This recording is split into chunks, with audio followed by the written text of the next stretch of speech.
What I call that the mess of the whole politics.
Yes, a very good morning to you, wherever you are again tune into this broadcast. I trust that you had, well, some of you may have had a better night than me, but I trust that we all had a very restful night.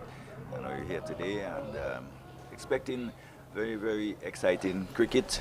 St. Lucia, of course, are looking to push and try to see if they can salvage something from the game. Dominica, on the other hand, will look to consolidate and show that they are secured and they will probably try to see if they can secure a victory later on this afternoon.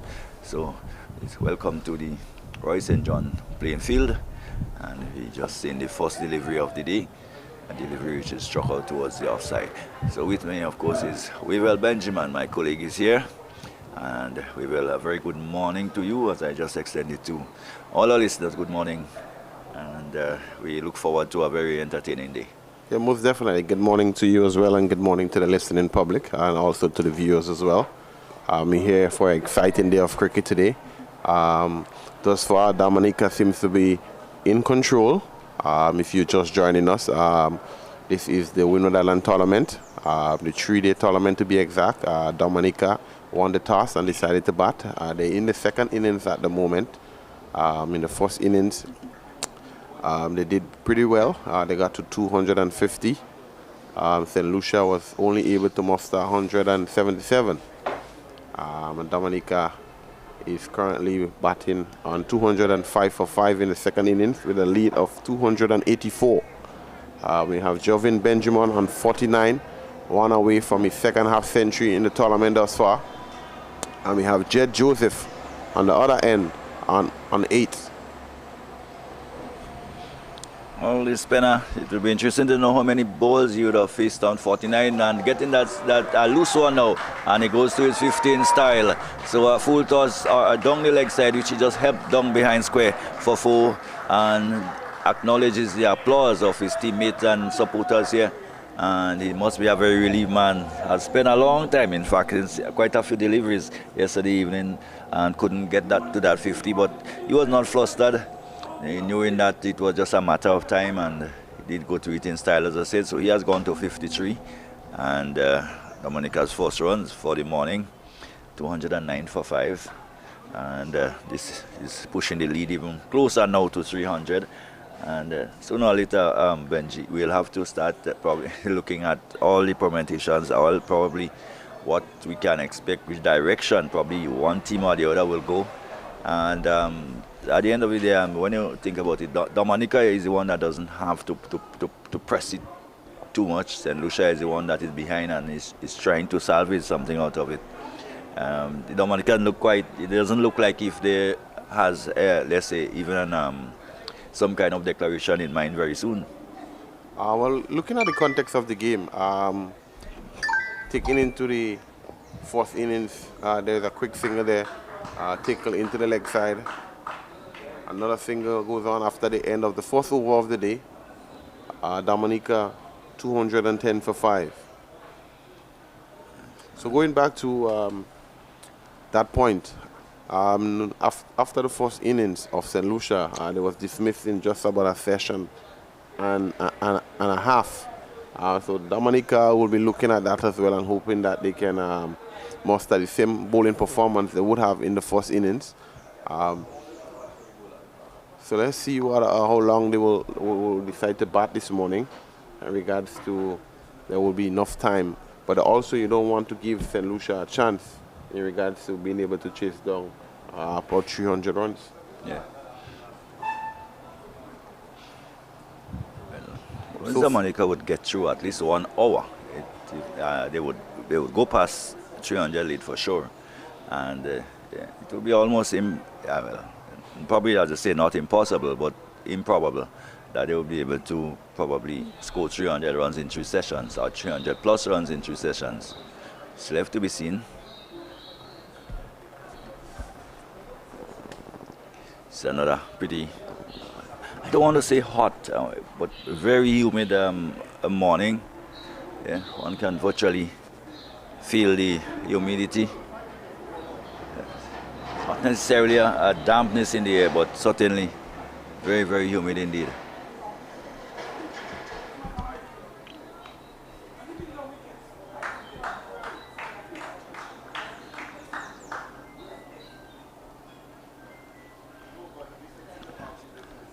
Yes, and of course, we must say a very much thank you and recognize the people and the entities which has made this broadcast and also the event possible. We're talking of the ever-present National Lotteries Authorities, of course, Investment Migration Agency, and of course, Grenadines and Answer Coating. Yeah, without them probably a lot of this would not be possible. Nowadays, of course, it's so important for corporate support when you have events like that.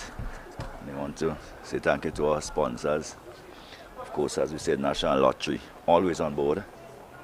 And a few others who have come on board who have been supporting over the years. Of course, Answer Coating.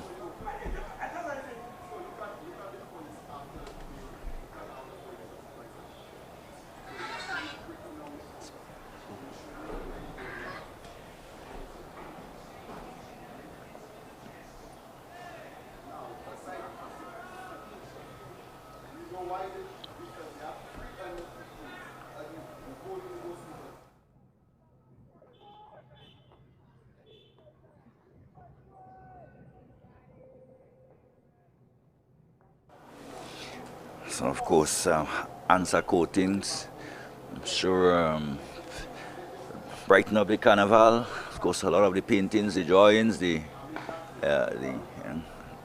home improvement. Of course, you one stop for your paints and related products.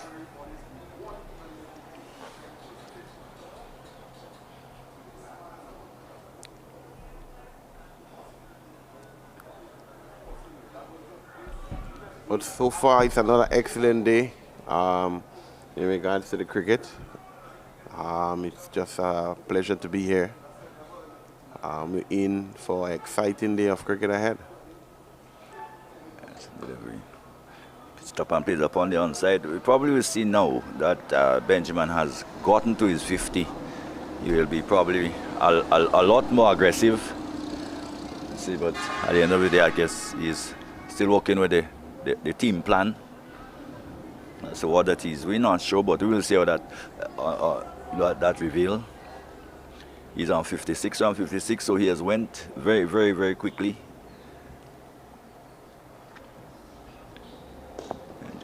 Joseph drives into the and through the offside. Now that will challenge the boundary. In fact, it will go into the boundary. And yes, it's 4. So a pleasant drive there by Joseph. A delivery over pitched by Descarte. And just coming forward and just caressing it through the extra cover area between extra cover and mid-off. And it raced away to the boundary for 4. So the wicket continue well to play really, really well. No devils, nothing, easy pace. And anytime you off line, you sway in line or length, batters are able to punish you and really get value for the strokes there at the Tantin Recreation, at the Roy St. John Recreation Ground. Yeah, you must give the ground staff credit. They think they did an excellent job in regards to the preparation of the surface. Even the outfield as well, has been lightning quick, and batsman was able to get value for money in regards to the shots. And that's what you want to see, especially when you travel the region. You want to see good batting surfaces and also quick outfields. But we have Lee John as well to start off from the GBSSN. He would have done most of his bowling on the one from the northern end. And I think also we've seen Descarte from the northern end too for the first time, from the bakery end for the first time in the game. Yes, I think what would have happened, he would have went back to the dressing room and strategized in regards to how they want to go about this morning. Normally, over the years, looking at conditions, the pacers normally would have bowled from the GBSSN. So it's something relatively new here at the Tantin playing field. But John comes in and tosses one up, driven straight back to him. Slight misfill there, but quickly recovered by him. And Dominica looked to be in control of this one. Very much. 297 lead. They must be feeling rather secure. Maybe just stayed out into the offside, just behind square on the offside. Because much more heavy onside field. There are only two fielders on the offside, which is sort of strange. Although Lee John, who is bowling off spin. It's a very unorthodox field placing. But if you look at the nature of the game, St. Lucia will be a little bit defensive, trying to contain both batters, trying not to score too quickly and give themselves a better chance, probably to able to chase probably 350 later on today.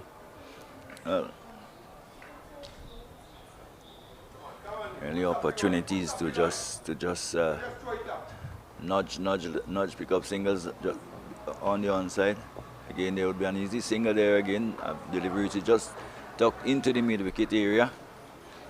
And another single. So it's really a 3 men on the offside. It's slip and cover and extra cover. 220 for 5. Benjamin is on 58. 14 to Jed Joseph, who is on strike and comes forward and just plays it back up on the onside towards a short, straightish mid-on. And it brings up the end of the over. The end of the over from Lee John. John has bowled 5 overs. He's taken 1 for 18 so far. 58 is Benjamin. And Jed Joseph is 14. 299 the lead, so very much in that 300 region. As this card goes back to the top of his mark, and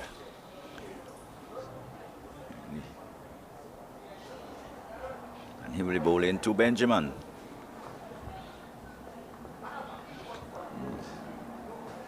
Once again, just mixing attack with defense in terms of the field. There is a man right down on the mid-wicket boundary, right back on the boundary, and there's also a wide long on right back on the boundary. Rich is pushed up into the offside, straight out towards the fielder at cover. There is no run. There's a short extra cover. And there is a mid-off, and also there is a point, right? A man on the backward point boundary.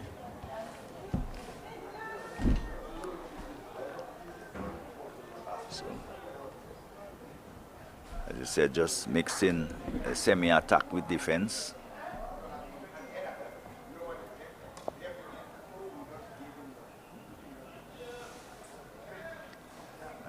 That delivery driven up towards the cover region. There's no run. It's an excellent start so far by St. Lucia. They would have done tremendous work to contain those batsmen, being in a positive mindset, trying to score as quickly and quickly as possible. But let's see what transpired today. And here comes Descarte again. This one is cut well down to point. They come for one, and they come back for the second. A poor field in there by Chico. Excellent throw in there as well. And the scores move on to 222 for 5. Yeah, didn't fumble it a bit, but probably would not have prevented the second anyway. But a delivery which probably wasn't struck with the type of timing that the batsman wanted. It seemed the ball probably coming off more towards the bottom edge of the bat, getting two. And Benjamin goes to 60, and now he's just covering up and playing out towards short extra cover. And stays on 60. The total remains on 222 for 5. The lead has now gone past 300. It's 301. So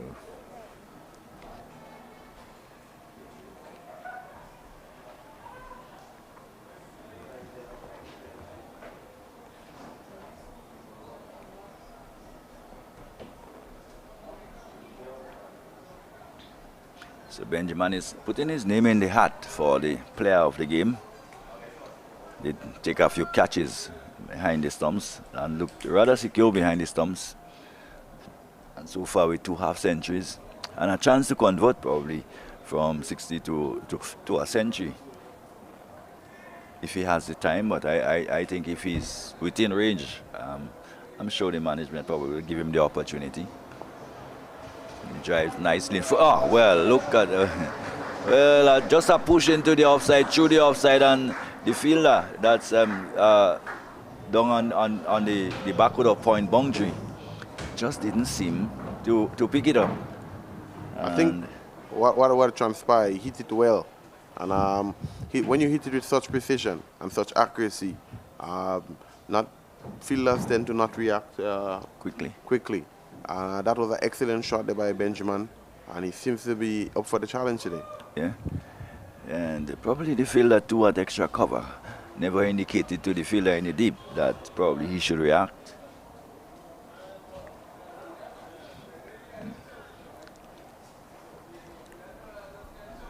So he's on 64, and within striking range of 100, and I'm sure in the back of his mind he's thinking that. We will be a milestone he would like to get to, but let's see, what the team decision will be in regards to, declaration. But here comes John again. Short delivery and caught. Well, so comical. And we saw something similar to that yesterday. Yeah, Fontaine. Fontaine, yes. And it was the same John. So, yeah, a delivery, well, really innocuous delivery. He could have done anything with it, but seemed to have lost his footing and look at it again. Probably caught between a sweep and a pull somewhere. Well, it was a full-blooded attempt anyway, but never got hold of it. No. Only managing hitting it into the hands of the fielder at backward square. A post-shot selection there by Joseph. He could have hit this one anyway in the park and choose to hit it straight to the fielder. But unfortunately, he has to go for only 14. This will bring Micah Joseph into the wicket. Very good handy all-rounder from what we saw in the first innings. Let's hope that he can stay and try to accumulate as much runs as he can with Benjamin. Well, Benjamin goes. Let's see.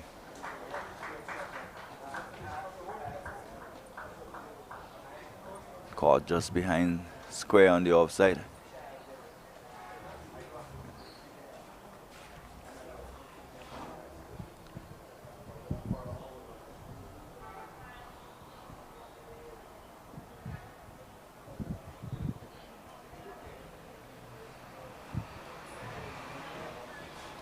So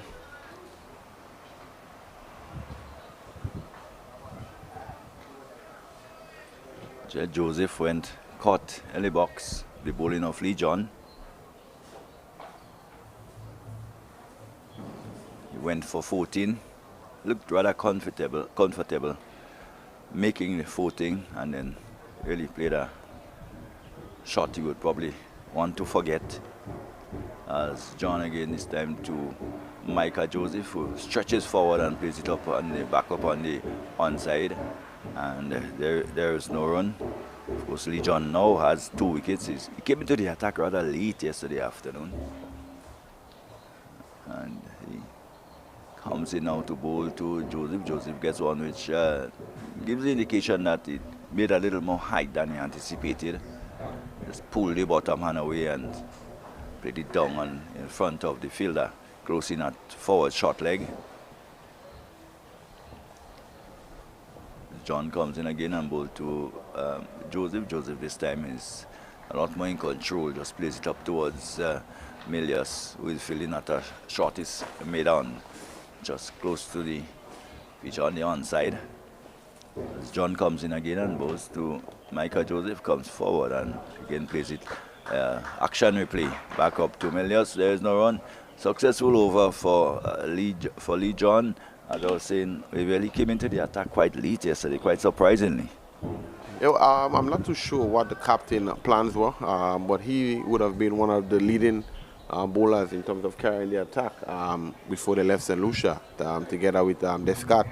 But looking at the first day, he would have bowled tremendously a lot of overs together with Edwards.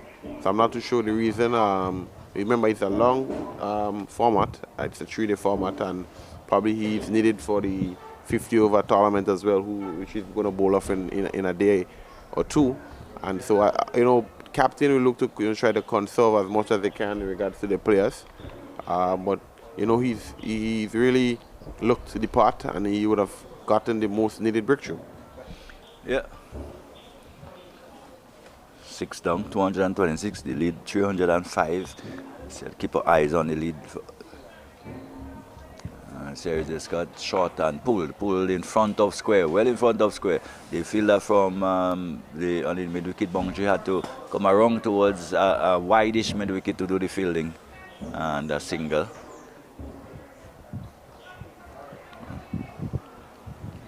So Benjamin very much in control. Just having a word from distance with Descarte. Of course, the competitiveness of these players probably reminding Descarte that so far you have had the better of him. Descarte comes in and wrapped on the pad. There's a loud appeal for leg before, not out, says the umpire, indicating that it probably height may have been the issue here. And this would have hit him on the back. You can see the back pad. So you just a little bit. Let's have a look at the replay here. yes, that probably will be going over the top of the stump. Another excellent decision here by umpire Byam from St. Vincent. I must commend the umpires thus far, George and Byam. They have been very consistent, and they have looked the part in regards to the decision making. But here comes Descarte again. This one is driven straight on. Well stopped there by the mid-on fielder. But what is interesting, Mr. Hector, is Dominica and how long you think they're going to go before the declaration in regards to getting a result in this game? I don't think they'll be too worried about that. They already have secured the first inning honors, and just play it by, as it come, take it as it come. After that, you have a player who is close to a milestone, and I think that is even more important. You give out players opportunity to stick their names for Windward selection and stuff and that. So you would want them to, to get the best out of their effort. And you want to support that type of thing. So I'm not sure that we will see a declaration just maybe if they loses the wicket of Benjamin. Maybe.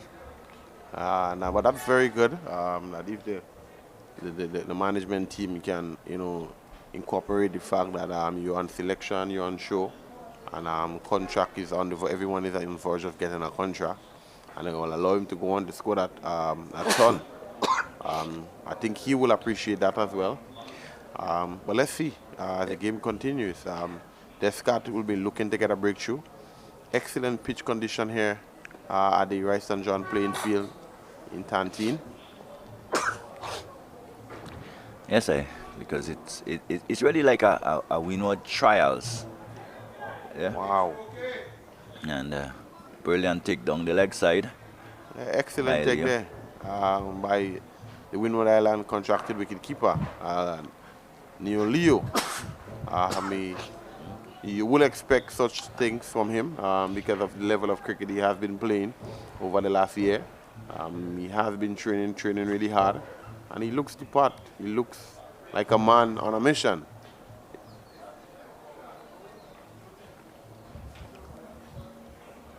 Goalkeeper like take.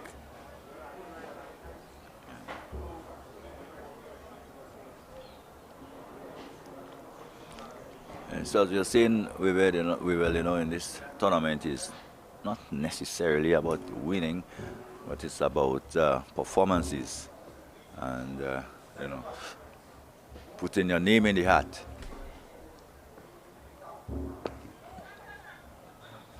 Delivery pitched up and played back towards the bowler.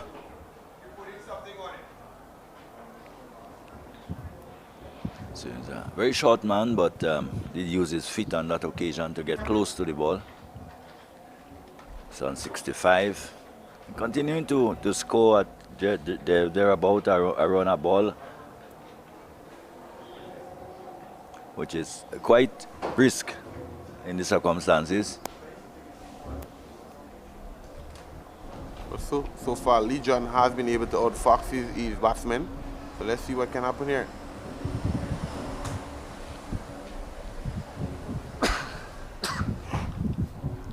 Yes, he's done so with some very subtle changes of pace and lengths.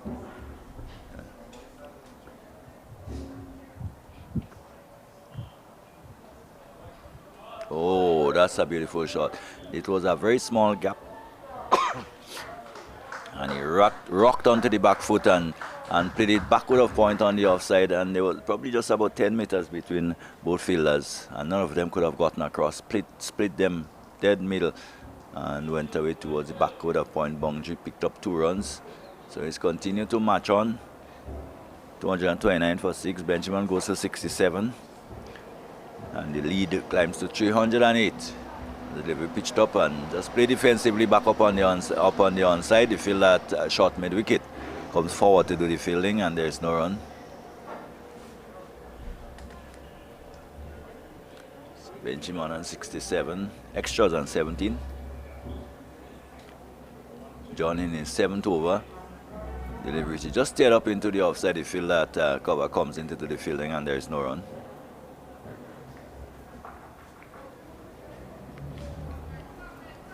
John so far has taken 1 for 20, 2 for 20.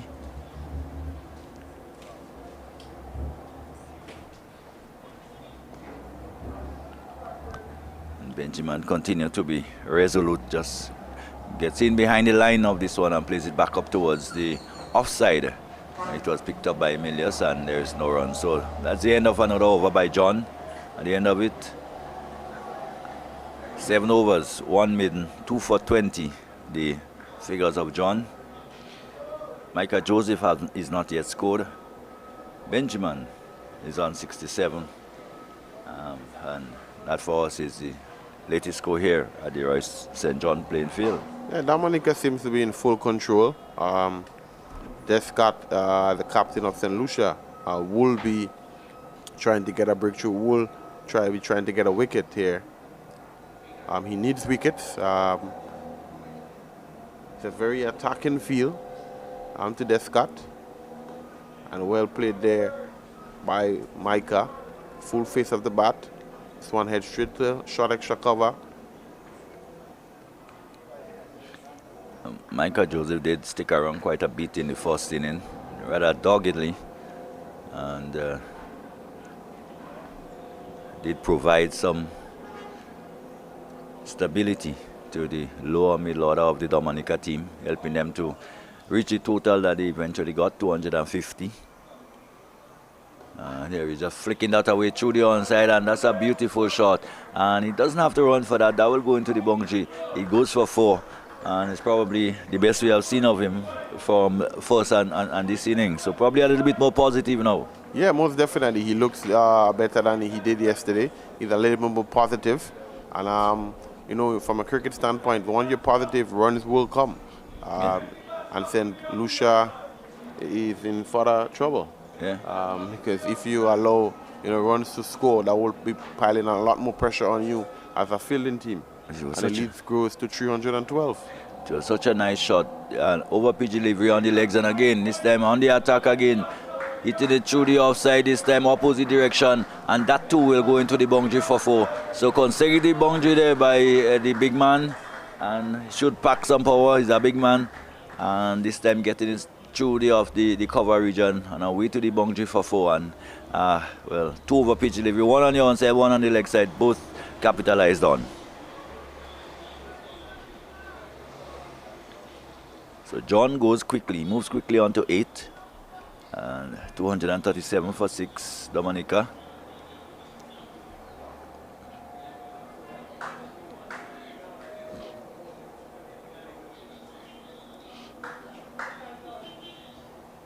This time, a little short outside the off stump. And Joseph has nothing to do with it. Just look at it and allow it to go through to the wicket keeper.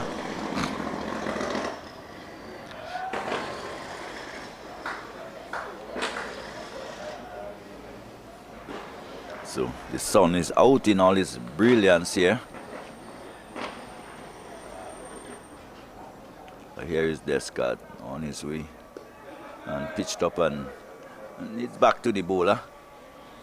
And no runs.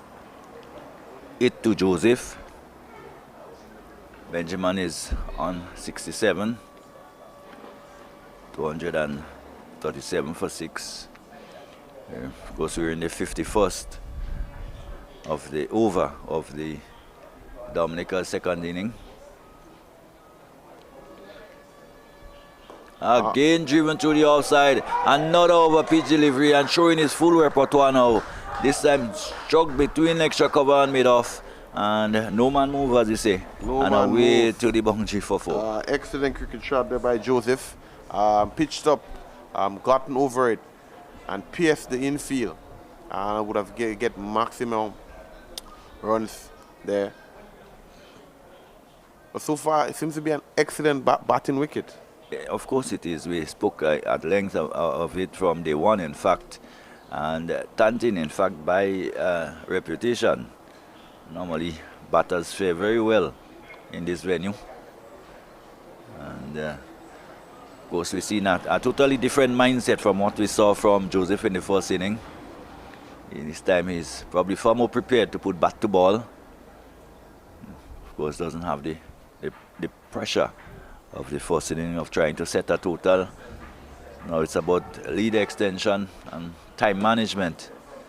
as Benjamin waits for John, who bowls, and he sweeps away, and that will go into the hand and caught on the deep mid-wicket boundary. So Benjamin trying to launch one over the boundary. Lee John again, man tempting him into indiscretion, and he's out for 67. Another good knock, and certainly has put Dominica in a good position. 320 is the lead, and it seems like the declaration has come, has it? So, no, in fact, they're sending out the batter. Yeah, Durand is coming out. Another excellent wicket there from Lee John. He has gotten the breakthrough on numerous occasions. And I see it's a clear plan here by St. Lucia to have continue with John. And he continues to pick up wickets. Yeah, and that delivery was nicely tossed up, tempting him, willing him to go. And the field was pretty well set too. And he found the deep mid-wicket fieldsman rather easily and took a good catch on the boundary. He almost didn't have to move an inch. Let's look at it. Very well tossed up, just around the leg stump. And swung down towards the man who took a good catch. So we have the new batter, Joel Duran. Will replace Benjamin. And down it goes, just step backward a bit to take it. So 7 down for 241, 320 the lead.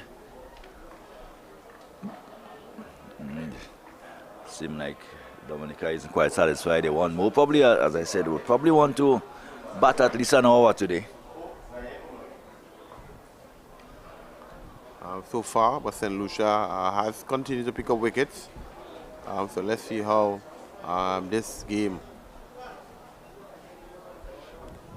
will go. It's almost safe to say that probably only one team can win from here. I honestly cannot see St. Lucia coming up to win from here.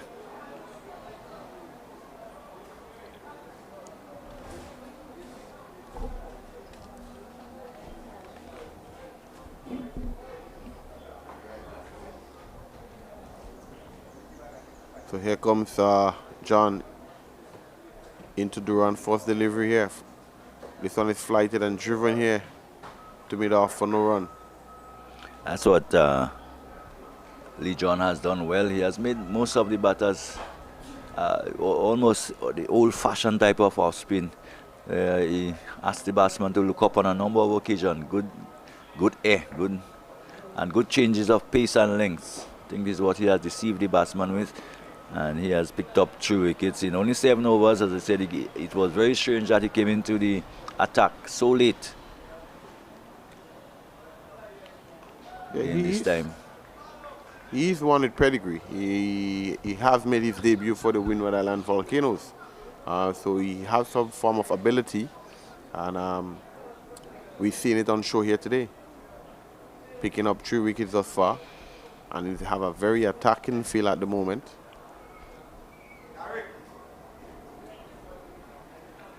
Again, one of those awkward little loop shot. He's brought 2 wickets for John so far, and probably luckily on this occasion he didn't make the type of contact he wanted. He may well have seen another similar dismissal. So they would be better served to play the ball in front of them.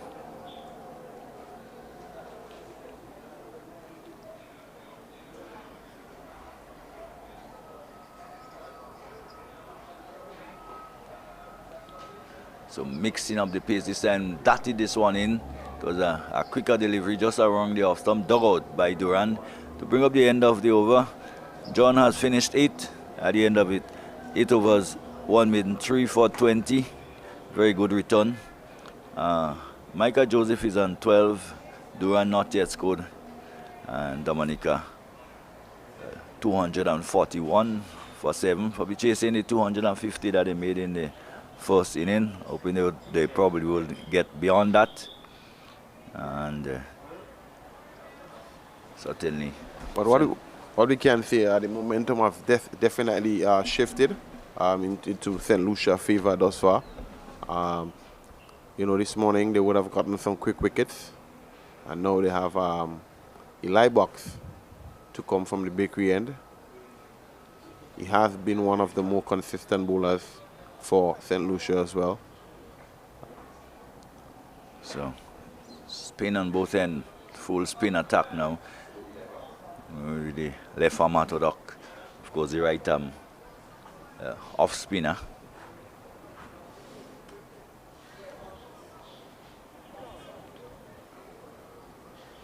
See, Liebach, it was some very long spells yesterday, very long spell.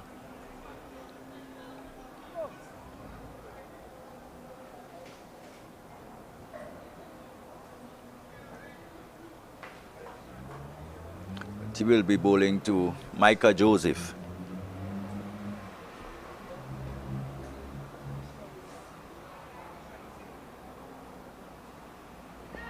One again tossed up and plays forward just in front of him on the leg side.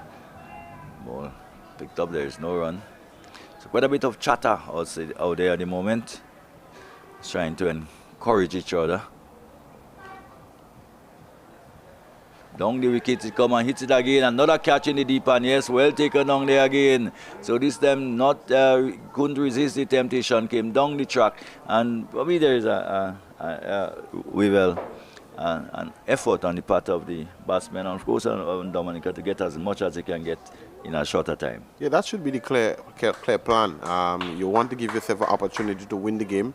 So the more overs you get in. As a bowling side, the more opportunity you have to get wickets.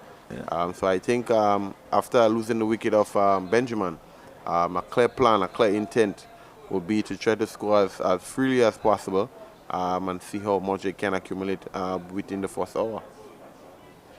Yeah. So we have the new batsman, Gillan Tyson. A well played 12 by Micah Joseph.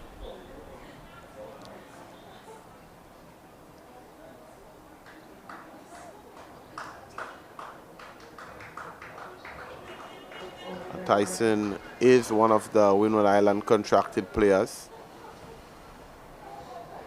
but he's more known for his bowling. So he will want to have a look in regards to the wicket. So when he comes out to bowl in regards to, using the best conditions, assessing the conditions properly.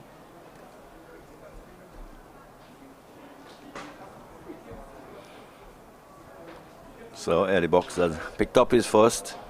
He's in his 10th over, 1 for 33 so far. And as Tyson comes to the crease, it will be interesting to see whether he looked to be attacking from very early on. So both batsmen at the crease have not yet scored a delivery down the leg side, and of course, this is Tyson, not known for his batting. Look quite ungainly trying to negotiate this one. Taps away at the crease though. A series of the box ball to Tyson. Tyson flicked it away into the onside, straight towards the man at short mid wicket. Can't score.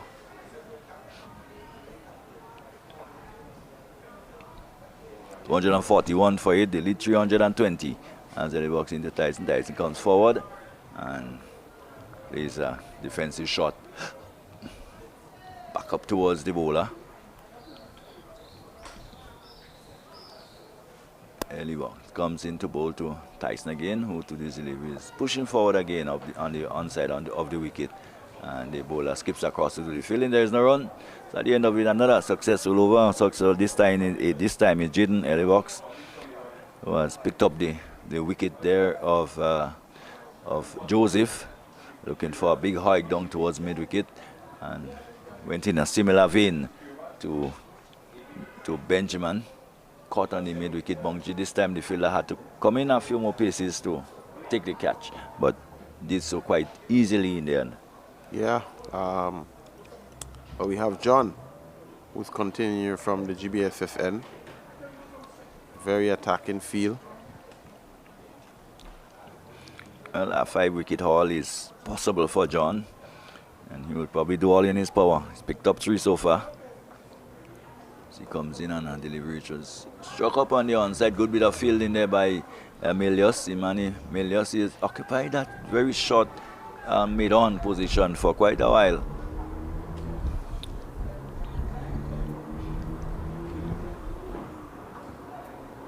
And again he comes into play as the ball is played up towards the onside, and again skipping across to his right to do the fielding, and there's no run.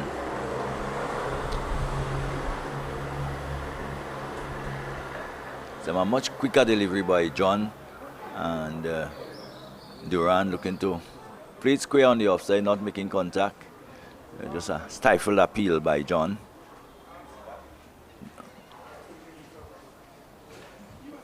Ball this time giving a lot of air, and this time gets it wide of the man of that very short mid-on. And this has been the ploy of John. It's really mixed his pace up and his flights very, very nicely, and certainly drawn the batsmen into errors. Yeah, he has bowled proper with a little bit of pedigree. He has varied his pace nicely as well, and this one is flighted there, just about leg stump, push it right back there to the fielder in the mid-on area. Tyson is on strike. He has not yet scored. 342 for 8. This time he comes forward and just plays it out on the offside to bring up the end of the over. At the end of after 54 overs of the Dominican innings, 242 for 8. Remembering that the lead of 79, and so the result there. The moment they lead by 321 runs, and I'm sure this is the numbers that the St. Lucian has on their radar.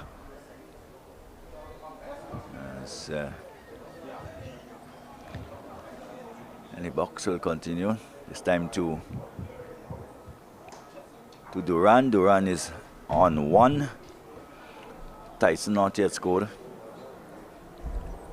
17 extras to 42 for 8.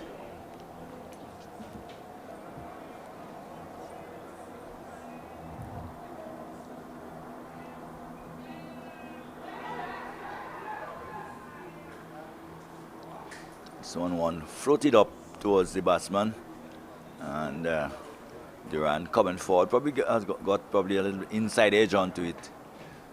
Yes, there was an appeal for LBW, and now even more attack. A silly mid-off is coming into play. And Duran committing himself very early onto the front foot. So more attacking options. So there's a silly mid-off and a very, very short extra cover. Delivery which is, again, looking to cut it away on the offside and not making contact. So there's a slip, there's a backward point, there's a cover out there, and a very, very short extra cover, almost a silly mid-off in Milius. This time he comes forward and pushes up to that very short extra cover region, and there is no run. Just putting some pressure back on the batsmen. Bowls again, this time quicker delivery, and again looking to cut it away on the offside, not making contact. Seems like it's a shot he likes, but doesn't play too well at all. Probably might be better served to look to play it up towards mid-off and mid-on. I think he was deceived there by the pace of the delivery. Yeah. But he would have correct his shot in the next delivery by pushing this one to short extra cover. But Eli Box again tosses this one up, pushes this one straight to short extra cover for no run. And after the over, Dominica 242 for 8 yes, with a lead of 321. A good testing over there by Eli Box. See quite a bit of variety, and the batters sometimes are at odds as to how to negotiate it. But no harm done. They managed to survive unscathed unscathed. So early box. It's 11th over. So 1 for 33. 242. And Durand is on 1. Tyson is on 6, and he will take strike from Lee John. John, who now is in his 12th over, in his 10th over. So far he has taken 3 for 21.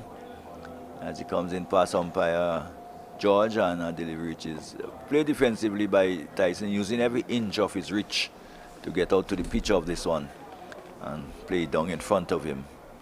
And there's no run.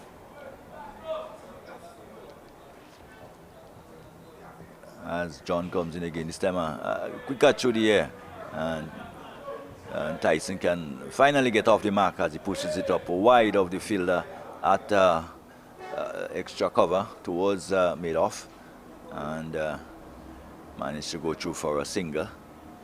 So he's off the mark, 243 for 8. As John now will continue to bowl to Durand, who is looking to go down the ground. Hit it this time, two bounces towards the fielder, who comes around from the mid-wicket boundary, and he gets a single, and I will take this score to 244. He goes to 2. Tyson, who is on 1, is back on strike. 244, 245 for 244 for 8.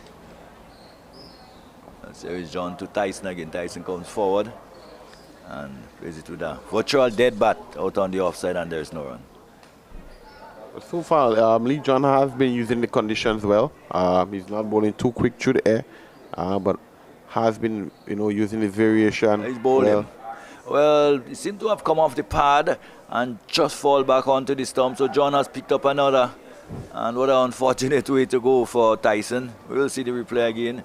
But coming forward and being wrapped on the pad, and the ball just looping, as we see now. So yes, coming off the body, just on the inside of the thigh, and dropping back onto the stump. So unfortunate way to go, but again, good bowling by Lee John, and now with a chance of picking up 5. Yeah, and that's what you will like that as a bowler. He has worked hard, in the end of the day yesterday and this morning, and he has bowled at a level of consistency as well and variation. So he would have deserved every success that he earned every success that he got on this morning by using the variation, and he would love to pick up the 5-wicket haul today. Well, maybe in hindsight now, Lucia may feel that maybe he was delayed for a bit too long. Because we did ask the question yesterday, why has he been kept until that late in to come on? Since he has come on, he's created quite a bit of problems. In fact, he's picked up 4 wickets, 4 for 23 in his 10th over.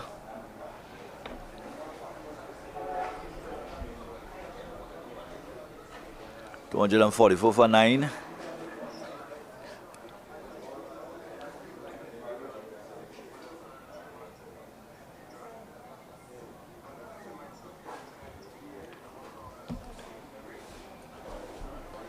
Question is, would Dominica reach 250 as they did in the first innings?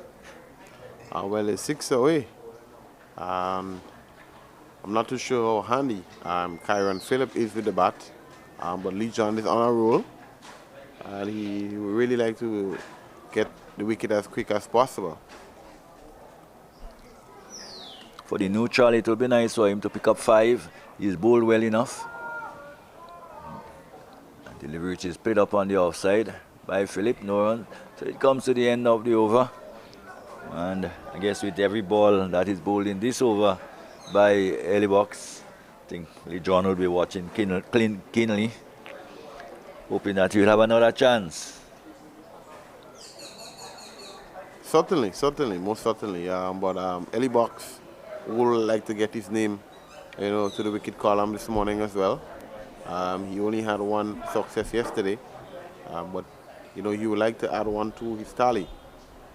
They will want to restrict Dominica as quickly as possible, and 223. Should be gettable in 2 sessions. What do you think, Mr. Hector? I probably beg to differ because it's not like it's a one-day game or a two-day game. There's no real field restrictions in terms of field sets and so on and so forth. It will be a very, very uphill task, but nothing is impossible in cricket. But it's almost an hour gone in the day's play already. Means that they'll have to get that in 3 hours. In what is 3 hours? Just about So to 70 speak. overs. Yeah, 4 hours. Yeah, 4 hours. Yeah. So there's 83.83 overs remaining. Anxiety there by Philip. Philip is on one. In fact, Philip is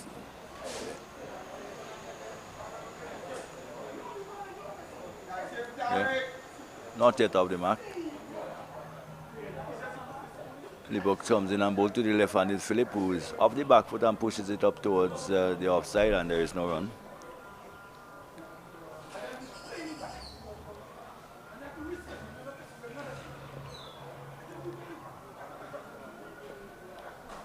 .245 for 9.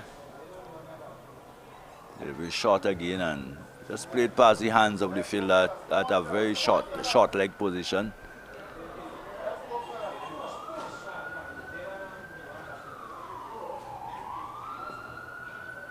Silebox on his way again to bowl to Philip, who to do delivery. That's one outside, the other one swings it away or down towards the fielder who comes off the boundary at the deep mid wicket and picks up a single, so he gets off the mark and score moves on to 245. 324 runs the lead at the moment.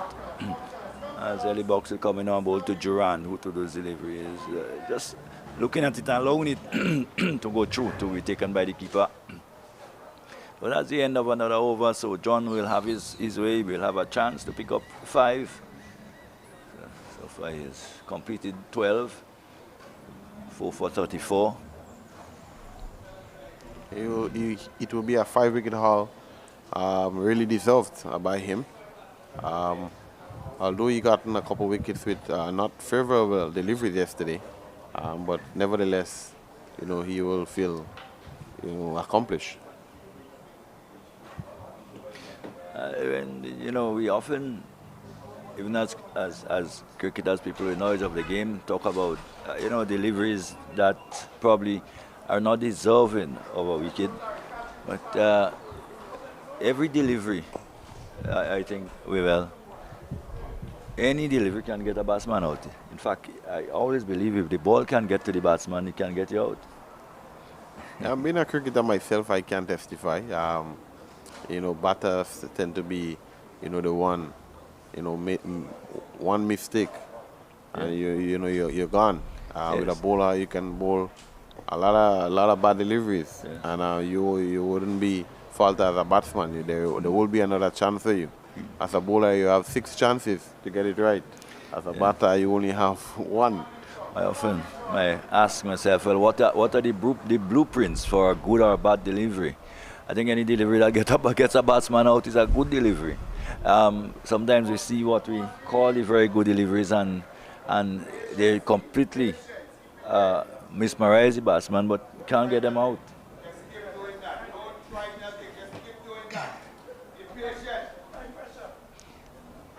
Maybe again going for a little lap down behind square. It's going down fine. The fielder pull it back just inside. He gets a single. So a single to Durand. Take the score on to 247.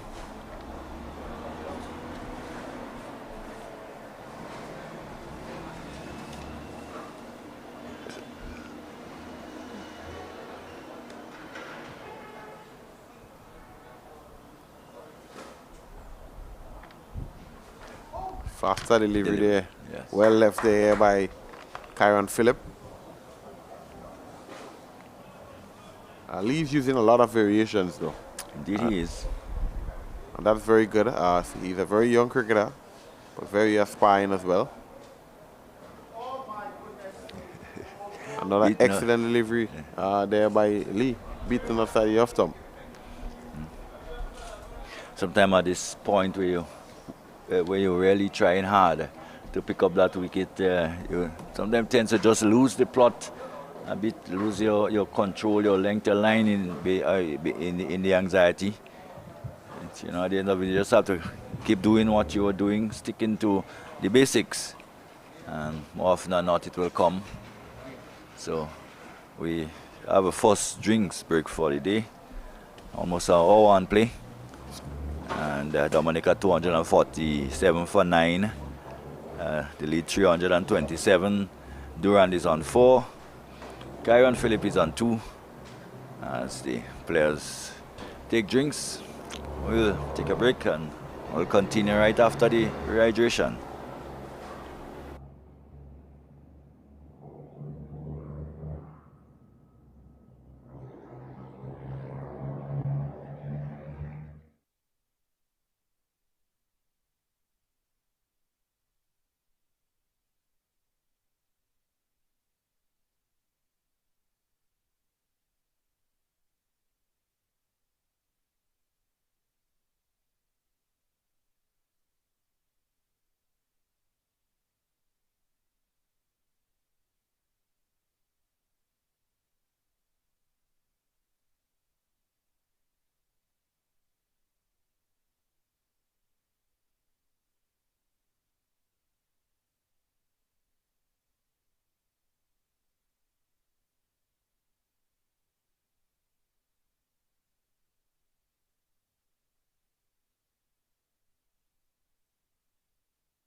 So back here at the Royce and John playing field, you just see the end of drinks and the continuation of play as Durand picks up another single. The delivery is tucked down towards the long on area and picks up a single as Elibot continues. So the score goes to 249, 328. They lead so far. Series early box over the wicket to bowl to Philip. Philip pulls that towards the fielder just behind square on the onside and can't score. So probably Could have done much better with that. Anything to his left or to his right could have gotten in some runs. So Dominica continuing to press on. Celly Box comes in again, the ball this time slow and pushed up towards the offside and a bit of misfielding there. And there was some indecision on the part of the batsmen. In the end, they decided not to go. Maybe it ended up to be a good decision in the end. As Celly Box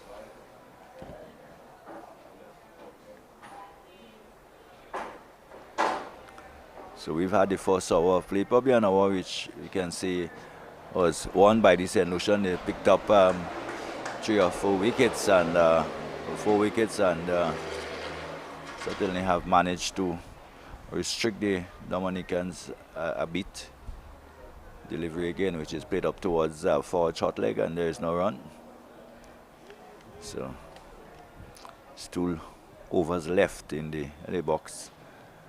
2 balls left in the early box. Over comes in and tosses it up towards Philip. Philip was looked quite assured in terms of his footwork. Does get right out to the spinners. Early box ball again to Philip. Philip gets one which probably comes off the inner portion of the bat, just past the right hand of the fielder at forward short leg. And it brings up the end of the over. There's some excitement as the ball went past, but just too firm. And Lee John again with a chance of getting that fifer. So 249 for 9.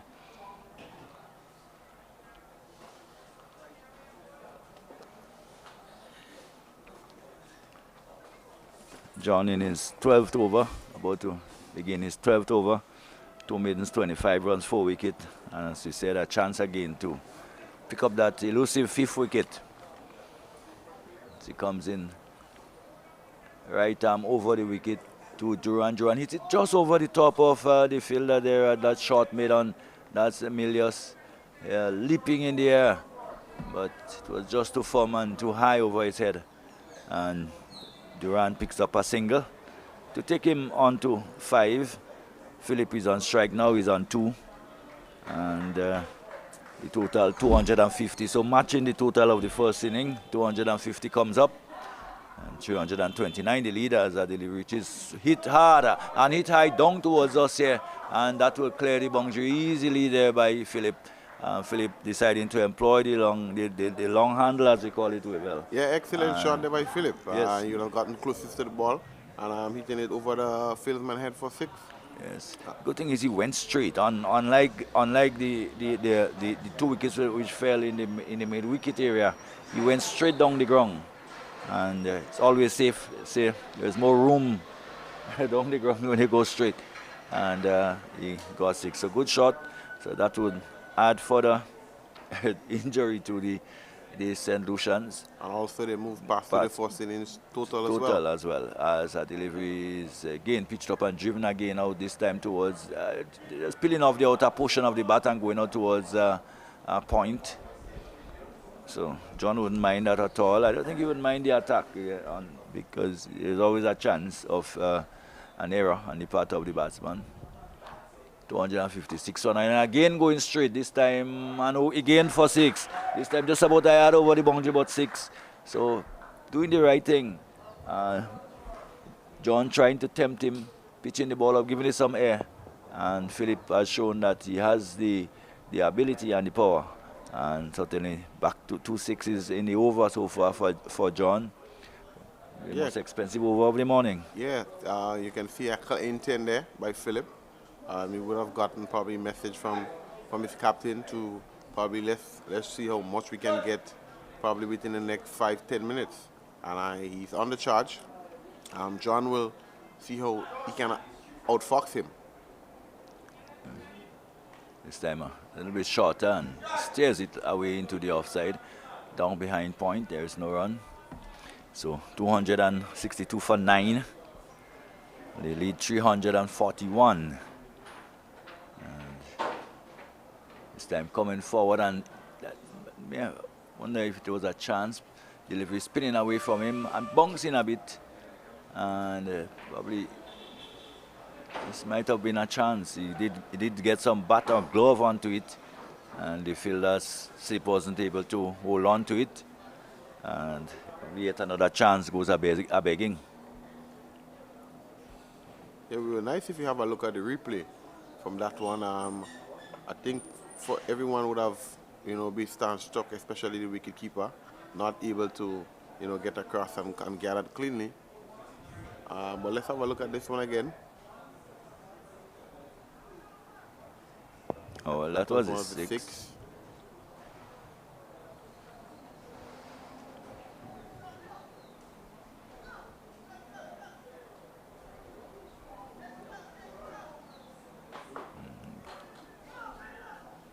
He's just posing. Really enjoyed that, the batsman.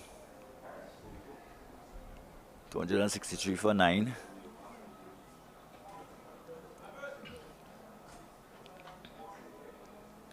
So Durand is on 6. Philip has gone past. He's on 15. And so it's just 80 overs remaining in the day's play, so we can begin to do the maths very well. Yeah, most definitely. And even in the other game as well, Grenada is in trouble. 24 for 3. Yeah, well, I guess they were in trouble for a long time now.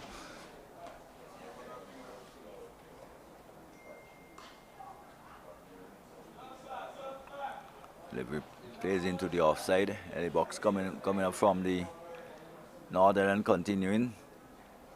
He's in over number 14. And delivery which is hit nicely through the offside. That will run into the boundary. Dodd beating the man at nicely timed. And certainly, Revel, you were questioning, wondering what type of player Philip may have been, but he's showing that he has quite a bit of batting ability. Yeah, you can see he's capable.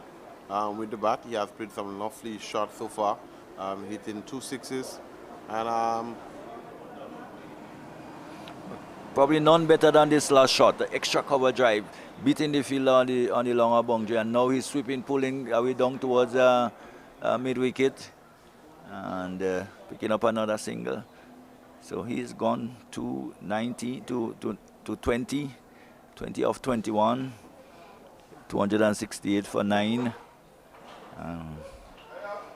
The box 347, so just 350 would be a psychological figure. As Durand probably was thinking initially to sweep or to pull the ball down behind square, eventually just tapped it into the offside, and there's no runs.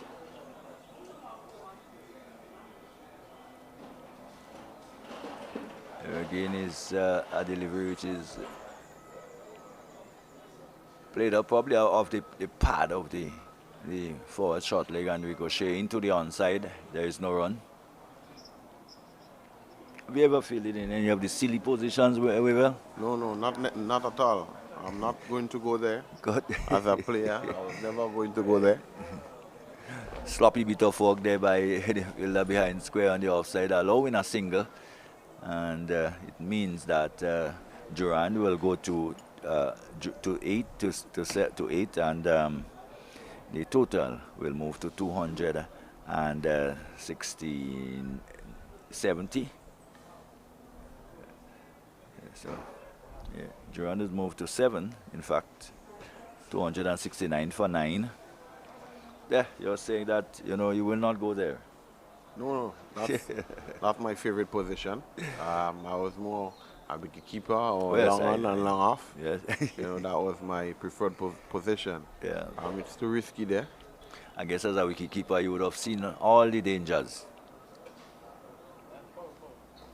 And Durand now is hitting that one into the onside. They gone for 1. They wouldn't look for 2, as the fielder has to come off the boundary and run almost halfway in to pick the ball up and throw it back to the bowler, John, who is still searching for that elusive 5th wicket.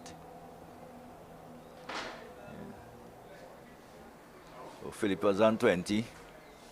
We'll see if he continues with that approach to John. We've seen now that there are two fielders right back on the long on and long off boundaries. But of course, if he continue to hit it that well, they would be really obsolete. Wrapped on the par, there's another appeal for LBW. Probably may have gotten a little inside edge onto it, and umpire George says not out. Well, we have a look at the replay as it comes in, and they probably got a little inside edge onto it. But George has made some very good decisions so far in the game as he comes in on balls and steered away down towards short third man. The fielder at backward point come around to his right to do the fielding. Another single to Philip. Philip goes to 21, 271 for 9, and the 350 in terms of the lead has come up. Well, so far that's a substantial total. But with the batting, and I keep mentioning that here, with the batting St. Lucia have 350. I mean, it is gettable in such lovely batting conditions. Well bat there by Duran, well played there to short mid wicket. Are you a betting man, Weaver? Well, I'm not really a betting man, and I wouldn't bet on sports, you know. But you know, looking at the players and Lucia has, especially the batting lineup, is very explosive. And if they do decide to chase it, I mean, it is gettable, nothing past them. I don't know. I'm not a betting man either, but if I had to bet, I would have certainly not bet on St. Lucia getting that at no time during the course of the day. But we shall see. But I think the reason I would say that I had a look at the SPL, I had a lot of opportunity to watch, and I know how explosive the batsman can be. But it's two different formats. Correct. It's T20, and this is a longer format. It's a red ball. But when you look at O'Geese, you have Milius, Natram. You also have Descarte. Those are, you know, natural ball beaters, as we call them here in local terms. Yeah, it's a situation where because of the format, you can put all of your fieldsmen can surround the boundaries. They can set fields. They can bowl a little bit more negatively in this form. So it's always very, very difficult to score at that type of rate. There's more restriction. There's more ways of restricting the batter than in the shorter version. But it's left to be seen. It will make for a very exciting evening if they do make an attempt to chase that total. The one thing for sure is that wickets will fall also. But we really like to see the approach. So, the box one for batsman. 1 for 42 so far. He's in his 15th, 271 for 9. The which is driven again up towards mid-off, long off. It goes down to the fielder on the long off boundary. And there's an easy single there for Philip. And it's gone to 22.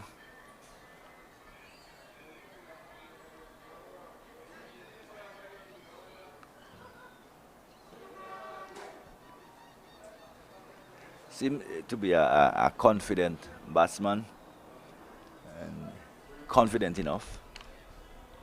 You can see he's a very strong guy as well. That's Philip.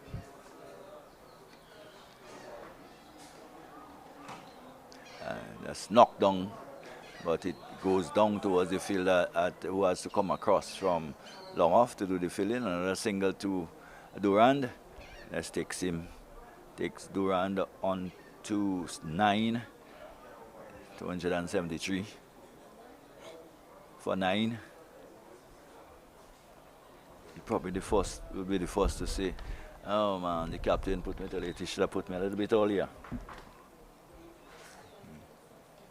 He looks good. He looks and probably even a little bit more accomplished than some of his predecessors.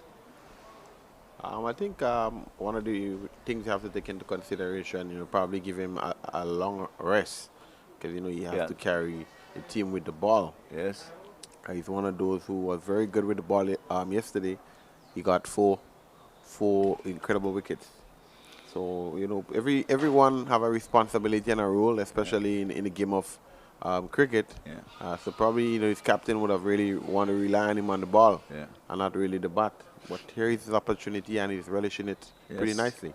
So with the batter and all around there in the lineup.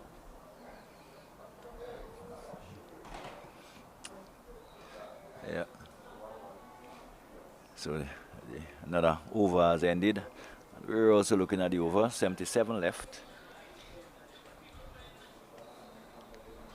And that would well, probably minus about 3 from that for a change of innings. Yeah, so probably St. Lucia might just have roughly about 70. If the wicket falls anytime soon.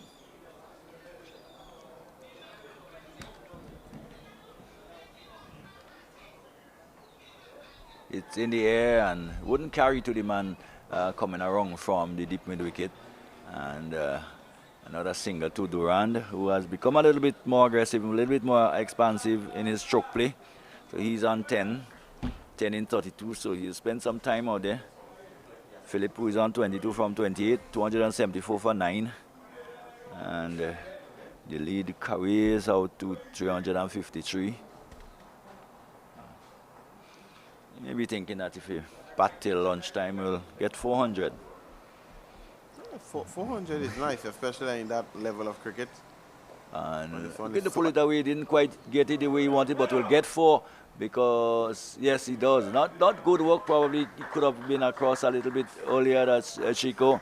But in the end, it goes for 4. Probably not quite putting in the effort. Nowadays, see the dive being employed. Haven't seen much of that here today. Yeah. And not at all, I think he was a little bit sloppy there. But you have to take in consideration his workload. He has been one of the leading bowlers for the St. Lucia team. He has bowled a lot of overs as well. But the game continues. And so Philip picks up another boundary. He goes to 29. 278 for 9. 357 the lead. And certainly he has been probably the most successful batter here against John. Seemed quite confident at the crease. Quite precise in fact in what he wants to do. No half measures. Off the back foot and punches it up towards backward point and towards point area. And the fielder comes across to do the fielding. It's Ram. There is no run. So John, who is in his 14th over, 4 for 46, comes in on bowls and it's time almost like a wild swing, but it's got the inner portion of the bat. It will run close to the boundary. They will come back for a second, and runs continue to come probably at a rate too quickly for the St. Lucians. But the Dominicans will be pretty happy with that. 280 has come up, 280 for 9. And they lead 359.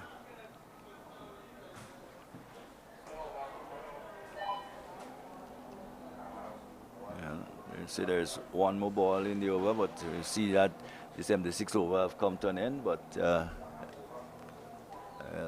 we're looking at what happens. So just a little bit of mix-up there, and yes, the over is completed. Finally, the information being transferred to the umpire. And at the end of it, at the end of 64 overs, 218 64, it means that they're scoring at a rate of 3.48. And this has been probably more or less about the type of rate that they have scored at in the latter part of probably the last half of the innings. it has been a good scoring rate though. It has been also good batting conditions. You do expect when you get those batting conditions, you maximize on your opportunity, and I think that's what Philip is really doing today.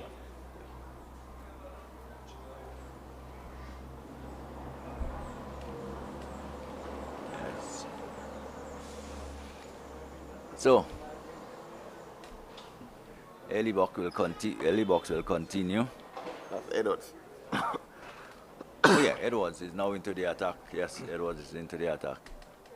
As he comes into bowl to Duran. Duran just pulling away, but not yet ready. And the umpire calls dead ball.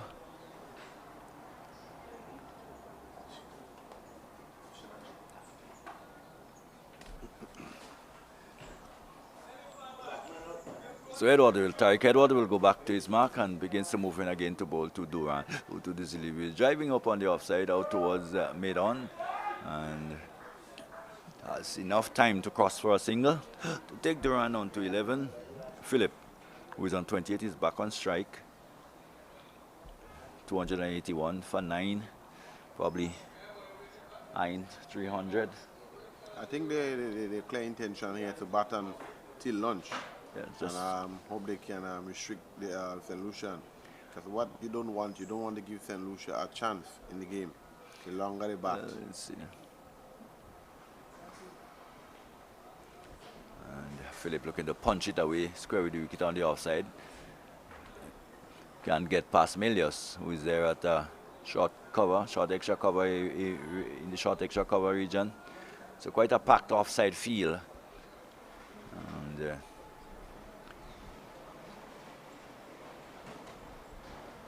Philip is driving, opening the face of the bat. Tumbling save there down behind point on the offside. No run, 281 for 9. 360 the lead so far.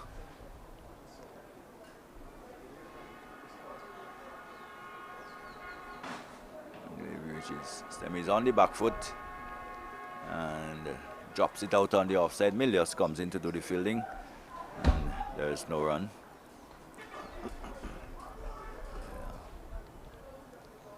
He's bowled to Philip. Philip is coming forward again and playing it out into the offside, and there is no run. His scores remain 281.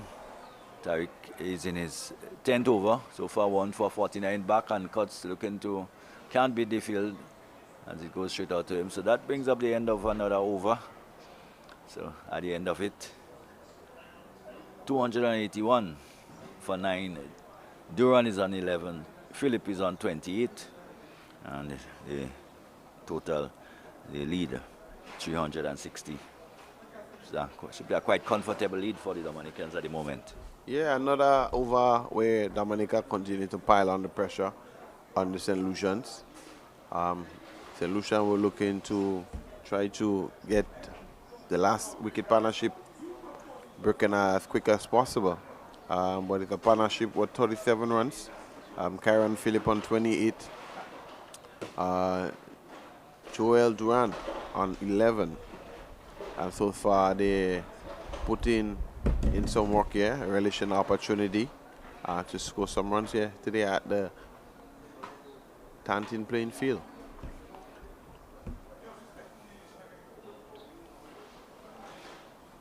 So here is John, still searching for that 5th wicket. Oh, shot and turned away nicely behind square. It goes down towards fine leg. The fielder has a dive, misses it, and it will run pretty close to the boundary. May not get to the boundary as they come back for the second. So a little bit of naughty fielding there. They just diving over the ball. But Duran will welcome that. Dominica will take that. 2 more. He goes to 13. 283 for 9. As the Liberty is driven up on the onside again towards Milius, who has been kept pretty busy in that area, that short mid-on area. Feels well, there is no run. As Durand waits and a delivery again. This time given a little bit more flight, and again it goes to Milius. Powerfully struck, but well fielded by him there. This is what you might want to call bowling to your field. Yeah, definitely. He has stuck to the plan. The field is set. Just an indication for him to pick up that last wicket. This time a slower ball, one could have seen it almost from the hand, and Duran had no attacking intent. Just plays it out on the offside. There was no run. Here's John again to bowl to Duran. Duran this time is looking again to turn it away on the onside. Can't get it past Milius. So it's been really a three-man game, more or less, so far in the over. There is a delivery which is pitched up and played up into the onside. This time the fielder when the wicket comes in to do the fielding, there is no run. So that's the end of another over. At the end of it, 283 for 9. Durand is on 13, 28 is Philip. 283 for 9, 362 the lead. Yeah, and so far the wicket hasn't changed much. It's just continued to be a batting paradise here at Tantine, and you expect the St. Lucians to try to be as positive as possible in regards to their approach as well, because it's a lovely day for cricket and it's a lovely day for batting here at the Rice and John playing field in Tantine. Yeah, lovely day. And of course, as here is Tariq Edward to bowl to Philip. Philip pushes it up on the offside, and once again Milius. So it was probably done 30-40% of the fielding that the entire team has done during the course of the day. This time what's happened there I don't know if there was a chance there, but we will look and see.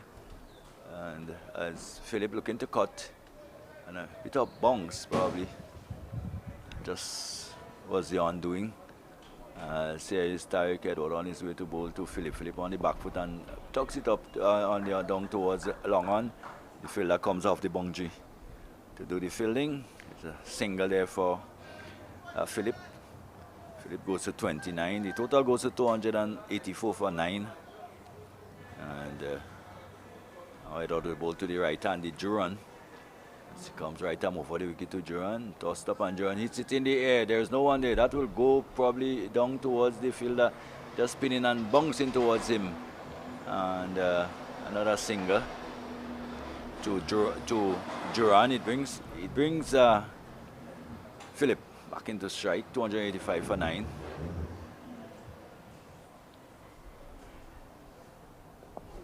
And Philip is locked in defense, so a good delivery on, just attacking the stumps and head right over the line of the ball and plays it back down on the offside. There's no run. There he goes, and it'll be wide outside the off stump. In another format that would have been easily given wide. That's not to be, but brings up the end of another over. The end of it. Duran is on 14, Philip is on 29, and certainly a very good last wicket partnership. Yes, you must say they definitely came in with clear intentions. They had and so on. They would have occupied the crease for long periods of time, and they have a clear intention to try to keep St. Lucia in the outfield as long as possible. They haven't only been dogged, but they have certainly managed to push the scoring along, which I think was very important.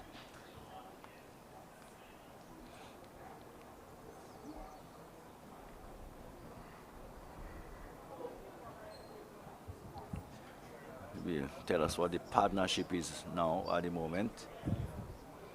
Partnership of 41, which is quite useful for 10 and Jack.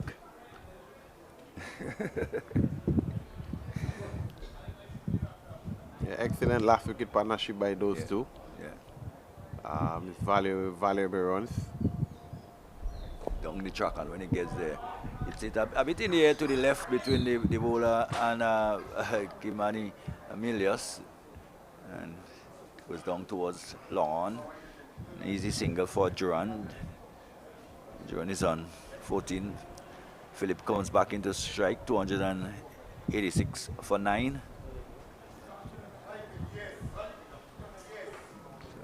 So just a few minor changes now in the field being made by Lee John. He's taken the man out from, in fact, he's sending him back. He's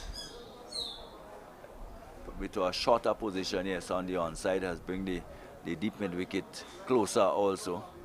So probably line of attack would be outside the off stump and probably asking Philip to go over the top, but better sense prevailed. And the fielder has now gone back to sweeping on the offside. What do you want? You don't want to be too attacking, especially in this situation, Exactly. to allow Dominica to continue to get free for fronts. But what do you want? You want to stay attacking, try to contain the batsman, build some pressure, and allow them to make the mistake. Already Philip has shown that he has the ability to clear the boundary.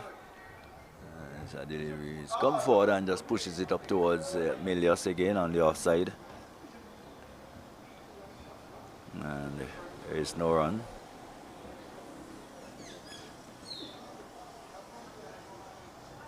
He reaches up and struck out again, Milius.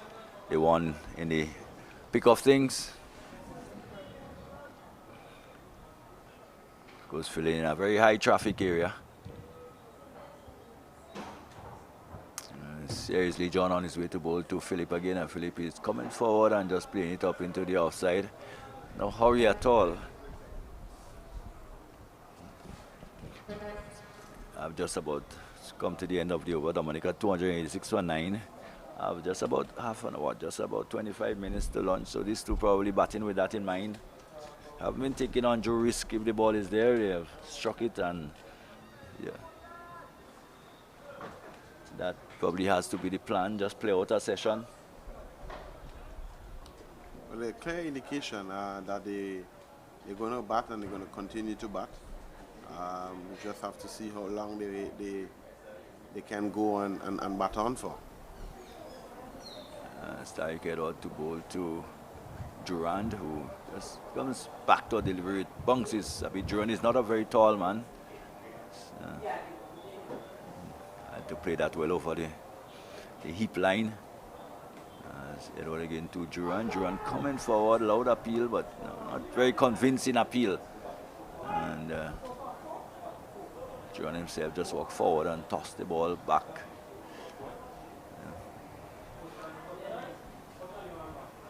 Here is Edward again to Durand. Durand is finding himself in a tangle there. The ball bouncing and turning back into him.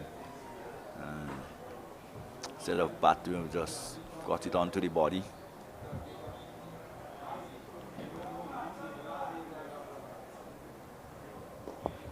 There is a drive through the offside, and the fielder at long off comes across and does the fielding. A single to Durand. It's gone to 16. 287 for 9. Of course, as we see the batsman pick the ball up, have to be very careful when it comes to handling the ball. Yeah, because that's a new rule. You can get out that way by obstruction. By obstruction. We did see one famous one with DeAndre Dottin, which is still being spoke about today. Series Tariq bowls a delivery, which goes back to and punches it out towards cover. There is no run, and it brings up the end of another over.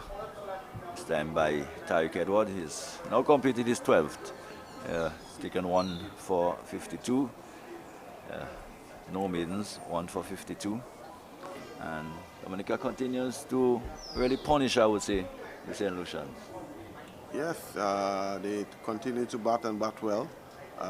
Thus far, they haven't even given a chance. They are giving St. Lucia a slight chance to get back into the game. They continue to keep them away, and they continue to bat and bat well.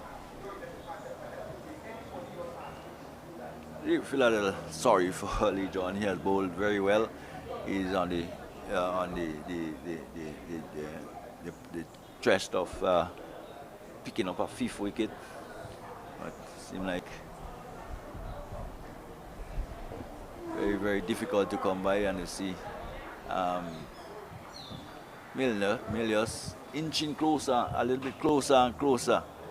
Remember, just 2 overs ago, there was a delivery which went in the air, closer to between himself and the bowler, and probably just inching a little bit closer, and see if he can intercept it before it hits the ground. But it was well struck all along the ground, and a single was had by Durand, who too has grown in confidence. He's gone to 17 confidence. He's gone to 17, 288. for 9. The lead pushing up to 370. Philip is on 29. Another dead ball. Somebody probably just moving behind the bowler's arm.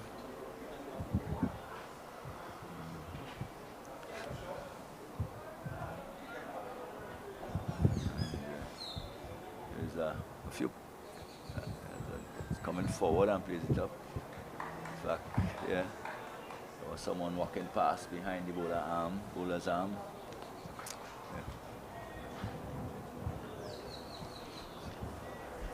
Would have been very difficult to miss someone with that figure. And they were shot outside the off stump and punched into the offside, but as I said, well contained in that area. Yeah, very packed offside field. Making it very difficult.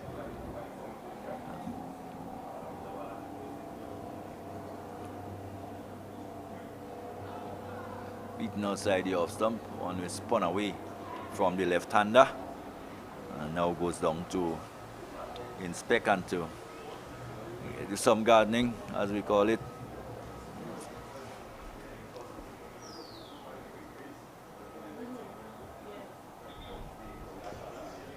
They will push through a bit. This time more towards the middle and leg, and back goes Philip and plays it up on the offside again. Milius in attendance. It's John into Philip again, and Philip plays defensively into the offside. No hurry, just plays it through. So the end of another over, after which Durand is on 17-29. It is to Philip. And as we say, the lead now 367, and overs remaining, we see in 70. So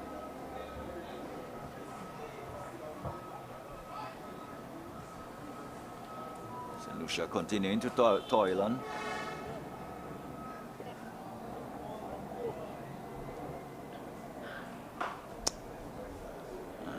Lunch looming, only 19 minutes to go before lunch, and you can see that probably the thinking is we're going to bat at least till lunch, or whatever is the sooner. If the wickets fall, then so be that, but 9 wickets down.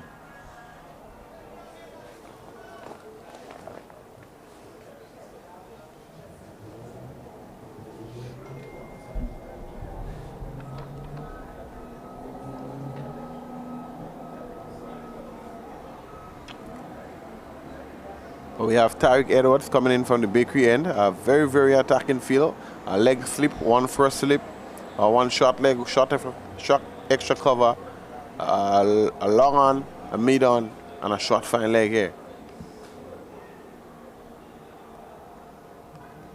This one is tossed up, slow into the wicket, pull on to the offside.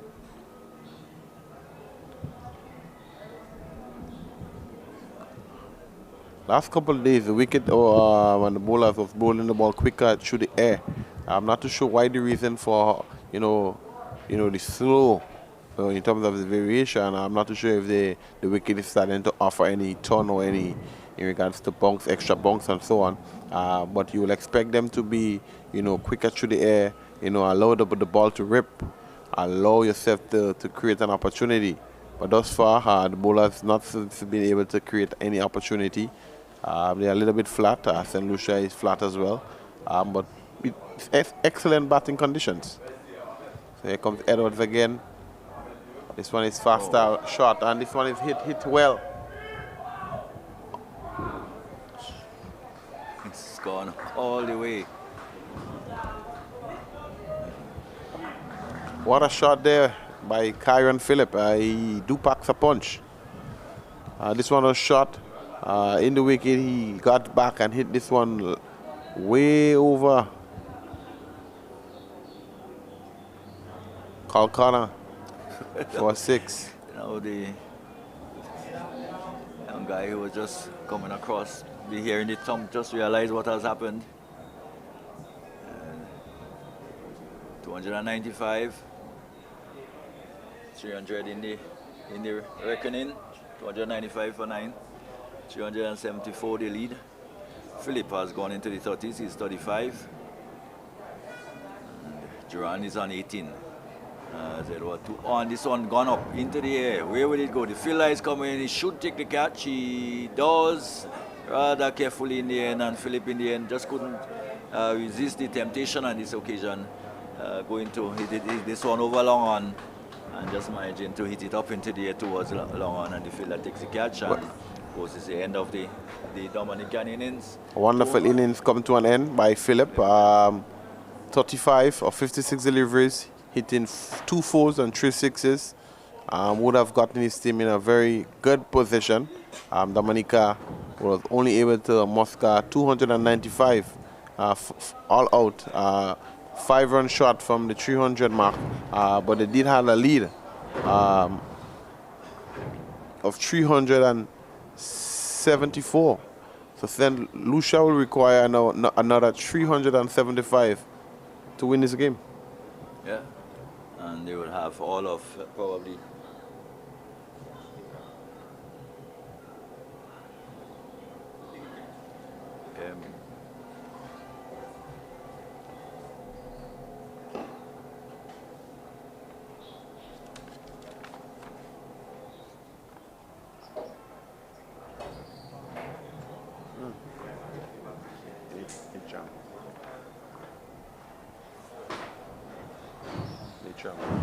yeah.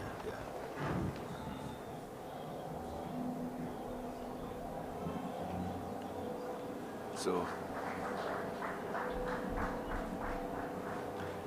that's the end of the Dominican inning. 295 all out, and just 15 minutes before the lunch and interval. Maybe we'll come back out for over. Or whether they're gonna have, I don't think whether they're gonna have lunch one time is another story. If not, they be in for 10 minutes and come back out for probably an over or 2 before lunch. Well, based on time, I'm constrained 5 minutes, so that will give us 10 minutes to 12. We normally take lunch at 12, so probably just about an over, over or 2. That will be a challenging ask by the St. Lucian. To go in there just to face an over. But let's see how they can manage. Yeah, no openers likes that. You have to set and reset. So we'll be here to bring you the start of the St. Lucian reply. I want to expect it will be a very interesting one. They have no reason not to give it the best shot. So for the moment, we'll take a break and we'll be back for the start of the St. Lucian reply.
So back here at the Roy St. John playing field, of course you see the start of the St. Lucian reply, and we probably will have maybe over, maybe two before the luncheon interval.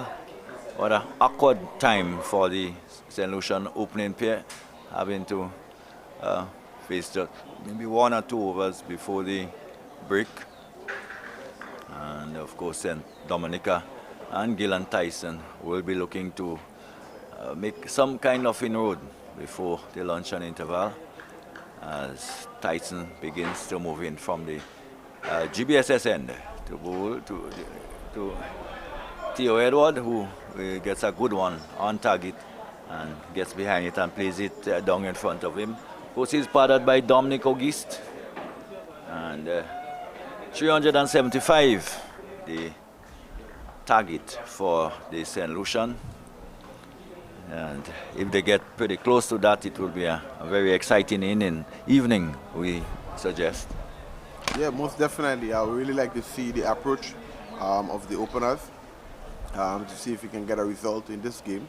But it wouldn't be easy on them, and the wicket probably will be depreciating a little. But here comes Tyson again with a short delivery. Short and wide down the leg side, and that will add to some runs for them. That will go down to the boundary for some no ball, he says. In fact, he's gone overstepped. We did see that in the first inning, Tyson bowling and a no ball in his first over too. It take a little while to settle down in the first inning, so that will bring some extras.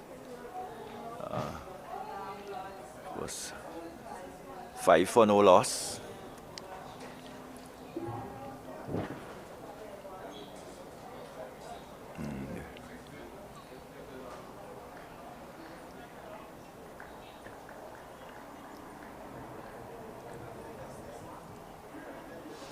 Maybe just trying to put a little extra into it, knowing that there is only probably one over he can bowl in this spell. We want to give it everything he got. Yeah, and Theo Edwards and Auguste, Dominic Auguste will try their best as well to try to stay and at least survive 1 or 2 overs before the luncheon interval. But Theo is a very good technical player. He's recently back from the U19 tournament. I wish he would have picked up a couple man of the match there in that tournament. He got, I think, a big 50 as well in that same tournament. So he's in a good, rich vein of form. And we hope that he can continue and, make the selectors' job as difficult as possible.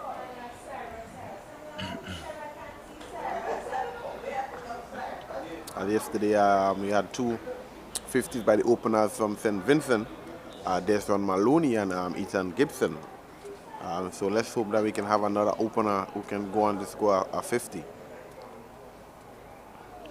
We're outside the off stump, and we're just going away from the right-handed Theo Edward, who I don't think they will just allow it to go into the glove of the wicketkeeper.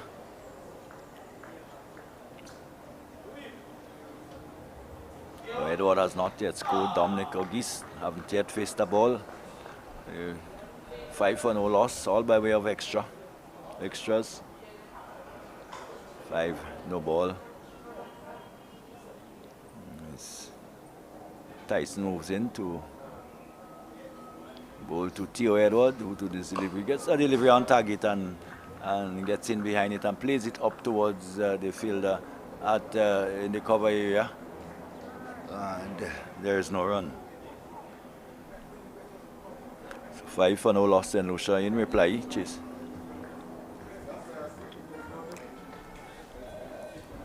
Chasing 370 runs for victory. Yeah.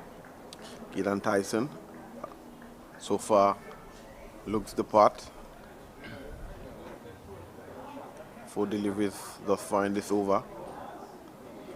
Tyson again to Edwards. This one is well left there by young Theo Edwards. Excellent take there by the wicketkeeper Charles as well.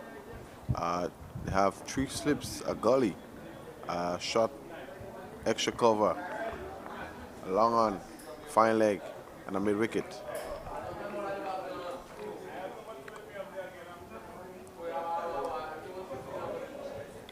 very good attacking field here by the Dominicans. They're searching for wickets.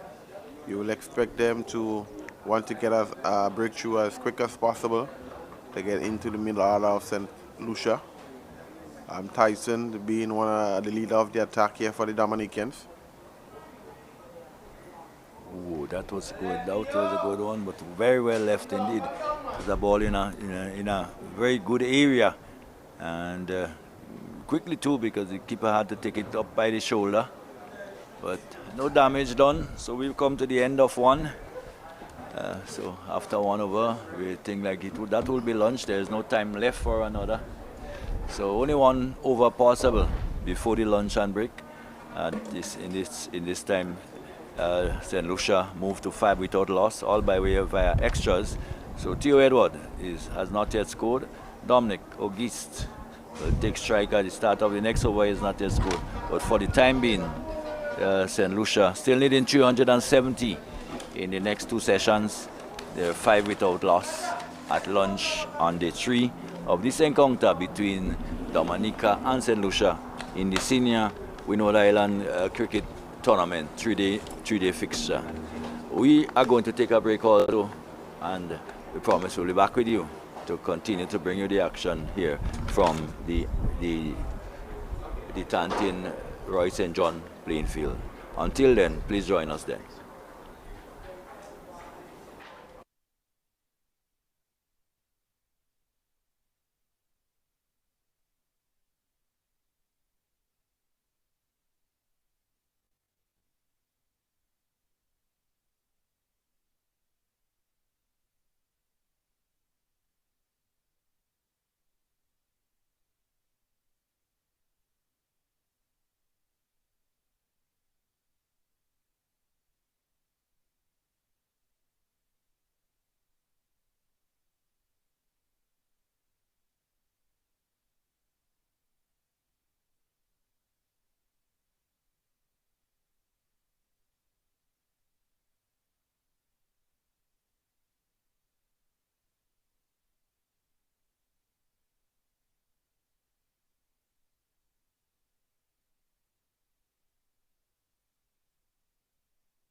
Pleasant good afternoon to everyone. Welcome back here to the Roy St. John playing field in Tantin, Grenada. We're here in witness of the 3-day match between Dominica and St. Lucia. Dominica would have been dismissed just before lunch. St. Lucia in no reply of a big margin. They will need 370 runs for victory. Dominica will looking to dismiss St. Lucia under the margin between this evening so they can get a result. So far, only one over has been bowled in this innings. We had Gill and Tyson coming from the GBSS end, and with me we have Mr. Hector. We're here with you throughout the evening today, and we have the first ball after lunch with Kyron Phillip will be coming from the bakery end to Dominic O'Geese.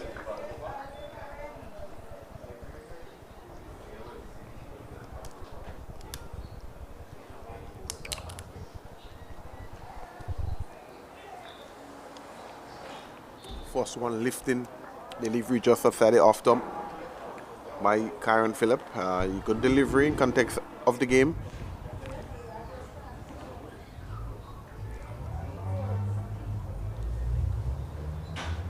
And so far it has been a good start by the both teams. St. Lucia just not yet to score off the mark, but still two batters yet to get off the mark, but still there. We have Theo Edwards, and we also have Dominic O'Geese. This one is a wide delivery drifting down the leg side, but yet to signal wide by the umpire because of the nature of the game. It's a longer format.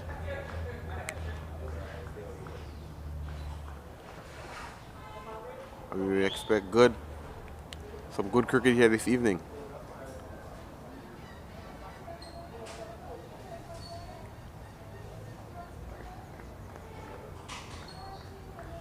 Dominic O'Geese, a very explosive batsman.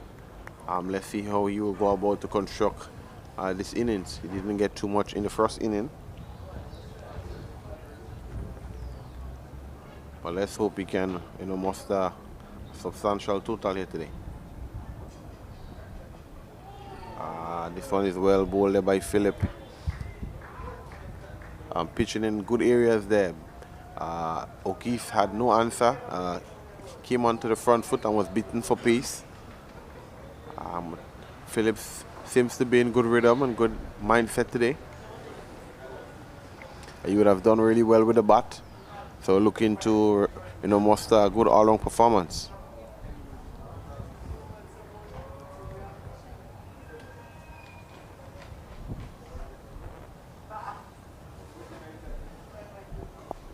And this one is playing to the onside. First run there off the bat for St. Lucia. Dominic O'Geese would have getting off the mark. This one is thrown back into the wicketkeeper.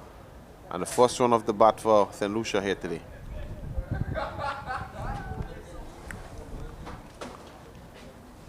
Both batsmen seems to be contented in just getting themselves set, getting themselves in, and getting some individual runs to the name.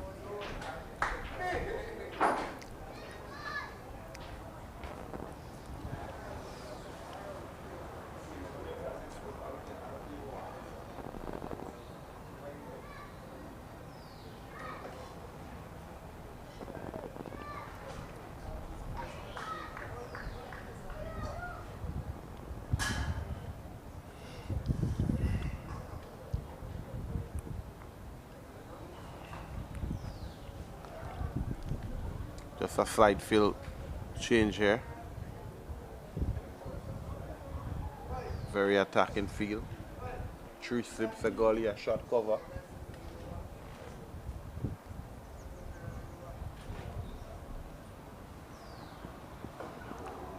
And this one is well played there by Edwards, well bowled there by Phillip. Both batsmen would have gotten starts in the last inning. So you expect them to start well again today. Edwards would have gotten 21 and O'Geese 19.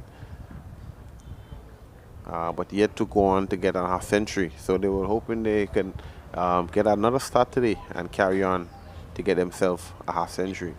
But so far, excellent conditions here at the Roy St. John playing field. Good batting surface. Dominica would have shown us that earlier this morning.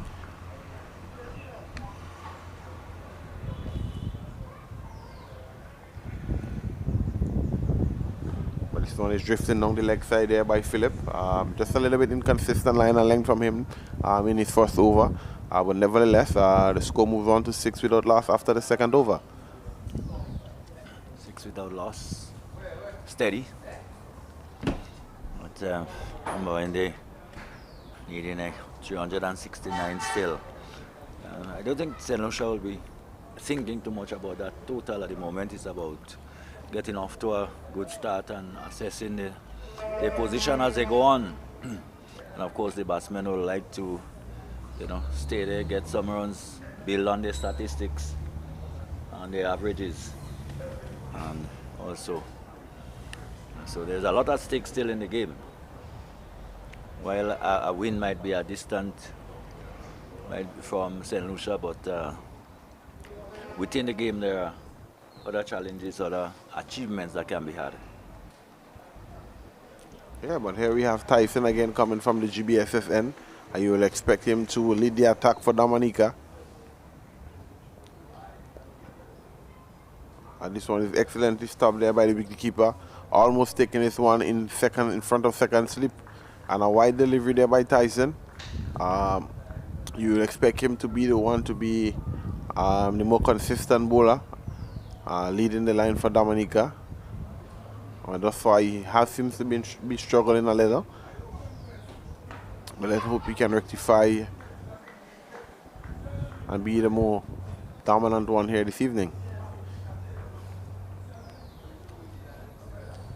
So Tyson again to come from the GBSSN.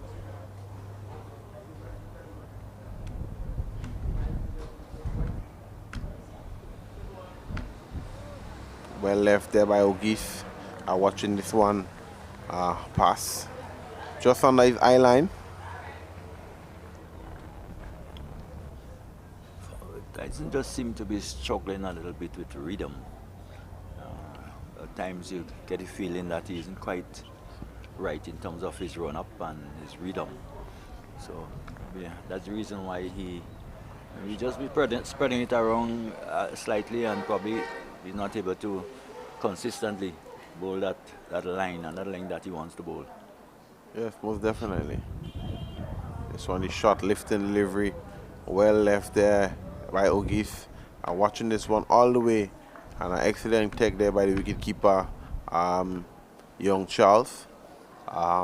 Benjamin is suffering a niggle, so he will be the number one wicketkeeper. But we seeing Charles now because Benjamin is out and the 12th man is on.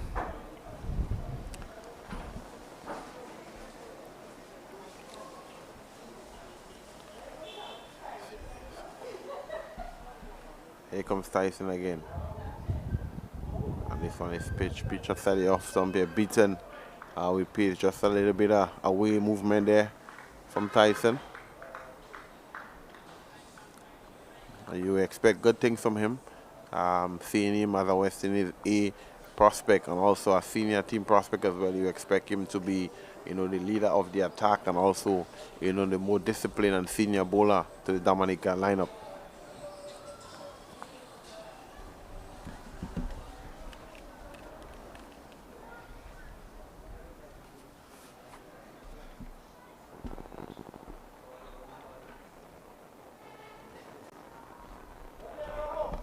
And this one is well left there again by Ogis. Pretty much intend to let them go and not play at it. It seems to be very compact. Not wanting to put himself in any problems. Want to bat as long as possible.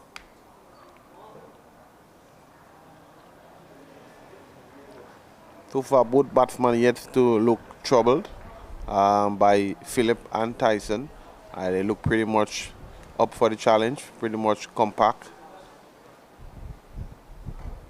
This one is played down to the onside for no run. Both batsmen look technically sound. In the first inning, Tyson took a little while to settle in, to settle down. And maybe it was still after 2 or probably around his third over, he really started to string and to get the type of consistency he was looking for. So,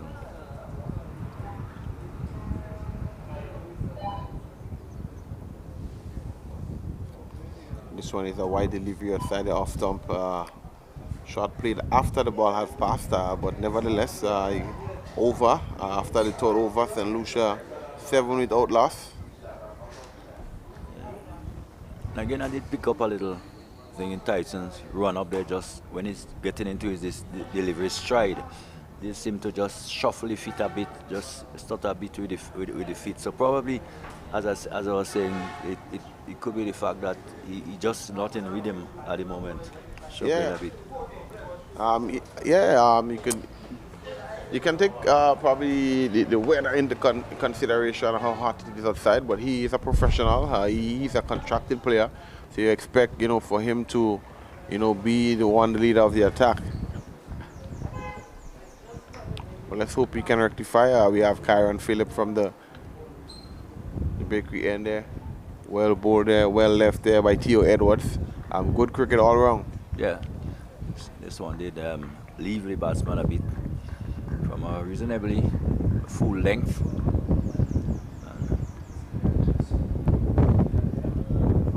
Theo Edward probably should start telling himself set to bat till the end of play. He can. He's a very complete cricketer. Yeah, he has a lot of potential. This one is well left again by Theo Edwards. He's one of the youngsters, in regards to the lower format in the under 15 and under 19 level, has been dominant. Yeah. Within the Windwards. It's nice to see him breaking through into the senior setup, and I really hope that the coaches in St. Lucia can nurture him and help him to continue being as great as he are. He have a lot of potential to go on to represent the Windward Islands and also represent the West Indies.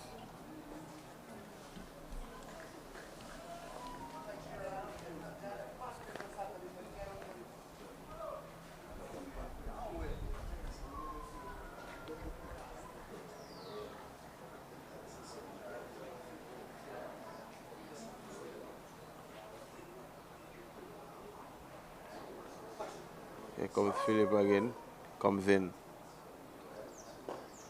And driven well through the covers as they come for one. As they come back for the second, comfortable 2 runs there by the batter. Excellent shot there by Theo. And the score moves on to 9 without loss.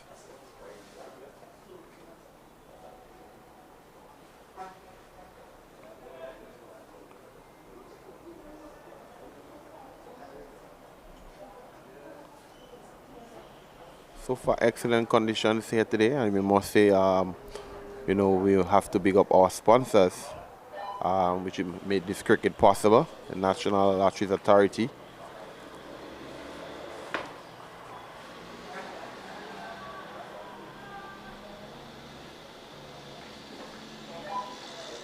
Not convinced there by umpire Bayam.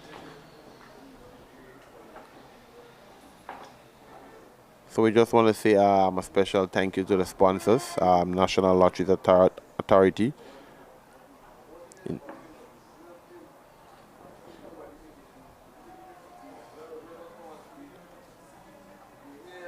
Also Investment Migration Agency as well, and ASA Coating. We want to say thank you for making this cricket possible. But here comes Phillip again. This one is played straight back to him. Excellent fielding here from his own bowling.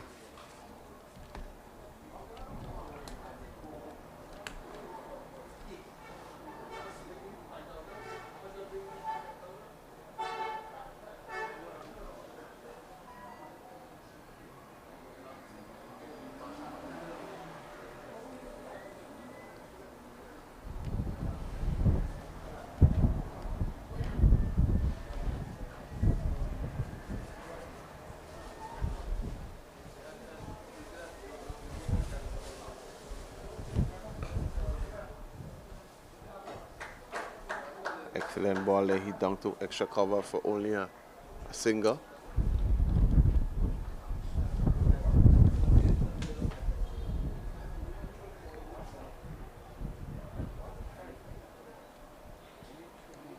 And at the end of the over, St. Lucia 10 without loss.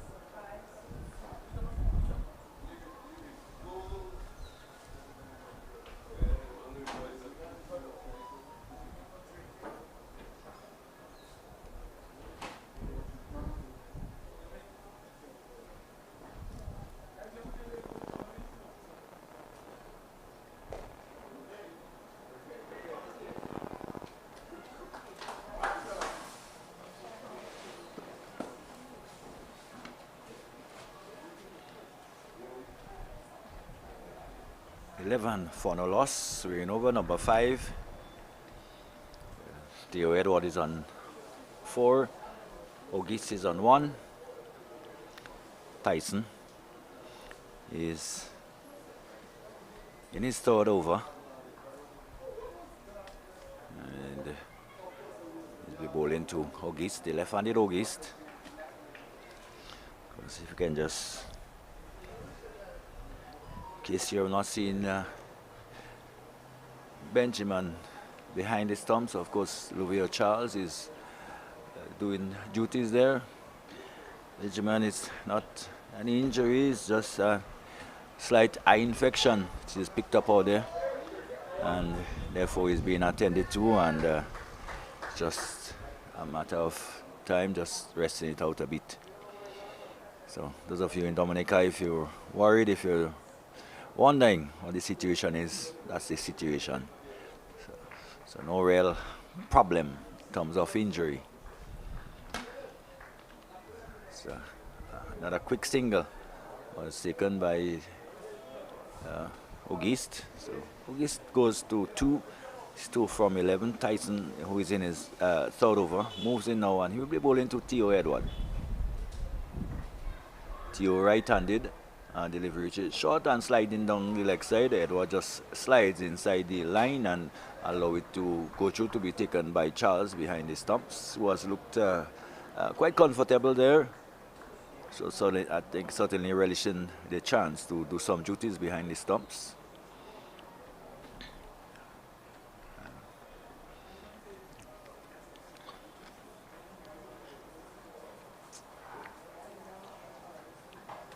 $12 for no loss. Let's see Dominica in virtually full, large and in charge. Yeah. Driven by Theo. Down through the offside. The fielder comes across and it goes right to him, and it goes for 4. So Theo Edward was driving nicely, and it should have been cut off by the fielder down on the deep extra cover, down on the deep cover boundary. Just moving across to his left, and the ball just slipping through and going away to the boundary for 4. So 4 runs to Theo Edward. So he takes the total onto 16. 16 for no loss. St. Lucia, remember, they're in pursuit of 375. Wow, no delivery. Beaten there, probably for pace and a little bounce. The ball, a good length delivery, and they were trying to get in behind it. Just a bit late in the shot. And a moral victory there by Gillan Tyson. It's third over so far, none for 8.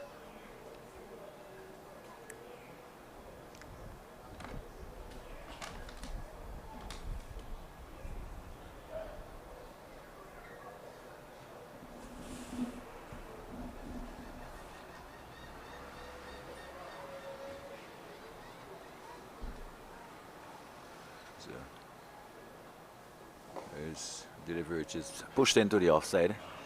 No run. Yes.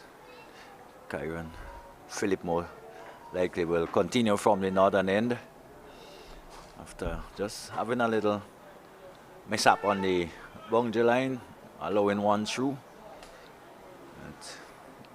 An opportunity to make amends with the ball for Kyron Philip. Of course, he did batted quite well in the Dominica inning. He was the last man to go caught down on the boundary, attempting to push the score along. So he's just heading back to his mark on the northern end from the bakery end, as we sometimes call it. And we'll try again to Auguste. Auguste is on 2. Theo Edward has been the more aggressive. Not necessarily, but he has faced probably more deliveries than Auguste. Auguste jumps into line, gets in behind the line of it, and just play it up on the onside. And there is no run. Tyson three overs for 8 runs. 16 for no loss. And extras have contributed quite significantly to the total so far. 6.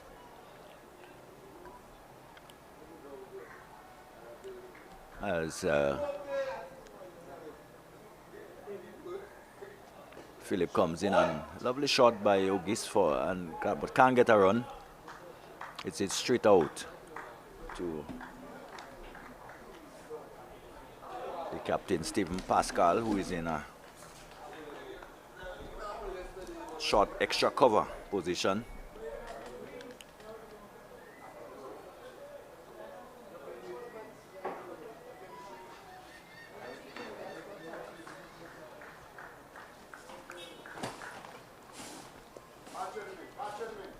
Philip comes in again around the wicket ball to Auguste. Auguste this time just pushes the right foot forward. Of course, he's left-handed, and lift the bats and allow the ball to go through to be taken by Lucia Charles.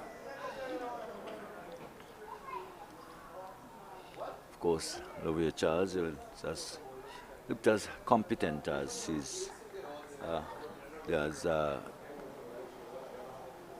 Benjamin himself.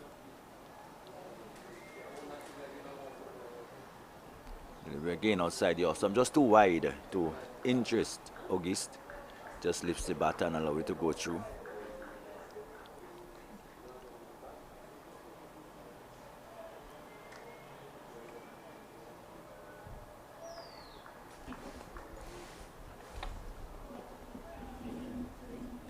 Probably just the line and the length of the bullet. Maybe just a little too wide, too short.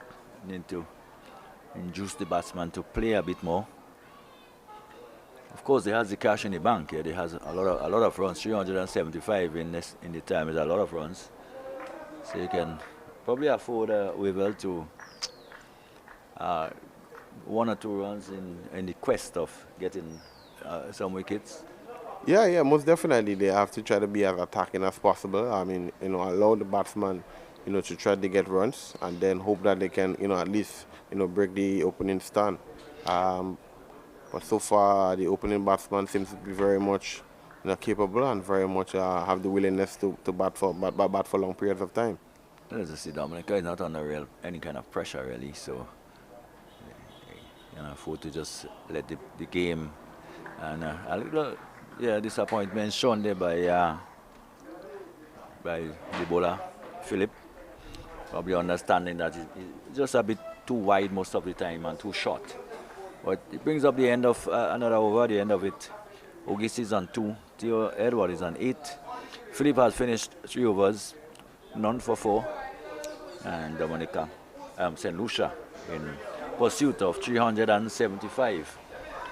16 for no loss.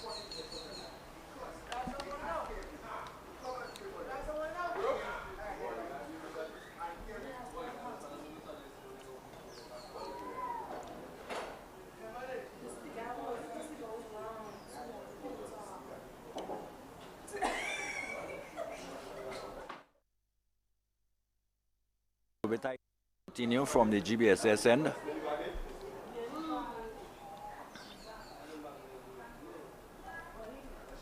So he'll be looking for success. He comes in over the wicket and ball to Edward. Edward get a delivery which he tucks on the onside. The fielder from square leg comes running in and picks up. There's no run. Chance of a run really. So very quiet phase in the game. Yeah, quiet passage of play. Both teams will be looking to try to get as close as possible to a victory. St. Lucia will need another, not impossible, but 359. Driven away and a chance to redeem himself for Philip. This time he doesn't let it through. He feels well going around to his left and with a strong return back to the wicketkeeper. The single to Edward. He goes to 9. Auguste, who is on 2, comes in to strike 17 for no loss. St. Lucia. Of course, hopefully sometime during the course of the afternoon, we may have with us the manager of the Dominica team come to have a little chit chat with us. I'm sure you folks in Dominica will be quite eager to hear from the manager in terms of the way things are with the team. They're in a very good position at the moment in this game. But here we have Tyson again from the GBSSN with a short lifting delivery. White ball signal there by the umpire. Well, indeed, it was well over the head of the batsman.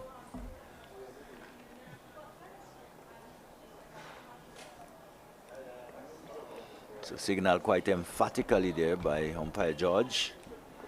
Of course, umpire George is from the lovely island of Carriacou.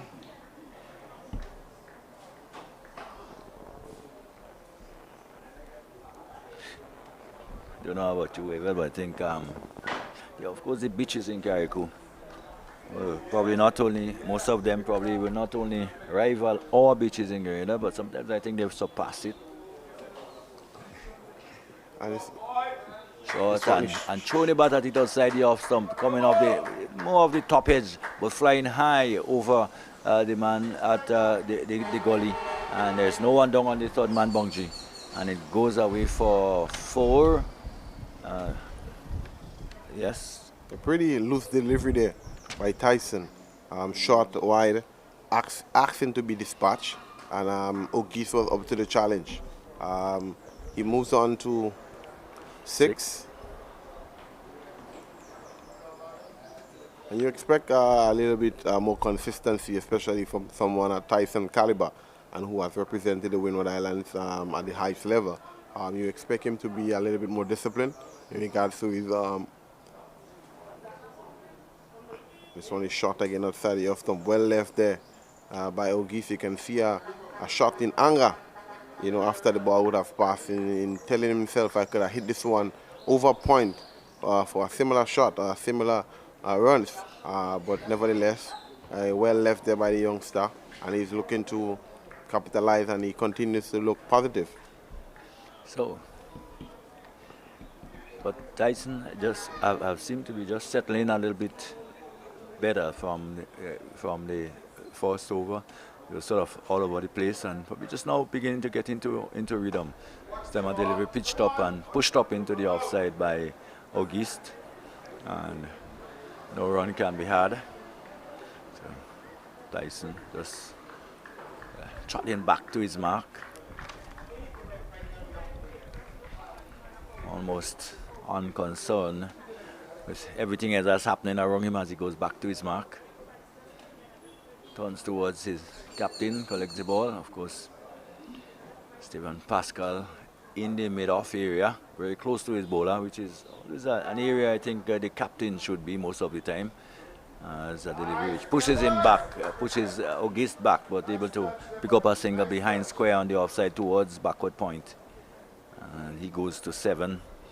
Tyson finishes his over, and at the end of it, 22 for no loss. St. Lucia, and, they are in chase of 375. St. Lucia seems to be content just to bat out the innings, bat out the rest of the overs for the day. Dominica will be trying to get as much wicket as they can. Players will be playing for individual scores and individual wickets column. That should be their main objective in regards to putting itself in the eyes of the selectors, because this tournament is basically to select the Windward Islands team to probably for the 4-day tournament and for also the regional Super 50. Of course, yes. Because when you are in trial, there's always extra pressure on you. You never know. And some of the pressures that the players are feeling out there. Again, delivery driven up to Pascal there at a short extra cover. Not a bad shot. So far, he had played 2 proper drive, but straight to the fielder. And I'm sure he shouldn't be flustered too much. He will probably get one to go through the gap any moment, but he shouldn't lose his composure and his batting style, because so far he looks very compact. Auguste. Charles Philip again to Auguste, who gets one which he didn't time as well as probably he wanted, but he got it bouncing out towards the fielder, who was at a deep backward point, and there's enough time for the batsman to cross for a single which gave Auguste his 8th run. It brings back Pascal. It brings back Theo Edward, who is on 9 into strike. 24 for no loss.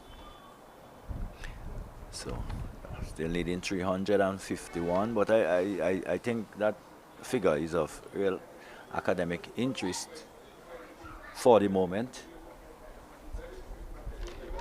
Yeah, it's a hard task here for St. Lucia, but batsmen will want to get individual scores, and this one is taken behind square. Poor fielding there by the fielder, Captain Pascal. Give away an easy single there. Another one to Theo. It was a good bit of fielding in the end. The ball, despite what was struck firm enough, and couldn't really get a hand. The ball rushed into the feet and bounced away for a single. Single which takes Theo Edward to 10. Dominic Auguste back on strike, he's on 6, 25 for no loss. Extras rival in the batsmen, 7 at the moment. Of course, one of them came in by way of 5 and no balls. Deliveries, maybe the batsman probably thinking that it has stayed down a bit. It was just back of a length, but really didn't get too much higher than stump height. They just...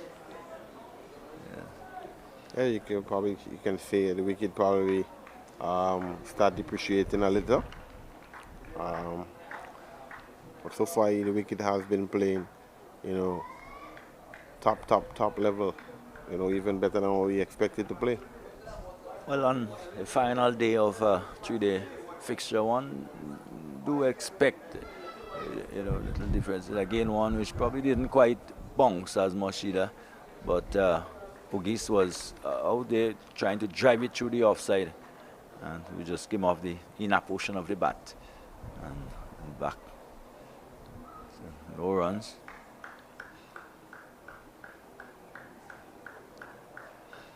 So Dominican ensuring that they keep the pressure on the batsmen, not giving them too many loose deliveries that they can capitalize on. Did see one such delivery flying down over third man for 4 by Auguste from Tyson. Philip, on the other hand, who was just finished his 5th over, only 6 runs off his bowling, and he has been pretty tidy and more not. Very often on bowling in very good positions, good lines, good lengths. the batsman has found that a little bit difficulty in getting him away. But it will be, now there will be a change of bowling now from the, Joseph will take it up from the GBSS end. Joseph, who had a degree of success when he came on yesterday to bowl, he did pick up a wicket in his first over, if you remember that. So he will be taking it up from the same end in which he operated in the first inning. It goes from the GBSS end, from, if you know the Roy St. John Park, even it's from the commentator's booth end also. Yeah, definitely. Yeah, the We commentator's are booth. located just on the southwestern side, south side, and the outside the off stump, which is allowed to go through to be taken by Charles. Theo Edward ensuring that his judgment is impeccable. Yeah, not a bad start there by Jed Joseph at all.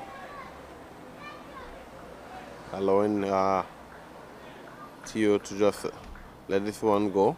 I wonder if he have an in-swinger though. That's Joseph. Judge beaten outside the off stump this time. You want to think that he did play genuinely and that looking to drive it through the offside. It was sort of a very short. It was not too close to him. It's one that he probably could have left.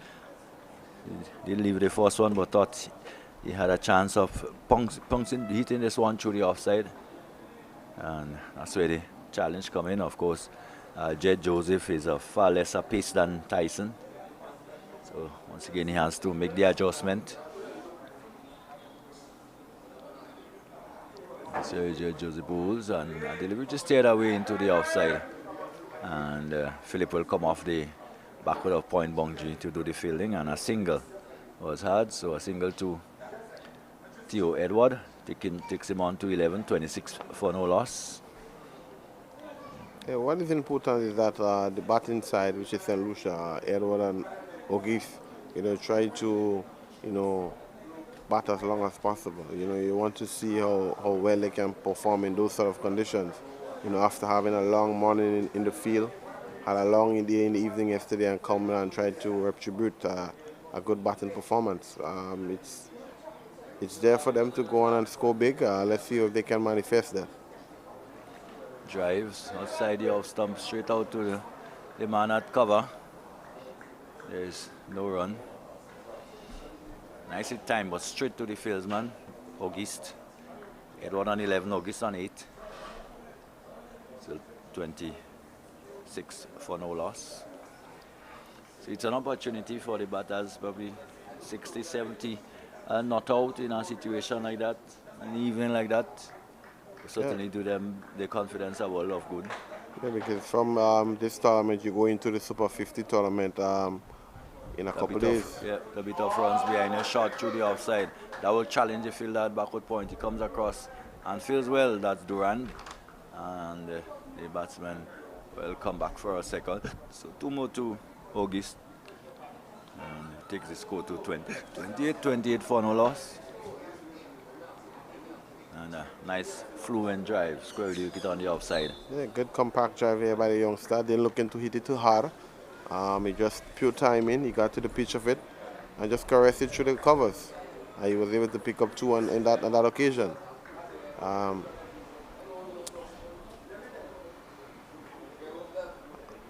But Charles, here comes. Around the wicket again to bowl to Auguste. Auguste is locked in defense. Yeah, and does hold the post for a few seconds too. I guess to be admired by all. A very stylish cricketer. Yeah, indeed. He seems to be one with a little bit of zest, as we call it in local terms. But nevertheless, he's looked the part. He looks, accomplished as a batter. And let's hope he can get some big runs. Well, just say, I'll give you something to end the over. As the over come to an end, the end of it, Jed Joseph has finished his first. 1 for 3, tied the over. 28 for no loss, St. Lucia. and Theo Edward on 11. So he will be taking strike again from Philip from the northern end. Two slip and a goalie, backward point over on the boundary. Artenes himself is at second slip, orchestrating things from the slip area. There is a cover, extra cover made off, no made off really.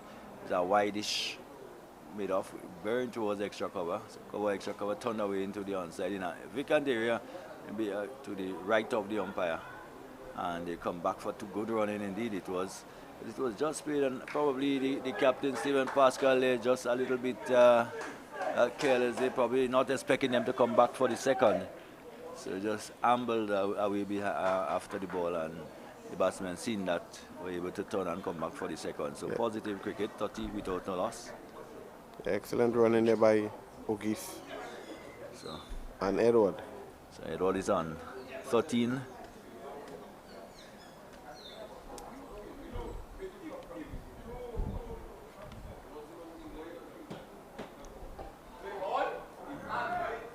Comes forward and pushes it up on the onside. Durand comes in from a short extra cover position to do the fielding. Theo Edward remains on 13. Ogis on 10. Over number 10 of the St. Lucian inning. In the first inning, after 10 overs, they would have, I think, gone past 60 already. They were scoring at a rapid rate, but they would have lost a few wickets within that time. It's them a lot more circumspect, and quite understandably so. Outside the off stump and steered away down behind point on the square on the offside. That will run away into the boundary for 4. So another boundary to Theo Edward. Let's see. Yeah, not quite in control. The ball probably got a little bit big on him, but he didn't leave the bat in the air. Managed to pierce the gap between second and third slip and away to the boundary for 4. So he will move on to 17, and the St. Lucian score will move on to 34 for no loss. As Philip would feel that he would have scored a moral victory there.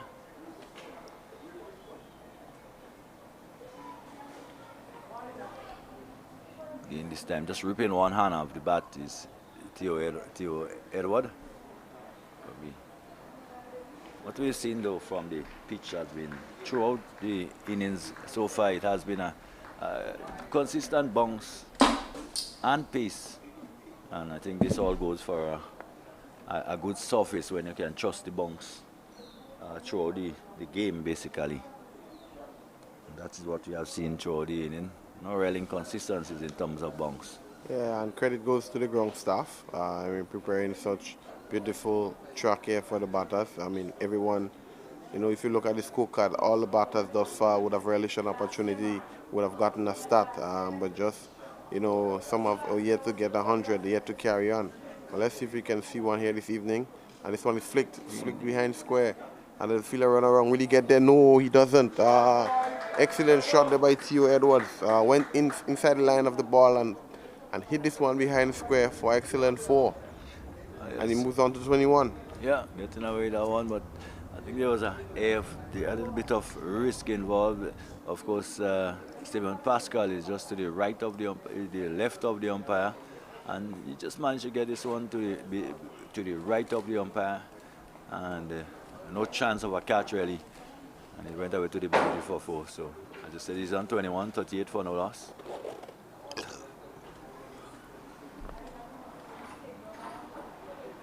This time he's short and in the air, and not good work at all. Probably should have stopped that. That is the substitute who is on the field for Benjamin. He was down at long leg. He hit it in the air, and it went pretty close to the fieldsman. And probably he should have prevented the boundary. Pulled down. He was right there and goes for 4. So what, 3 boundaries in the over. Took Theo Edward to 25. 42 for no loss. They let it score here at the St. John playing field. Was St. Lucia still needing 333.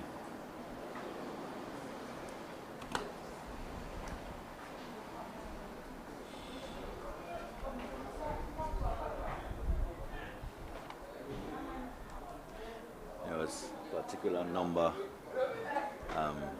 we will umpire, you remember, whenever the Nelsons came up 1-1, 1-3-3-3, he will be hopping and skipping.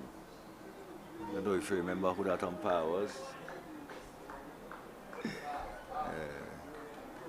I'll give you his name now, why?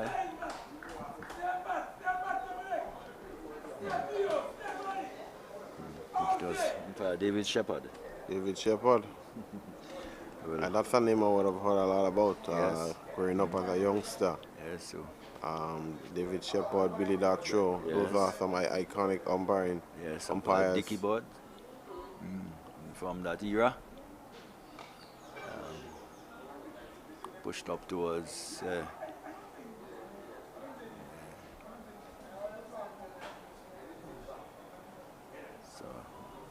whenever the score would have been it was hit on a Nelson, Dickie would be hopping and skipping until the score changes. Ah, Yeah.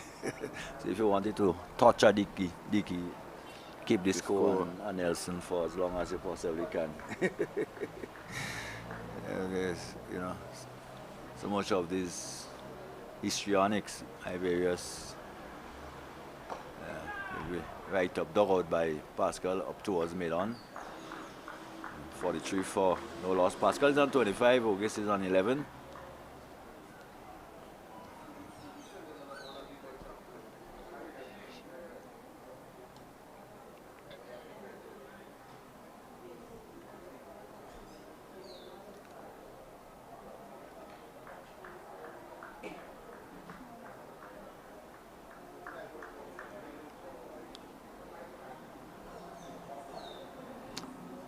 Harry Joseph on his way to bowl, and he flicked in the air again, and a very good attempt down on the boundary.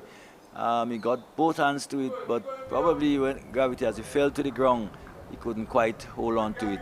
That was Duran down there, and it went away to the boundary for 4.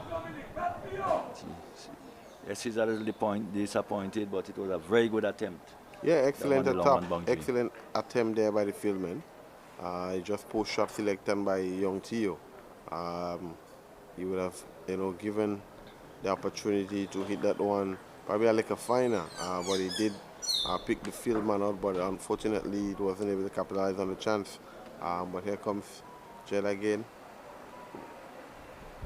Delivery outside the off stump, and again, we just a breaking concentration by the last 2 deliveries. Really, the last 3 deliveries probably that he faced just a little bit loose, just walking away a bit now, probably just admonishing himself and trying to get the powers of concentration back.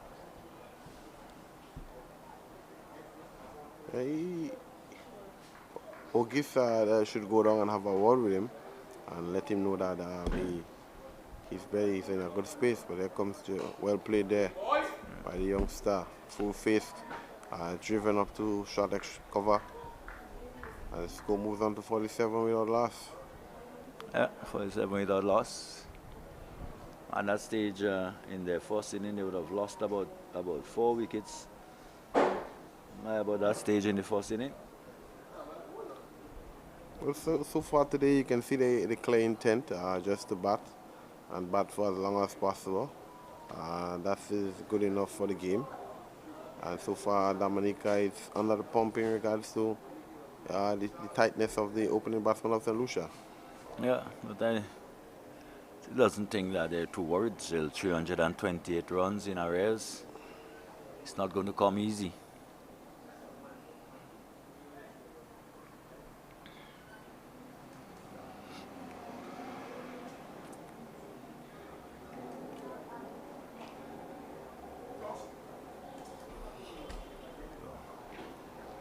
Philip will continue. 47 for no loss. Auguste on 11 will take strike.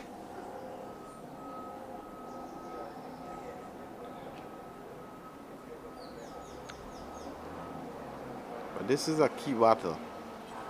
Now he'll be looking to get a breakthrough.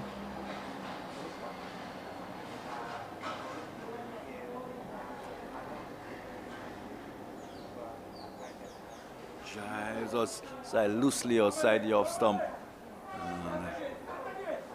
Just beaten outside the off stump. How close was that? Yeah, pretty close. I think it was a shot of anger there by Auguste. So far, the Dominican bowlers is piling on some pressure here. We have a couple loose shots there by the St. Lucian batsmen. Philip will be looking to see what he can muster in this over.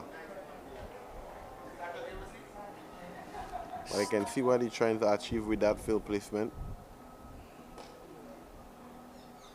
This one is driven nicely to short cover for no run.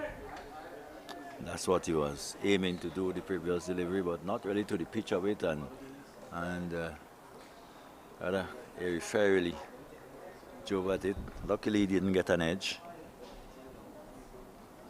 So far, the Dominica is handling the pressure pretty nicely. St. Lucia is yet to lose a wicket. But Dominica seems to be containing them pretty nicely. Again, this time pushed up towards them where there's a chance, and that could be very, very close. It was a direct hit, and what does the umpire say? He says not out apparently, but the players are all looking around, and whenever there is a direct hit, it's always very interesting.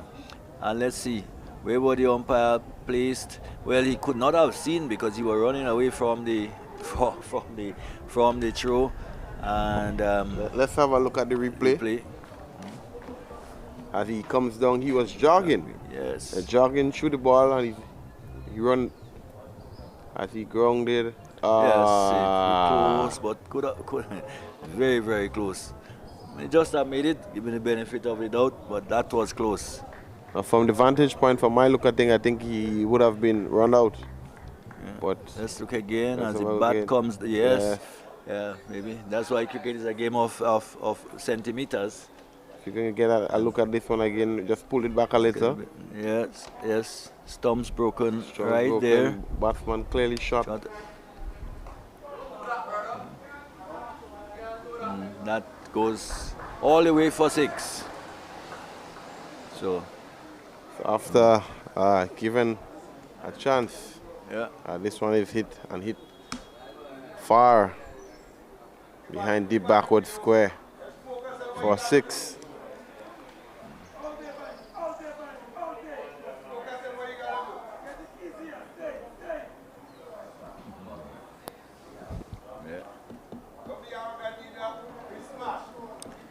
So,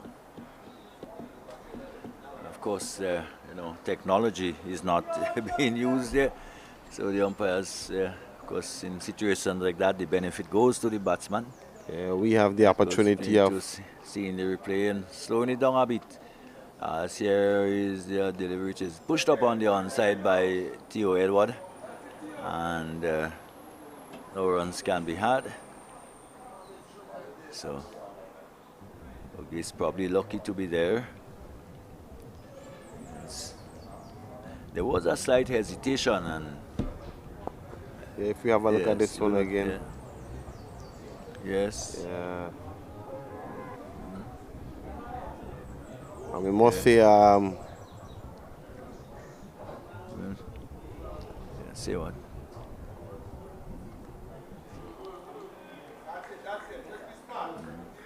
The camera crew would have gotten us the exact angle in regards to that decision. But unfortunately, the umpires wasn't privy to those views. So the end of the year, 54 for no loss. 35 it is to Theo Edward. Dominic Auguste is on 12. And the bowling figures So far, Joseph bowled 2 overs, no maidens, 8 runs, no wicket. Of course, Philip 6 overs, 1 maiden, 27 runs, no wicket. 54 for no loss after 12 overs. Still needing 325. And of course,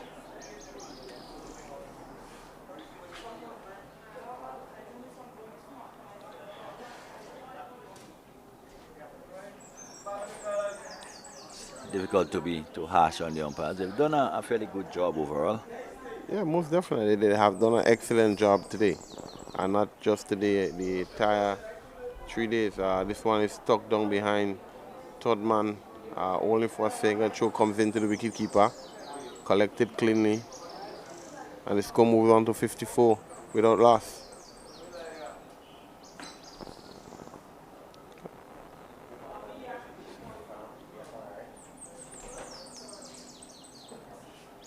Terry Edwards on 35. August is on 13. Extra 7. 55 for no loss as Joseph moves in again, right arm over the wicket. And Edwards stares it away. Long behind point on the onside. The fielder at the backward point goes across to his left towards a wide Studman area to do the fielding, and a single. Or had 56 for no loss. 36 to Edward. August is 13.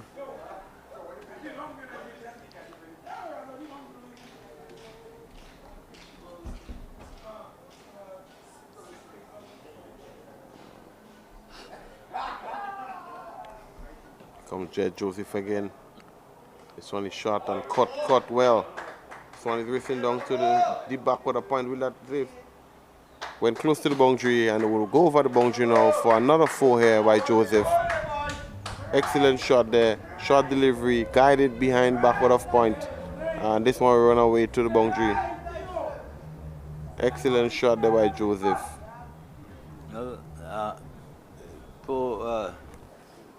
Durand down there really having a hard time. A difficult chance that he wasn't done again on this occasion. Just not being able to keep this one inside the boundary. And 4 runs, so. Yeah, excellent shot there by Auguste. I mean, he watched it late and he would have gotten enough bat on it and guided it correctly down behind point for a wonderful 4. So far, he has looked good.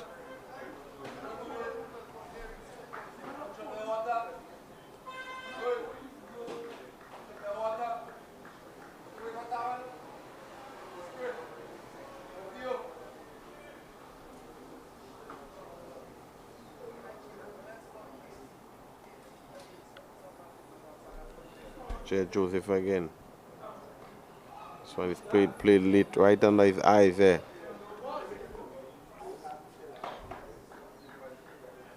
Right over in Trinidad, the West Indies is, of course, making a fight of it. Because Pakistan needing, 181. They're 53 for 5 at the moment. And certainly making a fight of it, the West Indies.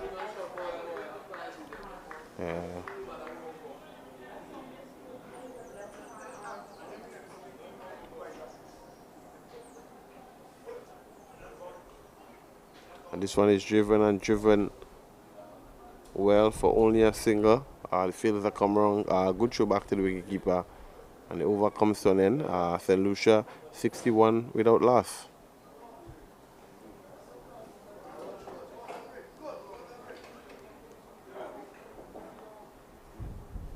And we do have a water break here. 61. 61 for no loss. St. Lucia. Theo Edward is on 36. 16 to Dominic Auguste. 18 to, in fact, to Dominic Auguste.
the players have refreshed themselves, and of course we see Tyson with ball in hand, and switch from the southern to the northern end, and get a feeling that the rhythm just wasn't right. We well from the first spell from the southern end, so that may have prompted the change of end, Yeah, and the fact that they haven't yet broken through. yeah, well, he will be the leading the attack, and if they were relying on him heavily, so he can break through, getting a breakthrough for his team. So that's probably the reason change from the end, because he was struggling at the GBSS end. His pace and so on would have decreased over what we saw from the day before yesterday. But let's see how he comes from this end, the bakery end, and he comes down. Shot delivery here, cuts well.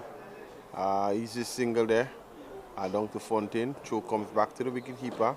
Well take there by the wicketkeeper, and the score moves on to 63 without loss.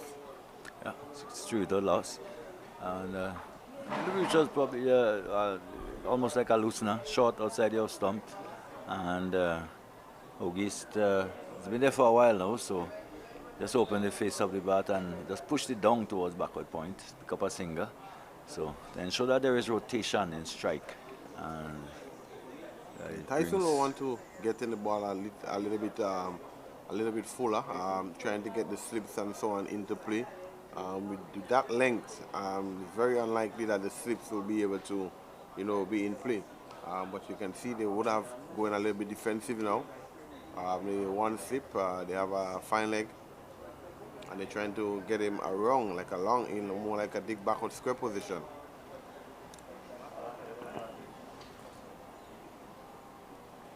Another wide delivery here, wayward delivery there by Tyson. What we expect from Tyson is for him to, be the senior out of all the bowlers out of Dominica. We know what he can do. He has a lot of pace. He has a lot of aggression, but sometimes you need to take that short ball away and get the ball up to a nice length so he can put his slip cordon into play. But what he's doing right now is probably trying to short ball Ployd with the fine leg and the backward square in position. And this one is open, the face is open down to the backward point for only a single. And this brings back Auguste onto strike. I think that was a much better length by Tyson there. Let's see.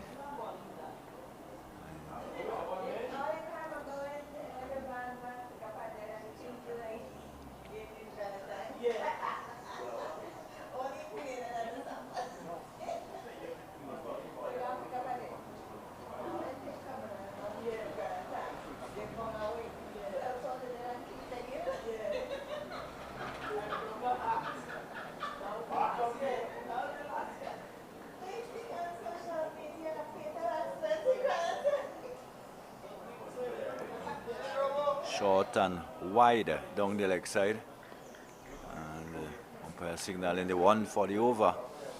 So it's really an innocuous delivery, short and wide down the leg side, and Auguste had nothing to do with it. He remains on 1937. It is to Edward, 63 for no loss.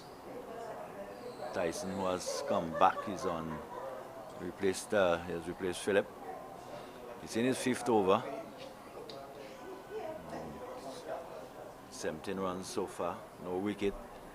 The delivery reaches linked outside the off stump, and Auguste finds himself in a very good position. Just play it out into the offside, and there is no run.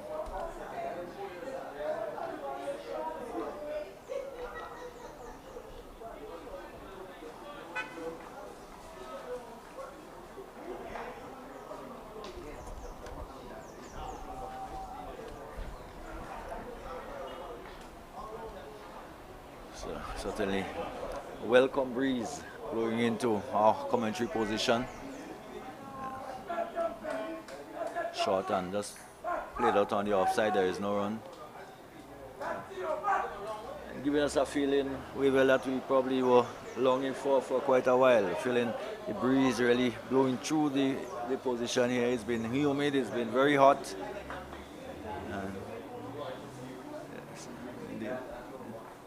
And one can see the difference. The flags are stretched out probably for the first time, so we've seen since the game started. So lovely conditions, and I guess the players are also experiencing that conditions on the field. So, and looking across to our right, one can see the trees out there, the coconut, the banana trees, they're all fluttering a bit. I mean that there's some breeze going around. And we welcome that, and see the little energy fan on top of the shop just to our right, really aggressively turning and probably producing its across to our left with the fan that's set up there. Look like a wind gauge. Yeah. Over on the left hand side. Here is Joseph short. Outside there, someone slapped away, and they feel that getting a hand to it, but just can't do enough to stop it. It was hit very powerfully indeed by Auguste, and he gets a boundary. He goes to 23, 67 for no loss. Yeah. Excellent shot there by Auguste, given the treatment he deserved. Short delivery there. He would have been given room, and he would have maximized another opportunity. Indeed.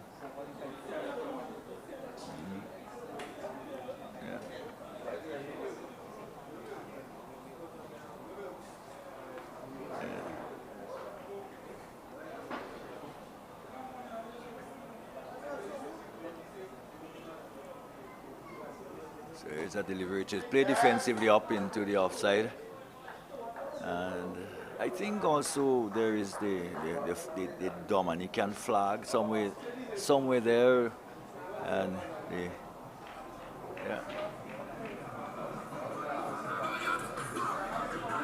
Well, we can see the Dominican and Trinidad flag. Yes, fluttering in the breeze there. Flag of Trinidad and Tobago, Dominica and Grenada.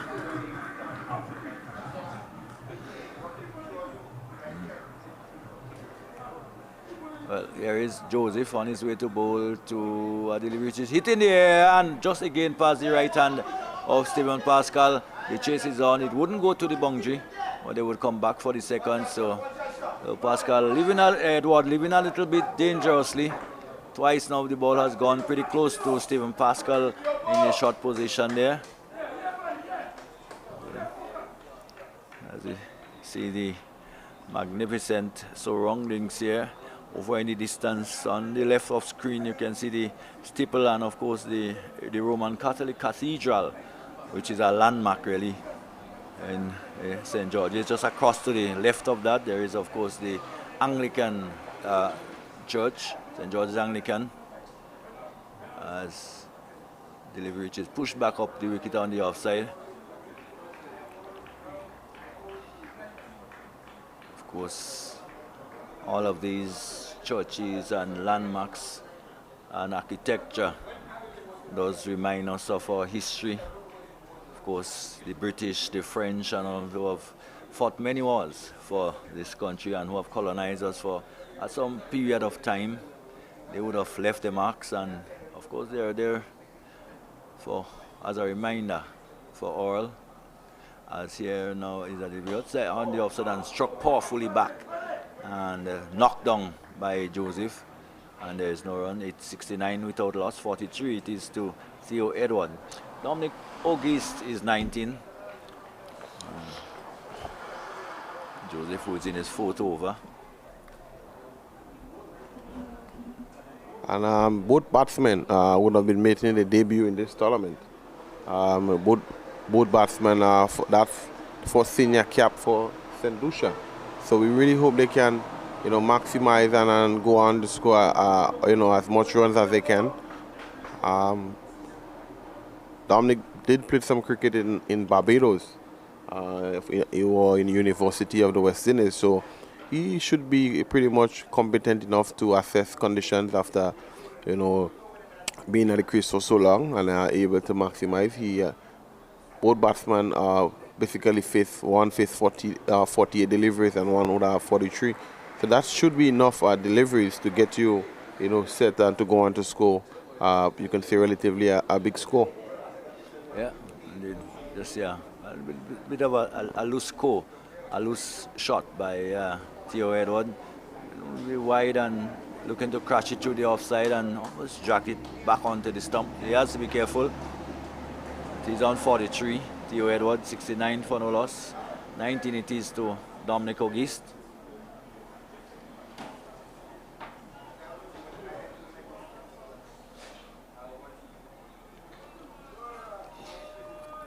Goes back to the churches on the hill. It's as if we were at the Anglican and the Catholics, like, and I think there was a Presbyterian church also around the Grenada Road area. Like they're in competition as to who would break from that dribble nicely, but straight towards Pascal. There is no run. Like if there were competition as to place the churches at the best vantage points on the hill. Yeah, I wonder if that was the case. Get the best view. Of course, the churches, if you notice, all of the churches were built on basically on the hills overlooking the city or the parish in which they were built. Drives up towards mid-off. Of course, when you're in Las Vegas and you look up the hill, of course, the St. David RC looms large in the distance there.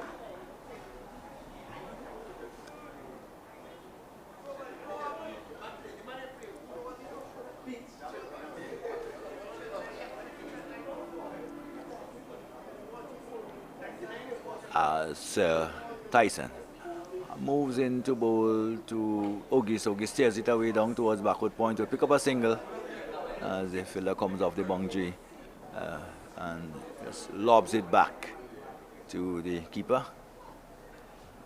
Takes it. So 70 for no loss.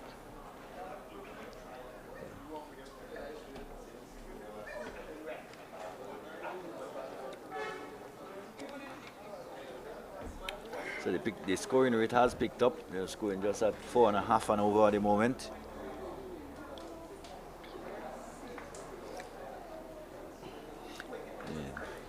Conditions really favoring the batsman now. Nothing at all in the pitch. You can see for the bowlers, no lateral movement, not much bounce. So the batters can really enjoy themselves out there. Yeah, excellent condition for batting. Yes. Tyson comes in bowls and bowls short, and they were the one for the over signal by the umpire. And another dot goes into the scoreboard. 70 for no loss.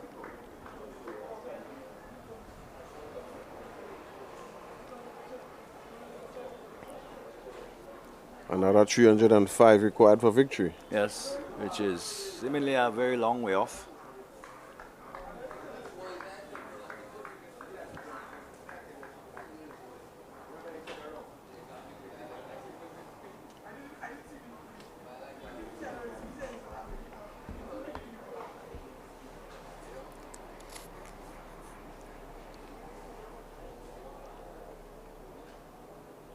Tyson runs into a bowl and a delivery which is almost trapped between the bat and the pad. And Tyson just throwing his hands in the air. As probably this one may have just jagged back into Theo Edward. And almost trapping it between the bat and the pad. I think had not been some bad day, there would have been a loud, aggressive appeal by the bowler. So just a reassuring word from Auguste to Theo Edward. Tyson in his 6th over, 70 for no loss. Auguste on 20, 43 to Edward. He waits for Tyson. Go to this delivery. Gets it short and and just dancing rather ungainly underneath it. And it goes through to be taken by the keeper. At the end of another over, the 6th bowl by Tyson. He's gone for 18, hasn't yet taken a wicket. In fact, 70 for no loss. St. Lucia in reply in pursuit of 375 to win this game.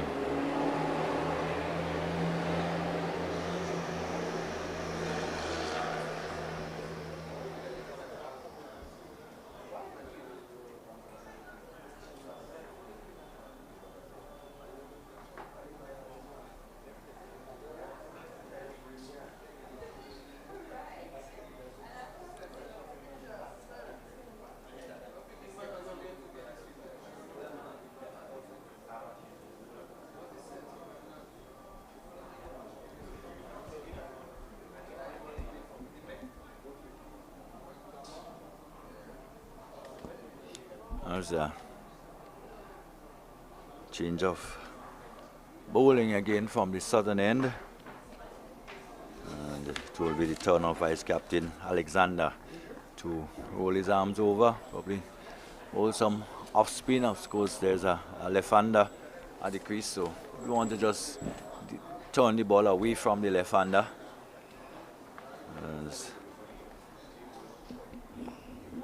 Joshua Alexander bowling from the GBSS or the southern end.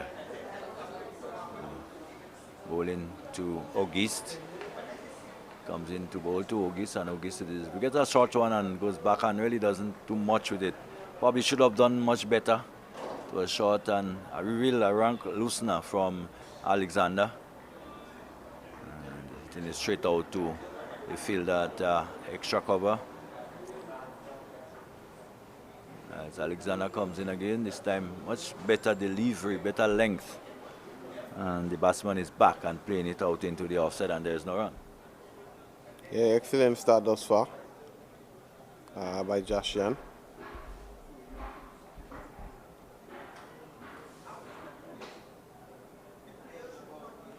Oh, beaten outside the off stump this time.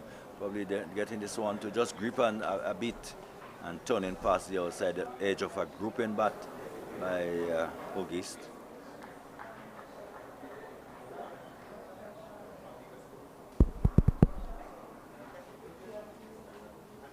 Yeah, he's coming forward and the ball traveling there a bit towards the short backward square player and going for a single, but not very confidently negotiated at all. The ball just coming off the inner portion of the bat and traveling in the air for a while. But managed to pick up a single to take him on to 20. It brings Theo Edward, who is on 43, to strike 71 for no loss. Of course, for Theo Edward, the ball will be turning into the right-hander, which in some ways are a lot easier to deal with.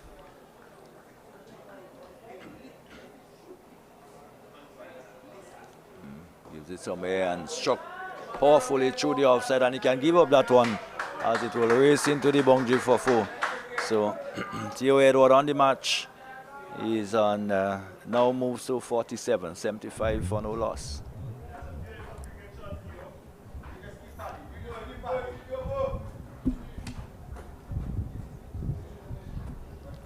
One given generous flight, invited the batsman to go, and he went. And this one was over pitch. Yeah. And driven well. Again, much better delivery on this occasion. Theo moves 3 shy of half a century. Yes. At the end of the over, score moved on to 75 without loss. After over number 17. St. Lucia replying to Dominica 375. They require another 300 runs.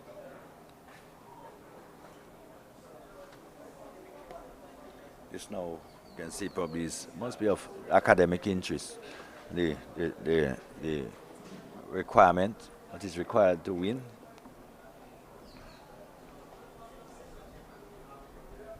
As I said earlier, these batsmen have an opportunity now to really just settle in and make some runs to give them some confidence for later in the tournament, later in the games to come.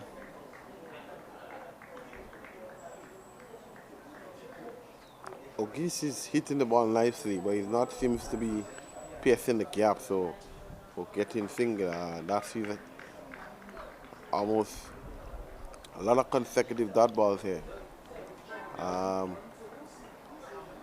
You're not able to rotate the strike as freely and easily as possible.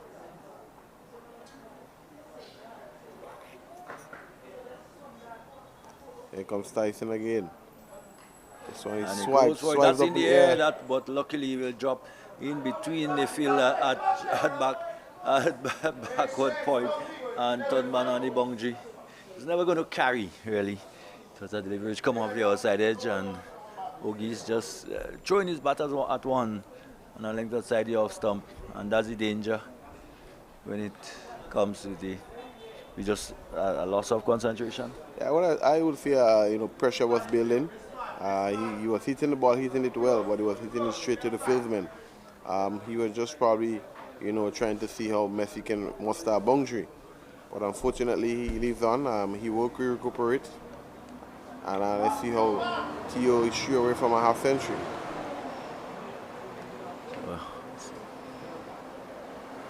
Another short delivery there by Tyson. Very short delivery. And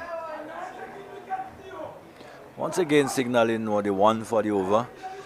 Delivery which was fairly high over the head of the batsman, and of course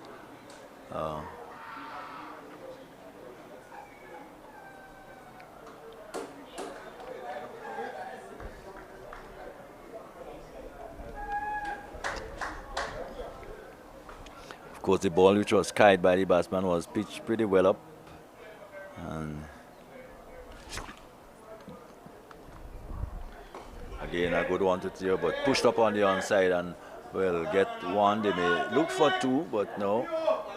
Theo not interested in two, as the ball went down towards long on. A firm push along the ground, and just a single was had. 77 without loss. Theo Edward is on 48. Dominic August is on 22. So it will be August to take strike from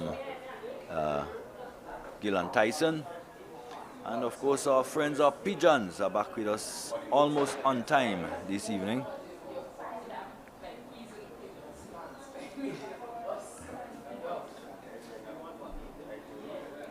Very short and down the leg side on this occasion. So Tyson have been spraying it around a bit.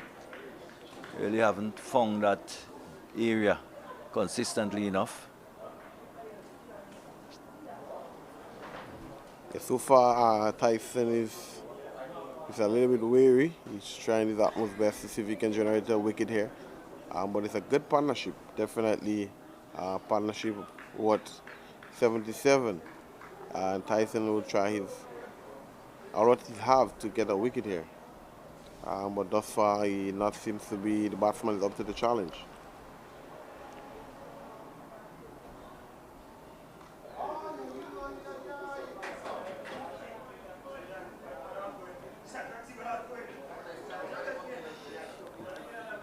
So we well, your friends, the Pigeons, I said they're back with us, and slowly they would walk their way around the field until probably they get onto the eastern side of the field, and after which they will make their departure. So after doing some inquiry yesterday, I was informed that the Pigeons normally work with the groundsmen. What? Yeah, so what they normally do, they will pass around and eat the weeds. No, okay. Yeah, they will pass around and eat the weeds across the playing field. Yeah, so everyone has a role and responsibility here. Yes. Who collects the pay on their behalf, though? Keeping the outfield green and lusty and quick. Naturally. Yes. As which is pitched up, and see how Edward come forward and plays it up on the offside. It's amazing how God has organized his works to the food, how the food chain is linked.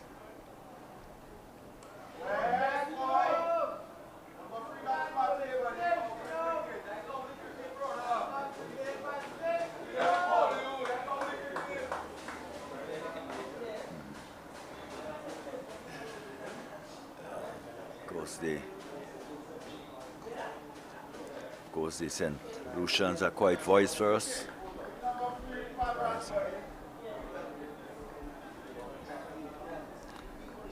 Cheering and supporting everything the batsmen does out there. They didn't have a lot to cheer about so far during the two innings, but finding something they can really cheer and shout about at the moment. Sure, if X microphone, you'll be hearing them just on the right hand side of us at the Pavilion tour, right? Very much adding to the atmosphere here. Pretty hot evening. Back with Theo Edward and plays it up on the offside. And all the support, all the advice goes out to the two youngsters out there. So far, so good. 77 without loss. 48 it is to Theo Edward. There in his 50, just one stroke away as he choked this one up on the onside and can't score. So you'll have to just wait a little longer for that milestone as the over is ended. At the end of it, 7 overs bowled by Joseph. No, in fact, that's Alexander. His second over, just finishing his second over. So far, 2 overs for 5 runs, no wicket. And Tyson, who is heading back to continue from the northern end. And he will be bowling this time to Auguste.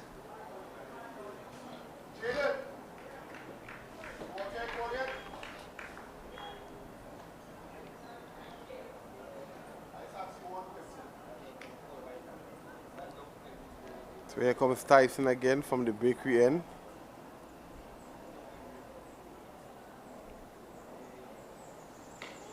So it's well played there by Auguste. Got in the full face of the bat to the ball. Tyson picked this one up and he turned back to come back again to bowl his second delivery in over. Yeah. So far the batsmen have looked pretty impressive. Not yet played a loose shot. 2 chances was given, but they look competent.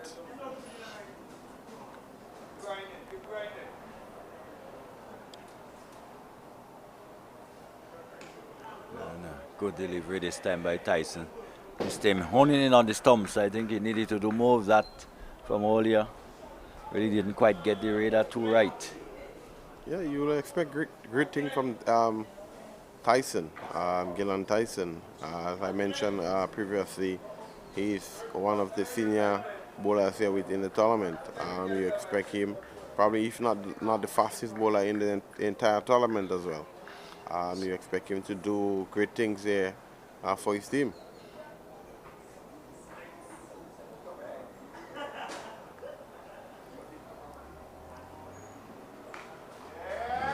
Driven up on the onside.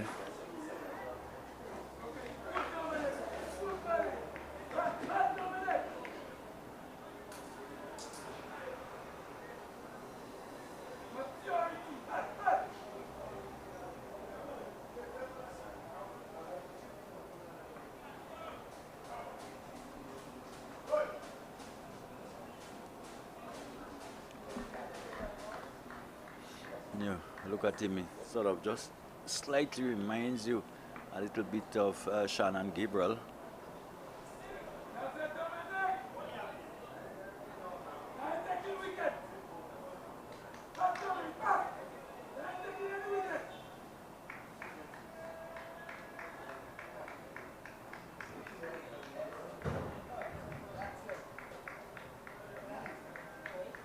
.77 for no loss, 48 still it is to Theo Edward. Dominic Auguste is 22. Tyson, who have toiled without success so far, he's in his 8th over. None for 20. And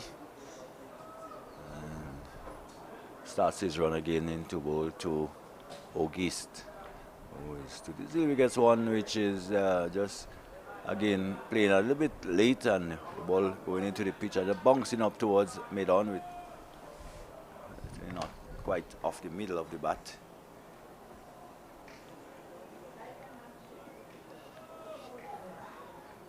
Has to be wary of hanging his bat out outside the off stump.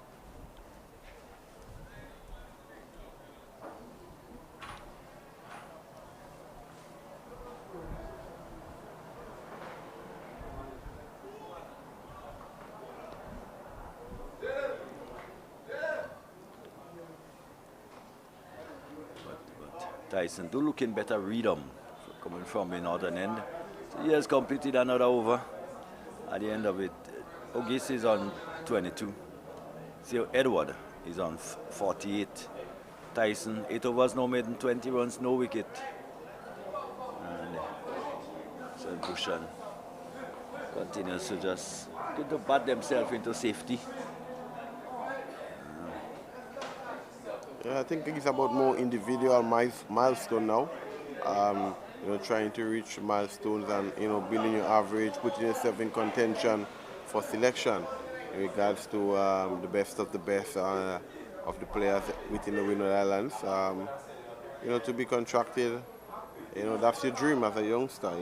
Breaking into that national setup and then going into the Windward Island setup, and hopefully one day to go to represent the men in maroon.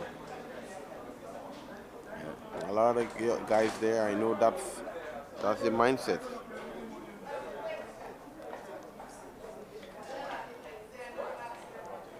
Statistics doesn't tell you how the runs are scored. They're only Pakistan in quite some problems against West Indies. They're 70 for 8 at the moment. West Indies doing the work on Pakistan. Having to score 181, they're 70 for 8. So, guess they maybe knocked down towards long on. And a single to Theo Edward. It takes him on to 49, 78 for no loss. Of course, there's a song when Irish eyes are smiling. There may be a few West Indian eyes that are smiling at the moment. They're doing well. Pakistan 70 for 8. Oh, nice. Yeah.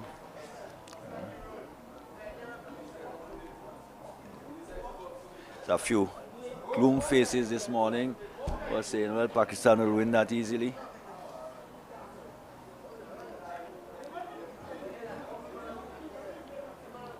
Very short outside the off stump. Caught down behind shot. Oh, lovely shot. That was so well timed. That delivery short outside the off stump. He rocked onto the back foot and didn't look to hit it too hard. Just caressed it and placed it nicely past the fielder at backward point. And it raced away to the boundary for 4. Auguste on the match. He's on 26. 82 for no loss, St. Lucia. Yeah, excellent shot there by Auguste. He's been there for a while, so you expect him to those sort of deliveries, put it away. It's one of the best delivery by Alexander. But here comes Alexander again. Again, given generous flight, and Auguste just just eased himself onto the front foot and pushes it up towards extra cover. And there is no run.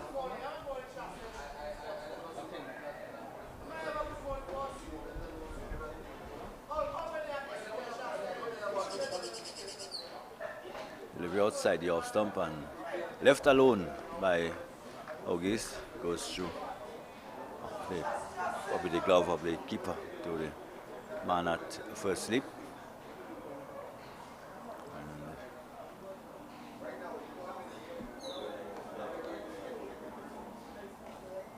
The delivery is driven back up the wicket to the bowler, and there is no run, so Edward will be probably a little anxious to get to the 50. It's on 49. And a delivery again well flighted and struck up towards extra cover.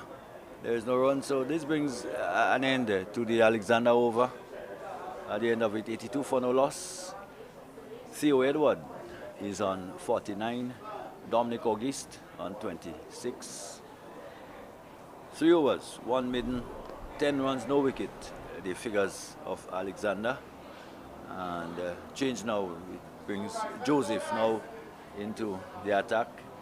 The left arm spinner for Dominica.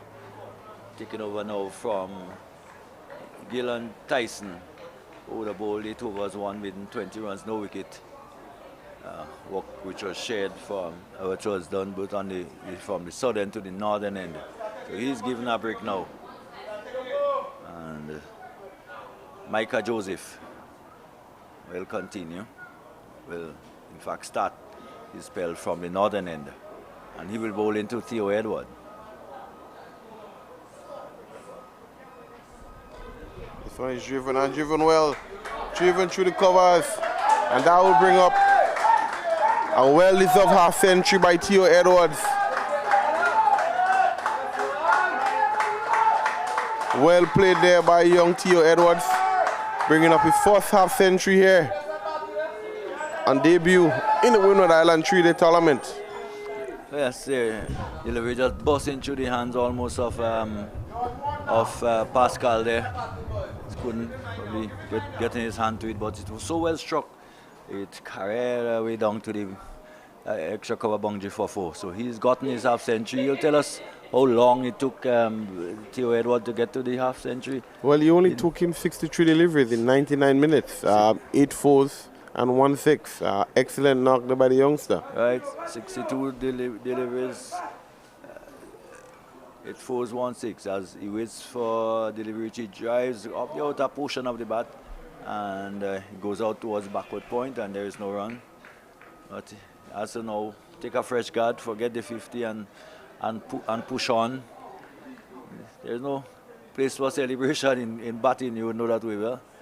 The concentration has to continuously be on, but he's on to the back foot and has come up with another magnificent shot. Delivery short outside the off stump, and he rocked onto the back foot again and spanked it, square with the wicket on the offside. True square cover, it went and away to the boundary for 4. Yeah, excellent shot there by Edwards again. Brings up his second boundary in that same over. So he's gone to 57, 90. It is now for no loss. And despite a couple of very nice shots, the current rate has dropped a bit from about 4.5 to just about 4. And he's this one in the air. And that goes 1 bounce into the bounce. In fact, it went all the way. In fact, I thought it had gone 1 bounce, but it went all the way for 6. So a full toss, and given the treatment, that's how you deal with bad bowling. And Edward, who's been there for from the start, has gone to 63. It's 96 for no loss. And still needing 279 runs. Is there a chance still? Yeah, I told you from the beginning, the aggressiveness of the St. Lucian batsman, nothing is impossible. But Edwards is thus far dealing in boundaries.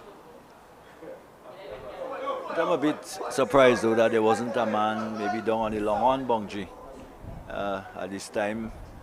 But there's no reason to panic. So our expensive over comes to an end. Mike Joseph would have received 14 runs from that over. Theo Edwards on 63. Dominic O'Geef's on 26. St. Lucia 96 without loss. Yeah. Still a long way from 375. It is good to see the batsmen expressing themselves and using the conditions, utilizing the conditions. You won't always find perfect conditions to make to score, to make runs. When you encounter those conditions, you certainly has to make maximum use of it. Alexander continuing his bowling to August. August is on 26, and he comes forward and plays it up to the man at mid-wicket, Micah Joseph. There is no run. Edward moves in again to bowl to August, to come forward and plays it up towards Stephan Pascal there at short extra cover. And again, no run can be had.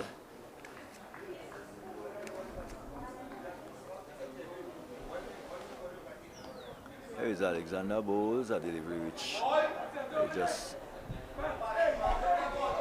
he almost with the arm just pushes it back to the bowler. 96 for no loss it remains.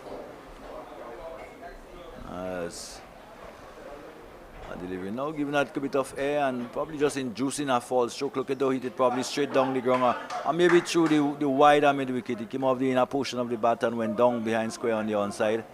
And he was able to get a single to take him on to Auguste on to 27.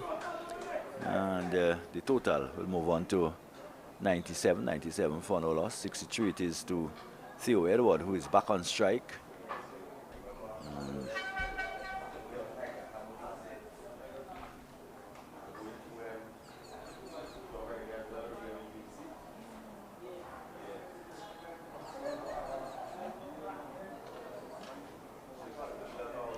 Here is Alexander over the wicket this time to Theo Edward. Edward gets one on target to do no more than to come forward and push it into the offside to bring the end of another over by Alexander. At the end of it, Edward is on Theo Edward is on 63.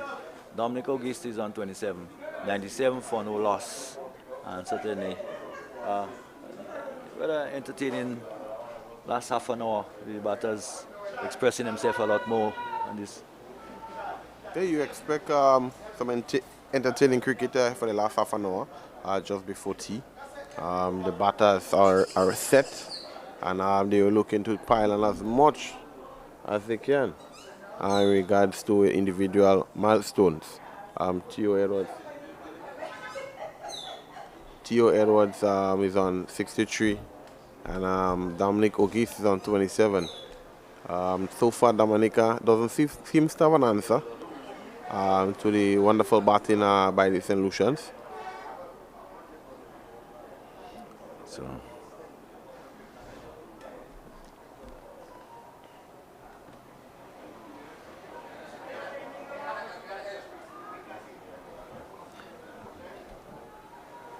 you know, there's a lot of cricket happening. I think soon maybe Webel will give us a little update on what's happening with the Grenada game. Of course, we can tell you that West Indies is not far away from winning a victory against Pakistan. Pakistan is what, 77 for 9? Chasing what, 181? Drives in the air and away, and that will run away towards the boundary for 4. So the batters are really finding some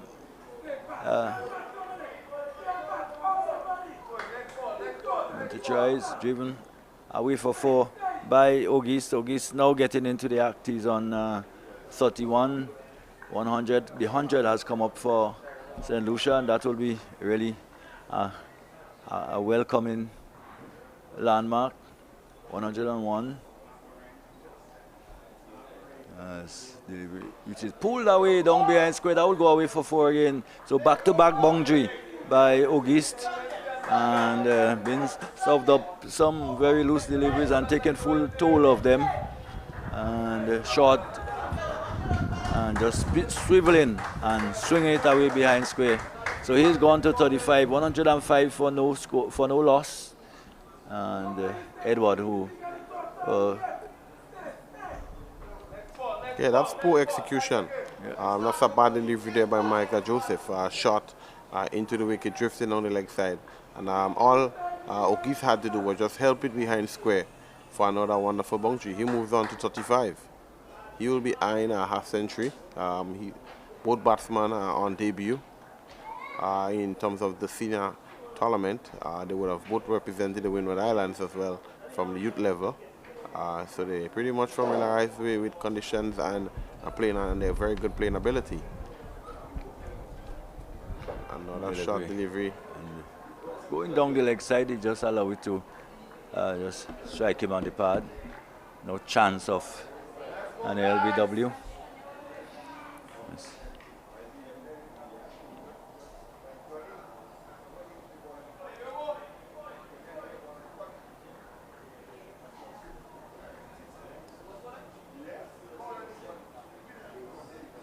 So just in case you're wondering, over at the Lafayette playing field, Grenada is taking on St. Vincent. Grenada currently at bat, 149 for 6. They lead by 123. This is the last day as well. The both teams, St. Vincent will be looking to bowl Grenada out and see if they can probably get a knock, so they can probably chase down whatever target Grenada put on the board. But here we are at Tantin, and as the over comes to an end, St. Lucia 105 without loss. Yeah, 105 without loss, St. Lucia. Of course, just to the right, just monitoring, just looking at the, let's see, just darkened a little bit more than it was in the last hour. And just a little more cloud cover. It has gotten a bit cooler, yeah, since in the last 20 or so minutes, or half an hour. And keep our fingers crossed. But yeah, we have been spared any kind of weather really for the entire 2 3/4 days so far. As a delivery is driven through the outside again for 4. So Theo Edward is having it all his way, just dictating terms out there. A delivery pitched up, over pitched, and he just gave himself some room and smashed it through the offside for 4. Yeah, excellent shot there by the youngster. Given the treatment he deserves. I think poor field placing as well. Micah Joseph just a little on the wrong angles. That's poor captaincy. The wicketkeeper would have had to see the angles. That's the importance of the wicketkeeper, being able to adjust and manipulate the angles.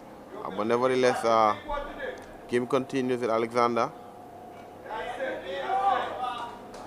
I think what we saw when this St. Lucian were bowling is that with the field setting, is that they bowl on one side of the wicket and force the batsmen to hit to the crowded areas on the wicket on that side. But there's lots of gap, and with the bowlers bowling on both sides of the wicket, basically it's making it a lot easier for the batsmen to score and score freely. Yeah, I think Dominica bowlers are a little bit complacent.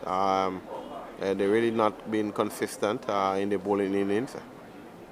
They've been, in terms of when you look at the wagon wheel, you can say they're all over the place. Looking more like they wants to buy a wicket other than get the batsman out. 109 without loss, 67 to Theo Edward, 35 to, and he looks to go down the ground again this time. This time he goes straight down to Durant, who is down on the long on boundary. And there's a single for Theo Edward to take him on to 68. And Dominic August is 35. We haven't had a century in this inning. We had a number of starts, a couple of the players get into half centuries, and nobody really went on. With a very good chance for Theo Edward here. If he can go on. Short outside the offside, cut down behind square on the offside again, down behind point. That would give the fielder challenge going down towards the boundary. In fact, the ball pulls up just short of the boundary, and they can have 2 runs as a delivery by August, a delivery short outside the off stump, and August going right back into his crease and cutting it fine. Lit down to the third man area, picks up 2.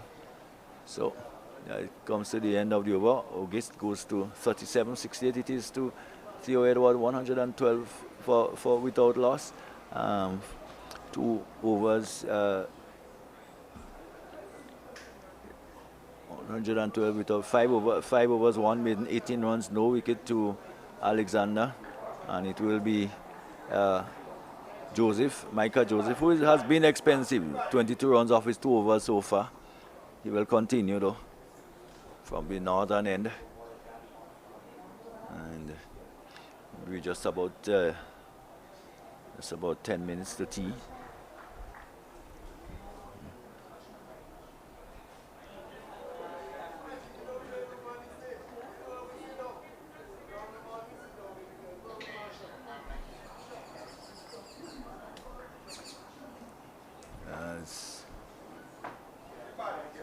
Micah Joseph will come in from the northern end to bowl to Theo Edward. Theo gets one which is pitched up and doesn't have to play, just comes forward and allow it to spin into the gloves of wicketkeeper Eluvio Charles. Ooh. And driven up towards Pascal, there's no run. Of course, Rio Charles just substituting for the regular wicketkeeper, Javan Benjamin, who, as we told you earlier, it's not because of an injury he's missing. He's picked up just a slight eye infection while out on the field, and attended to, and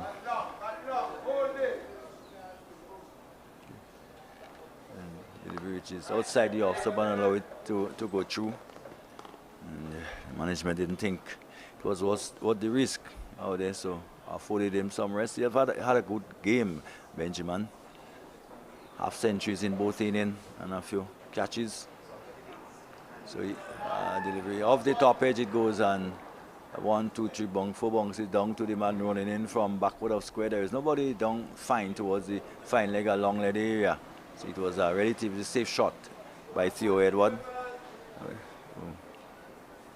Advances by 1.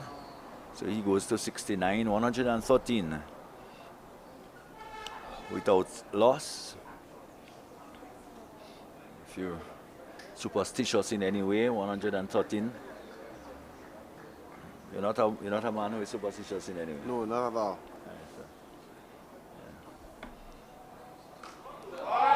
Smash through the offside,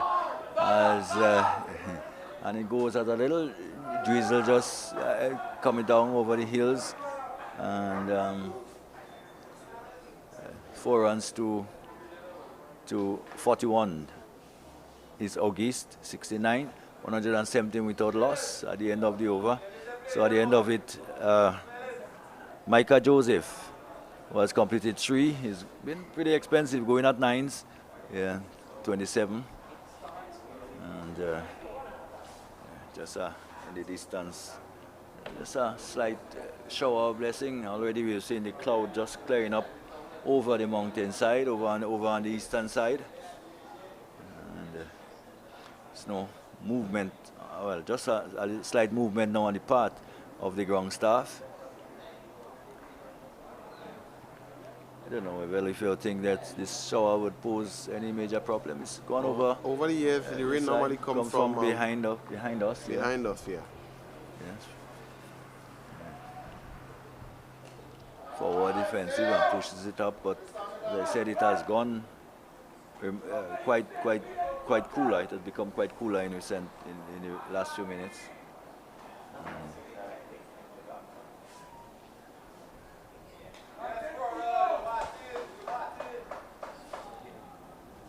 Edward is on 69, 117 without loss. As Alexander continues.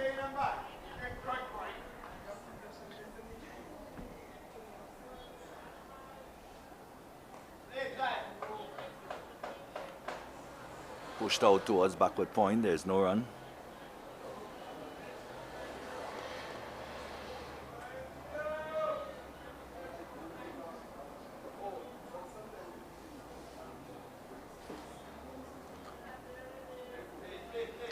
Stephan rather controlled sweep down towards the fielder, comes off the backward of square boundary. A single to Theo Edward. And this takes him on to 70, 118 without loss. August is on 41, comes in to face the bowling of Alexander.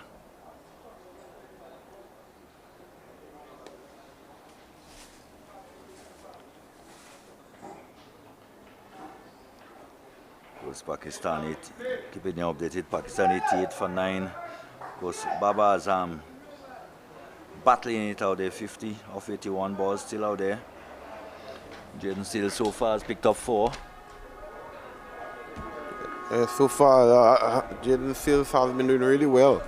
Indeed.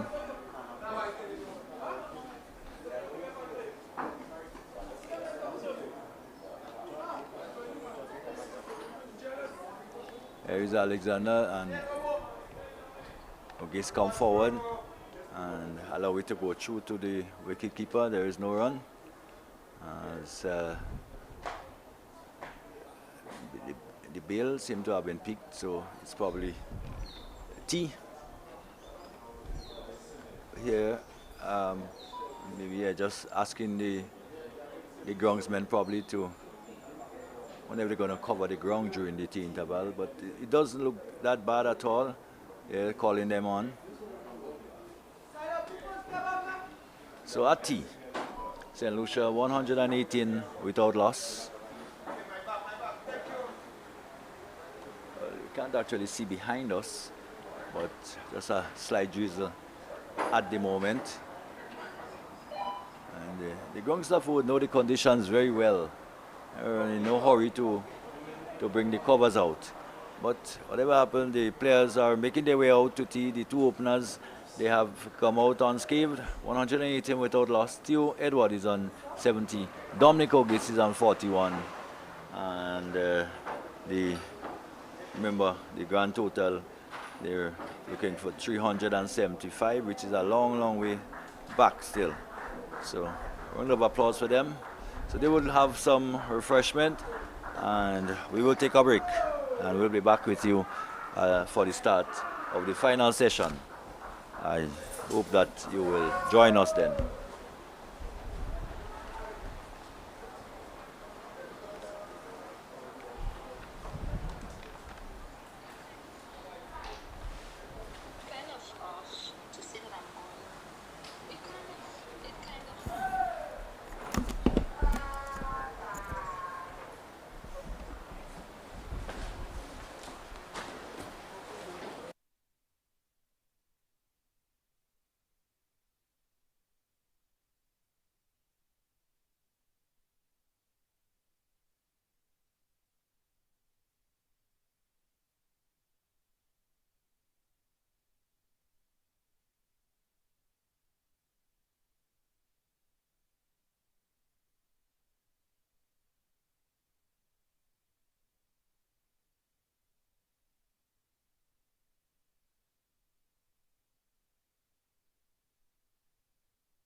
So welcome back.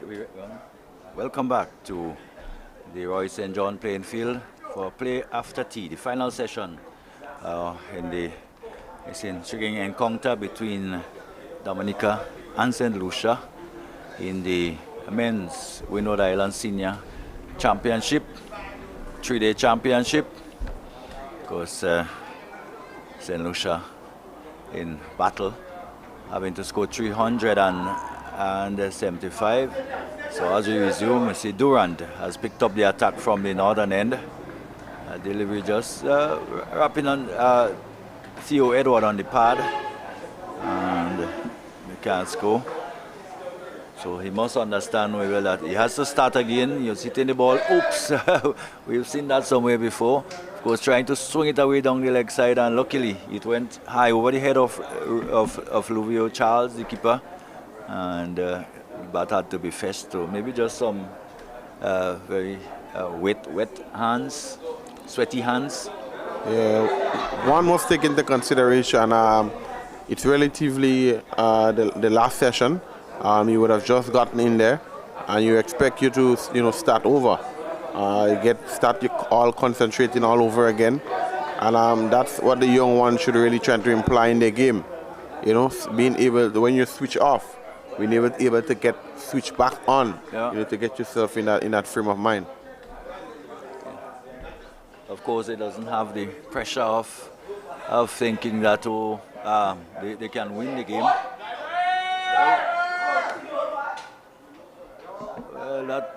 That seemed to have gone out of the ground, and he's gone for 6. So he tried the shot the first time, the bat came out of his hands, and this time it's gone right across out of the row, out of the Tantin recreation ground. But it's back now. Somebody has sent it back in. A massive 6 it is by Theo Edward to take him on to 76 and to take the total on to 124 without loss. Yeah, excellent shot there by the youngster. He would have gotten back enough time there, shot delivery, and pulled this one massively over the deep back of the square head for humongous 6. It's really a good looker thus far. Here is Durand on his way again to Edward. Edward gets a delivery, turns into him slightly and pushes it up towards mid-on. The batsman just bowler skips across to do the fielding.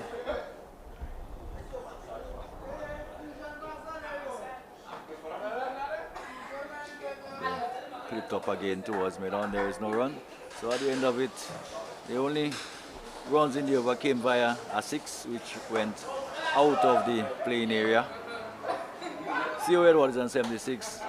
Dominic August is on 41. 124 for without loss. It's the latest score here at the Roy St. John playing field. Yeah, excellent going there by Team St. Lucia. They would have been out there for a while in the field, and they would have, seen the Dominican batsman, putting on some good partnerships. And nevertheless, they would have come out. Theo Edwards and Dominic August, and they're positive. And let's see how they can muster, how much they can muster. But Dominicans bowlers will definitely look into break the partnership. So we have Jassian Alexander from the GBSSN. Let's see what he can get out of this wicket. And delivery which is played up on the offside towards short extra cover. There is no run. So he's on 41. We're looking to get a 50 here also. There is an opportunity to do so. It's now. It's best conditions probably for batting. Comes forward and plays it back up on the offside again. So from bowler to batsman to Pascal.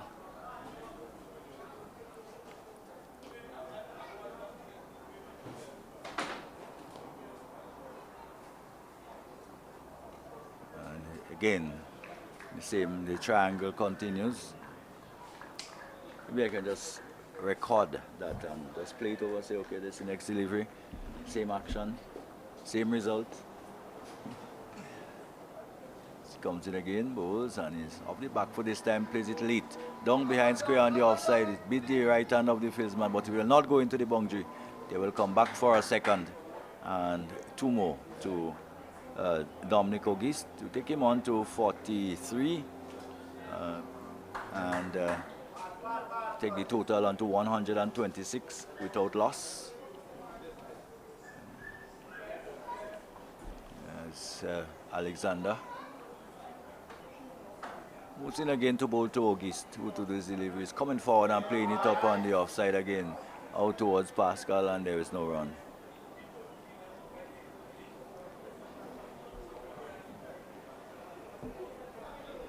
Alexander is in his 7th over. So far has taken none for 21. Comes and gives generous flight, and again, it's this time goes a little square out towards Durand, and he picks up, and there is no run. So that brings up the end of another over, the end of it. 126 without loss. Theo Edward remains on 76. Dominic Auguste is on 43.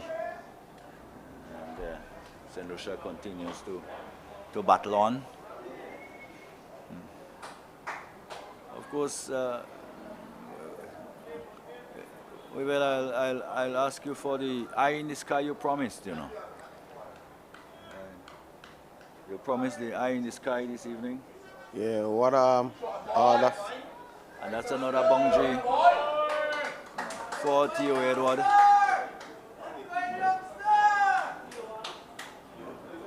So the stage is set for Theo to go on to at least get 100 or get a big 100 here this evening. Yeah, we will expect him to do so. Being, one of the young prospects within the Windward Islands, you will expect him to go on and see how long he can bat, and there is enough time so that he can get 100. Ample time for him to do so and get a big one too. Still. But so far, most of the batsmen that have gotten stats through the tournament, after a certain while, they will just give the wicket away. And we really hope that he will stay concentrated and see how he can muster the first century in the tournament. Yeah, he's on 80. So it's just about playing it smart. 130 without loss. Auguste is on 43. After the tea interval, I would have liked to see Tyson, just come back for at least 2-3 overs.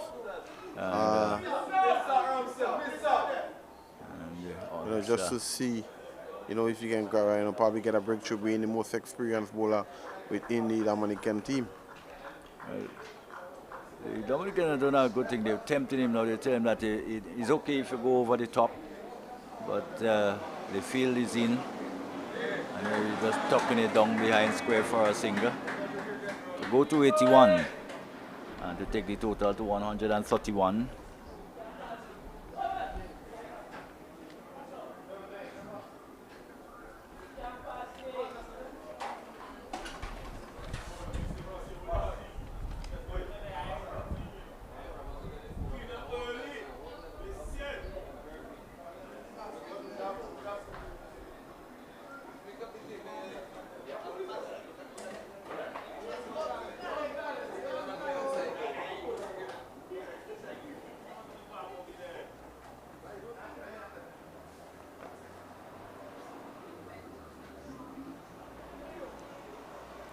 Here comes Duran again.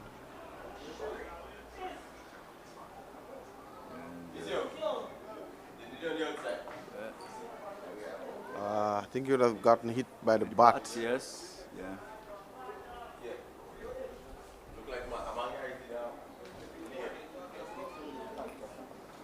Yeah, they will have to do a concussion check. Yeah, indeed, they will have to do so.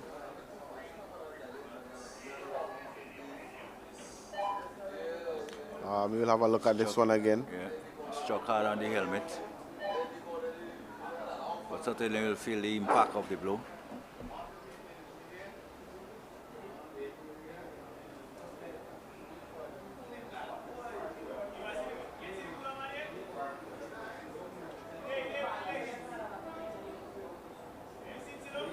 Just checking the helmet, make sure everything is intact.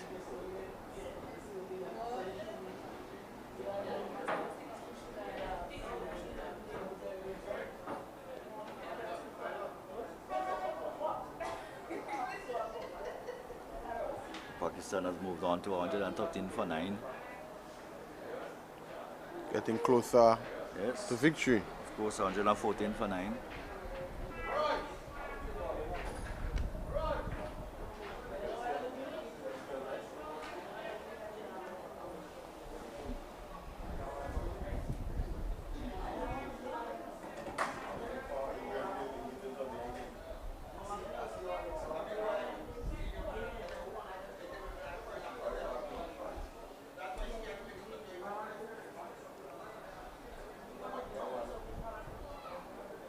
So the concussion check was completed. The physio is okay to continue.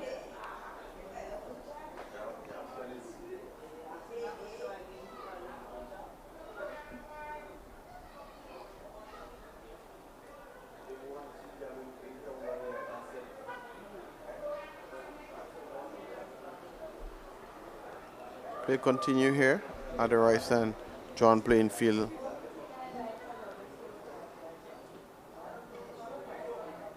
This one is played on to the offside. Excellent there by Ogis. Got into the pitch of delivery, pushing it back out to the bowler. And at the end of the over, St. Lucia 131 for without loss. Theo Edwards on 81, Dominic Ogis on 43.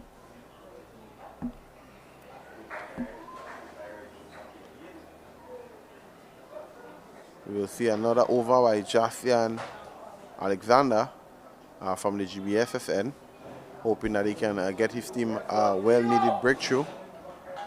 Dominica is probably contented with how play has gone so far, being on the defensive end.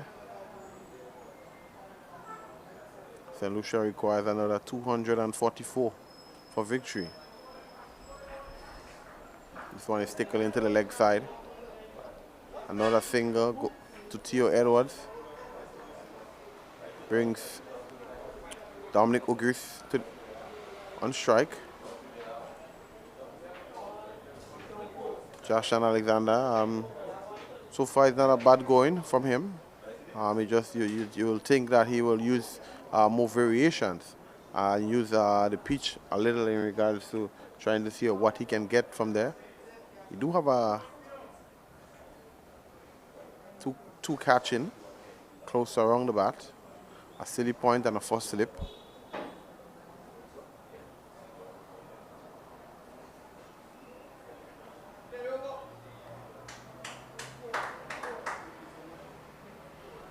This one has come and played right back to the bowler by Ogis.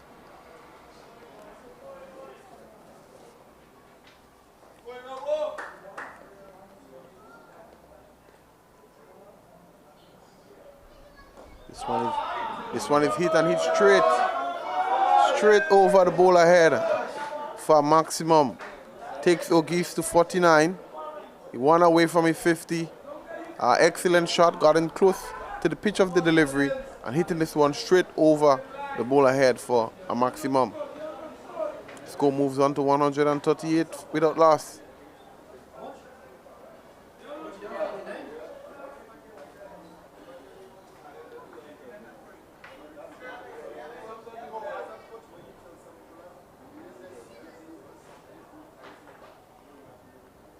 Oh, some exciting batting here by the St. Lucian opening pair. Both guys on debut, representing the senior men's national team. This one is played into the onside. No run completed. What a milestone to get to on your debut, scoring a half century, and that's an excellent achievement.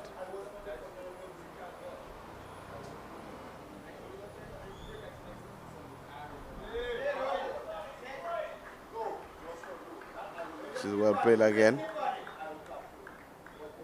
Just under the eye line of the batter. But Alexander will look to try to outfox him. This one is a little bit of turn from this one, playing down the wrong line of it. And the over comes to an end. St. Lucia 138 without loss.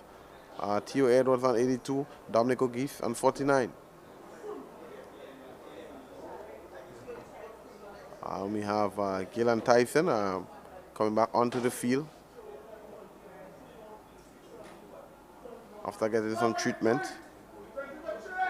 So hopefully that you will be taking the ball soon with that level of experience he has. I will expect him to probably, taking that ball and probably looking to get a breakthrough for Dominica. But until then, we have Joel Duran coming from the bakery end to Theo, short delivery, hitting straight to short mid wicket. Excellent field in there by the youngster. Seems like he would have hurt himself. Excellent stop nevertheless. Saves the team a couple runs. And this is played late. Duan is really ripping it from the wicket. He's looking for the source wicket of the day.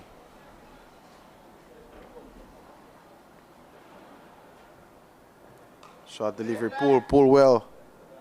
Straight to the fielder. Oh, and he make a mule on it onto the boundary. Another boundary by Theo Edwards.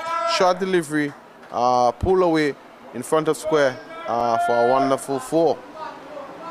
And this will take Theo to 86 and Dominic O'Geese to 49. A partnership of 142. St. Lucia piling on the pressure here on the Dominicans. Another dot delivery there, pushing into the covers for no run.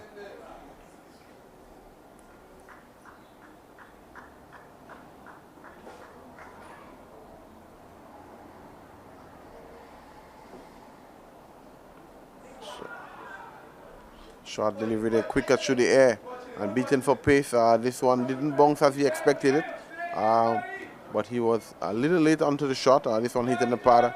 Umpire Byam says not out. But plays continue here at the Rice and John playing field. Short delivery, cuts well, but excellent stop there by the fielder in the back of the point. Got in a hand on this one. That's Gillan Tyson, senior campaigner, Windward Island Volcanoes player, and saves the team 2 runs there, sorry.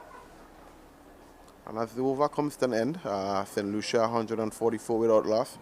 Wonderful partnership of 144, 6 away from 150, creating a milestone.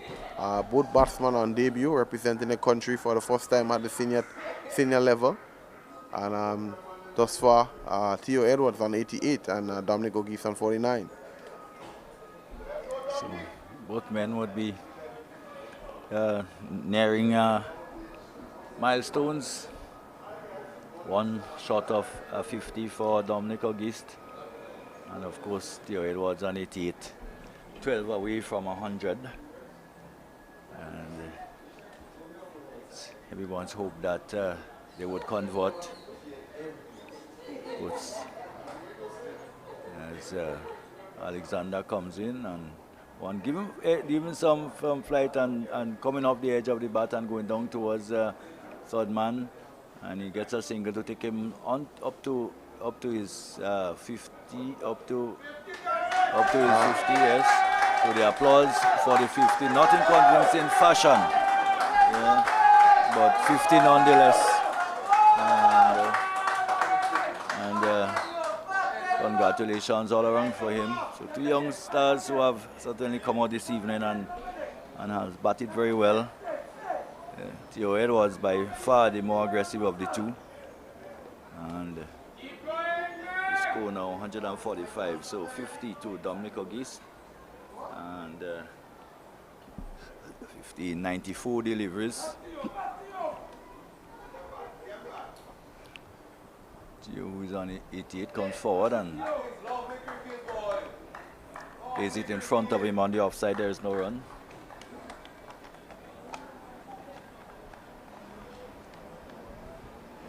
Alexander, right arm over the wicket, right on off spin. It's a delivery which is given somewhere and driven down towards wide long on. And Philip comes across to his right to do the fielding. A single was had, so a single to Dominic, to Theo Edward. Takes him on to 89, takes the total on to 146. And he brings back Dominic O'Geese to his on 50 to strike.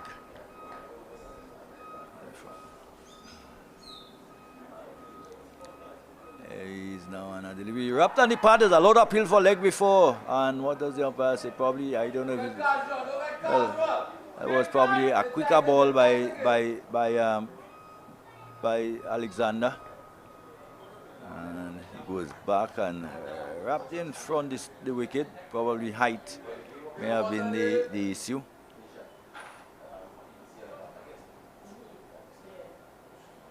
There he is again, bowled.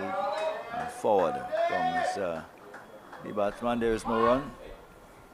So he remains on 50. 89 to Edward.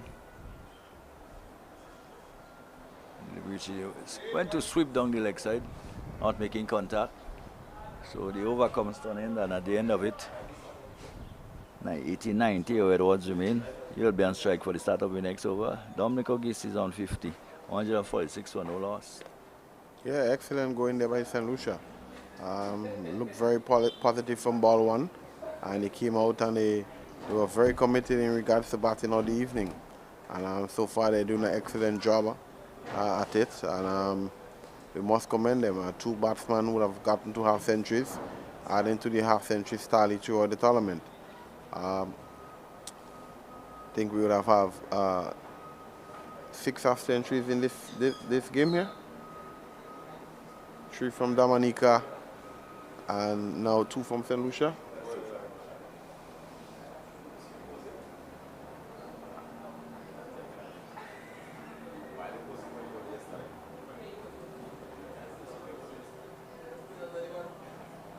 So just for correction, Dominica would have had 4 half centuries throughout the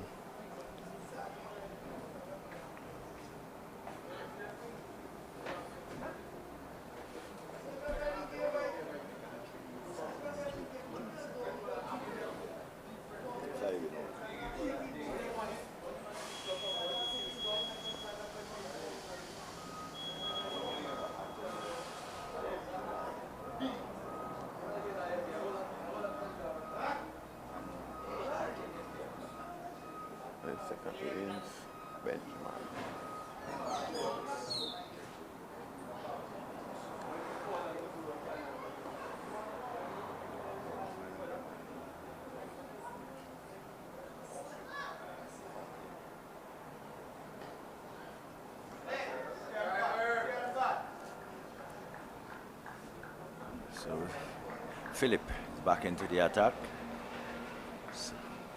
Now start begin his 7th over. 146 for no loss. And young man Theo Edward eyeing 100.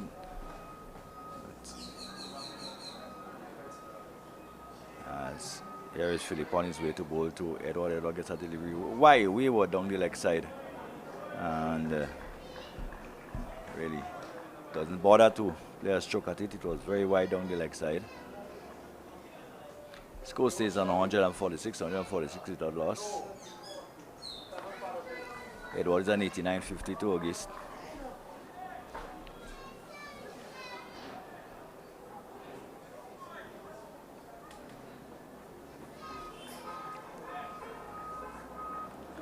Philip moves in again from the northern end. On his way passes the umpire, bowls to delivers his cut and cut well. Controlled, cut, it was short, it was outside the off stump, almost stood up and asked him to cut, and he cut it away to the boundary for 4. So that takes him closer to the 100. He's on 93, 150 without loss. And certainly anticipation.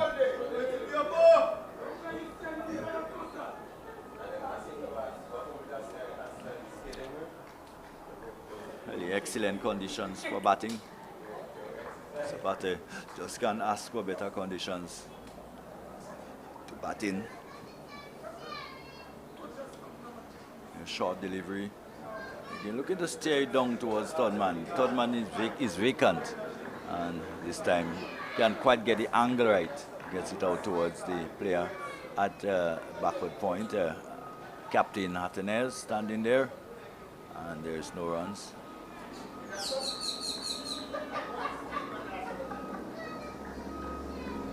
In fact, not the captain, but Hattenes standing there.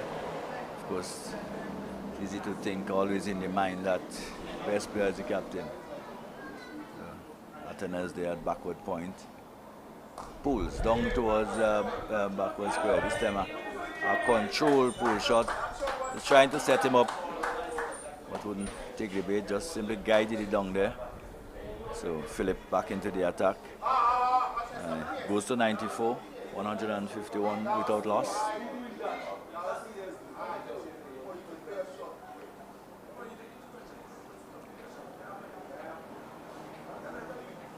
Yeah, excellent going by the batsmen from St. Lucia. They look pretty comfortable. I mean, although it's an excellent batting surface, you don't want to take anything away from them. They do look impressive, they do look assertive, and they continue to pile on the runs. But you have Philip again looking to get a breakthrough, and he's coming from the bakery end.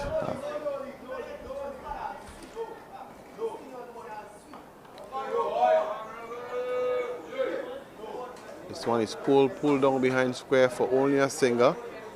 Excellent stop there by the young fielder. It's Durando there. And the score moves on to 152 without loss.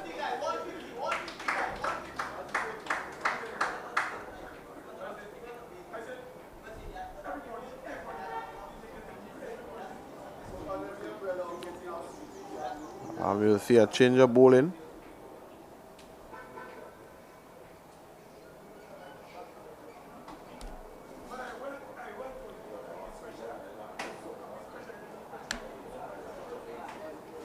Lucia and Alexander to continue.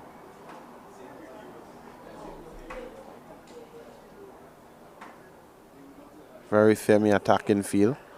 Two men catching around the bat.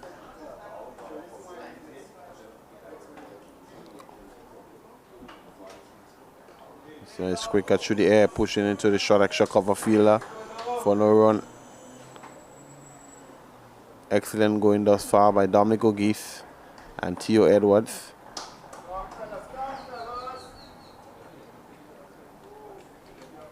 The umpire is having an inspection of the ball.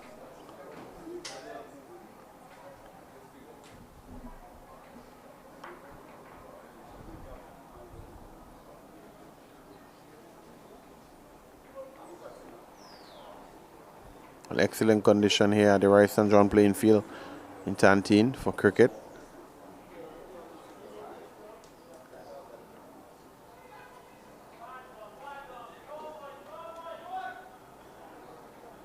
This one is short. He tried to cut, but misses this one thoroughly.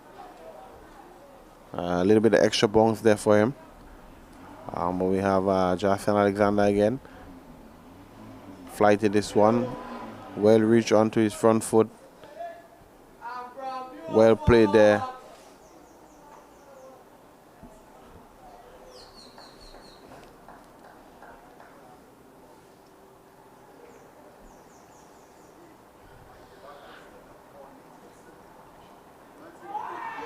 This one is flighted and flighted driven.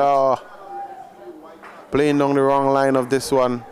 Flighted delivery, pitching on middle stump, impact in line. And Dominic O'Geese have to go LBW. Bowled by Josh and Alexander. What a way to go.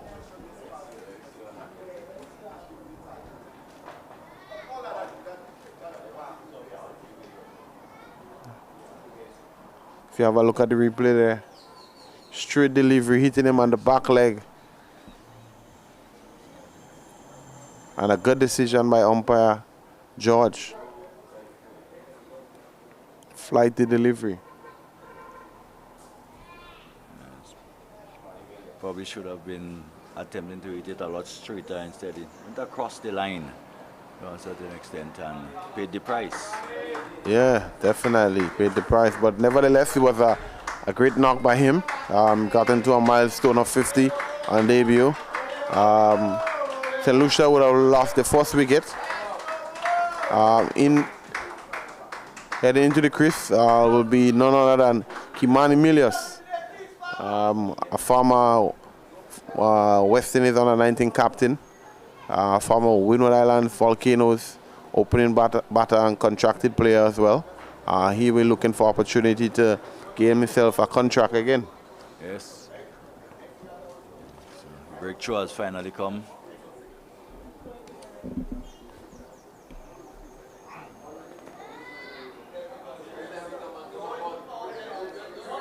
Again, maybe just a break in concentration on the part of the batsman. Just going across it a bit. It's played relatively straight almost throughout.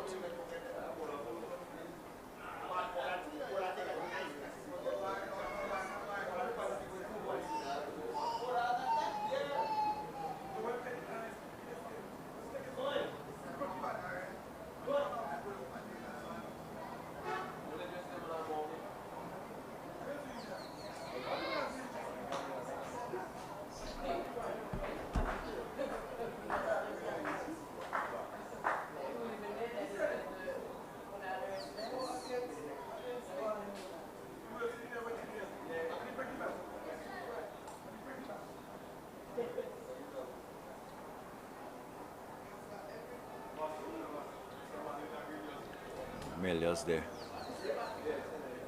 Standing straight and playing this one back up on the offside. 152 for 1. Melius had not yet scored. 92 to Windward.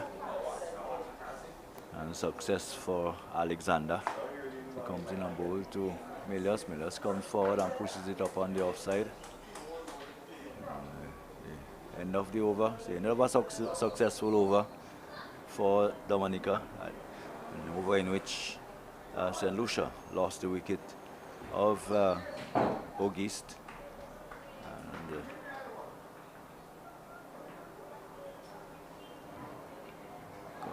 And Theo Edward is still in, he's on 94, and he will be having thoughts of bringing up 100 here. The Dominicans will certainly want to see the back of him.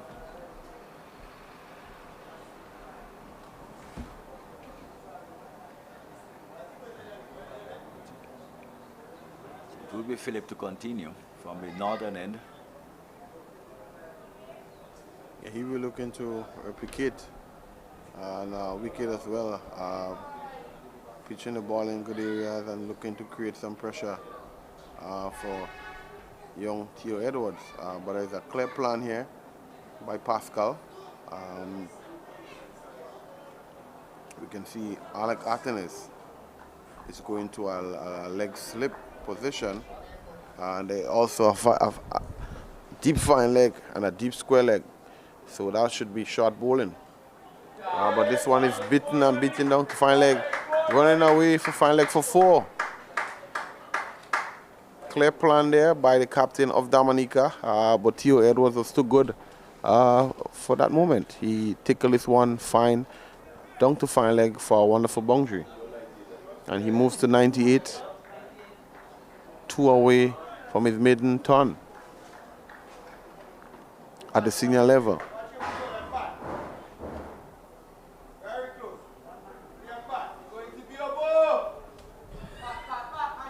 And here comes Kyron Phillip again to Edwards. This one is guy down to short third man. Well take there.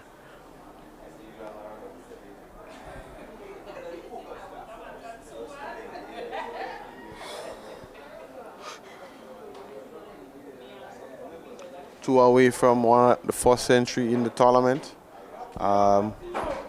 Hector, you think if you're a betting man, you think he gonna get there?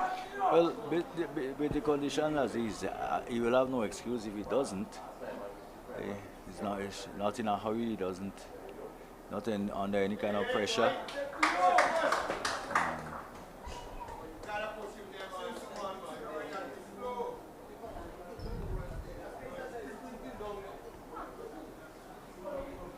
We know always how very hard the single one run does beat. Sometimes it's easier to get the 99 than to get the single for the 100.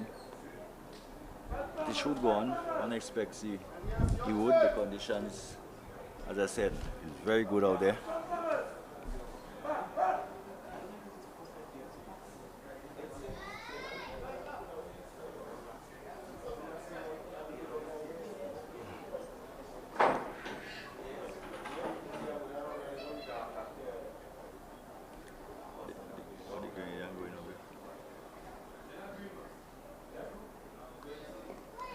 Well played there by Mamilias.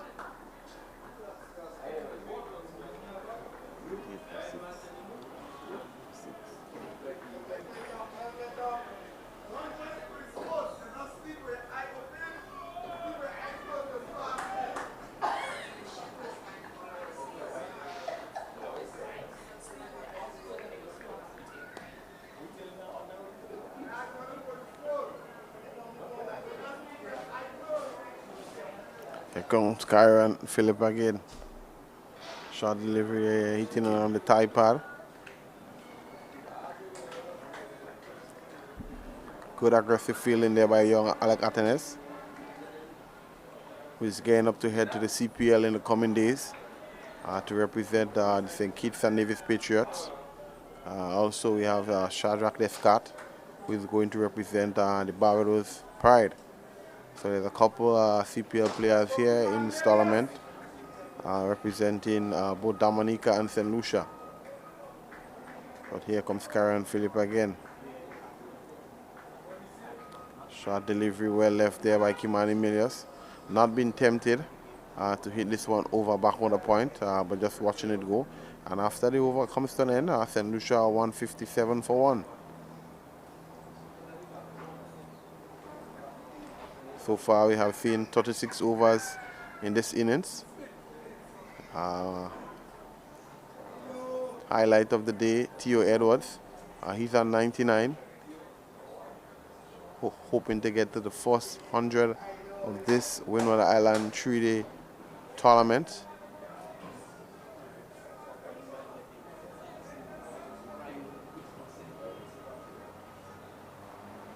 Here comes Jashian Alexander.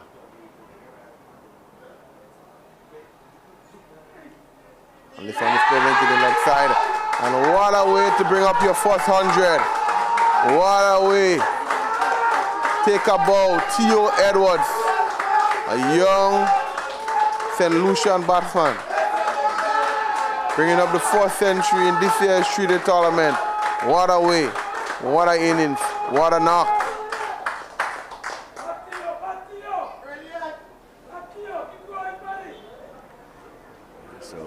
Lots of pressure now must be off the young man. He's batted very, very well, and to have brought up your first senior 100, I think must be a very good thing for him. One could have seen the relief, one could have seen the joy in the celebration as he acknowledges the applause from his supporters and his fellow players who are sitting just on the right of us here, and must be a very proud man. St. Lucia must be very proud. Must be very happy now with the performance of this young man. Yes, most definitely. It's always good when you can replicate a good batting performance. I think he will be really proud of himself. He would have just came from the under-19 tournament and he would have gotten a couple man of the match performances. But to see he can translate a big 50 into 100, that speaks volume. But here we go again. This one is driven well. Straight off to mid-off to Gillan Tyson. And Milius is yet to get off the mark. He will be a little bit feel a little bit pressure.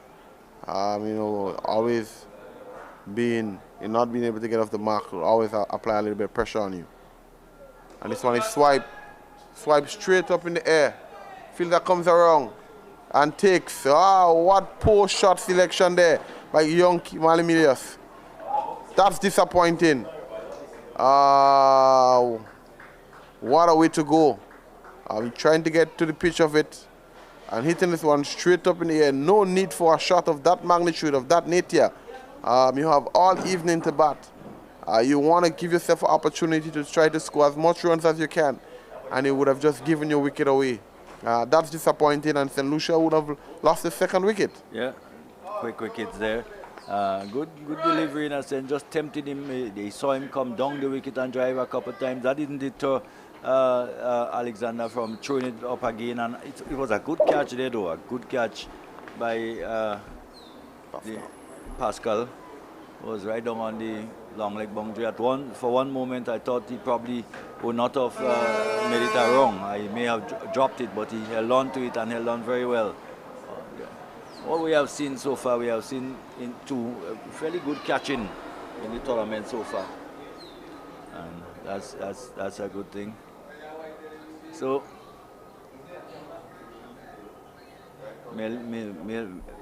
Melius may have still been in a celebratory mood, celebrating the 100 for his partner, and probably losing his concentration as a consequence.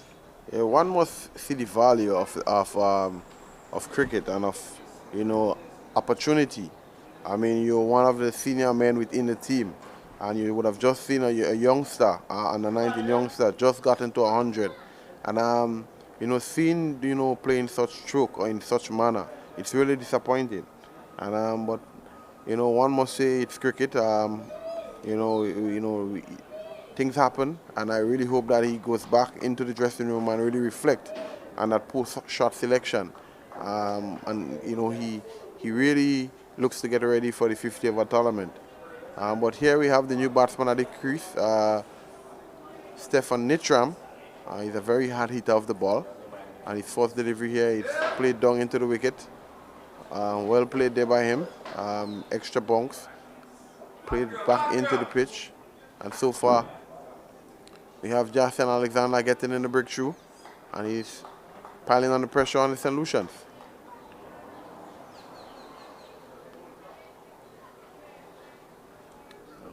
Finally, West Indies have achieved victory bowling Pakistan out for 120.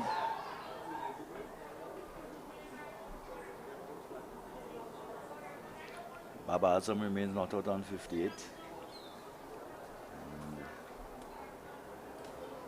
So important victory for West Indies, a good one too. And also the over would have come to an end. St. Lucia 158 for 2. Kim Ali Milius, the last wicket to fall without scoring after 8 deliveries. He only spent 10 minutes in there, and Stephan Pascal is there. Yet to get off the mark, only faced 2 deliveries. But then we have the young Theo Edwards there on 100 of 111 deliveries, 160 minutes, 14 fours and 3 sixes. Dominica will be a little bit disappointed as well. I think he did give a chance somewhere on 40 down behind square. The fielder wasn't able to capitalize on that catch. But nevertheless, you have to take your catches win matches. So he bats, and he bats well, and we hope that he can go on and score as much as possible. He start over, don't give your wicket away. You want to see that level of concentration. You want to see you do well. But here comes Philip again into Edwards. Short delivery, push it into the onside for no run. Yeah, so, and what Edward has shown is good powers of concentration despite the chance he gave. Well, that's all part of cricket. You'll always have chances, and if it's not accepted, then it's not your fault. So, what was said of that, he has shown very good powers of concentration.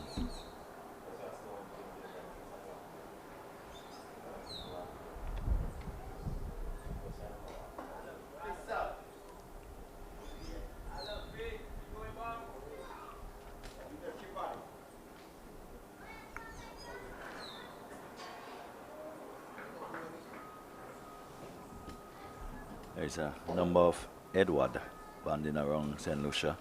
Don't know if they're related or not. Because one remembers Larry Edward over here, Theo Edward, um, uh, Johnny Edward, a number of Edward around. Seems to be a very popular last name Yes. in the country of St. Lucia.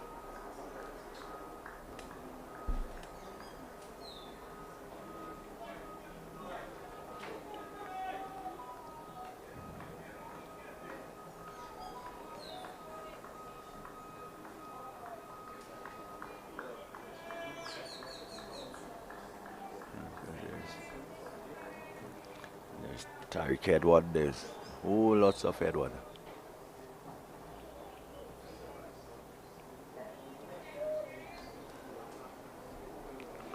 But Dominica still need 217.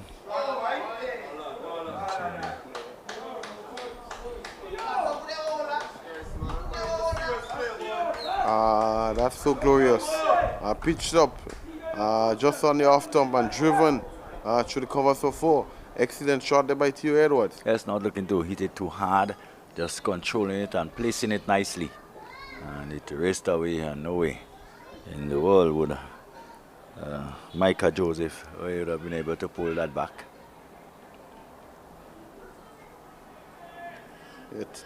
Kyron Phillip would never like to see those sort of drives. So let's see how he comes back with his next delivery.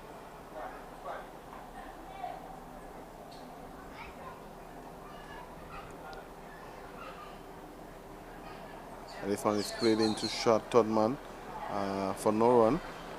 Yes. Just a little bit inside edge on there. Just trying to guide this one down behind square on the offside. Of course, there is a large area, unprotected third man area. So anything stayed down there will most likely, more often than not, run away to the boundary.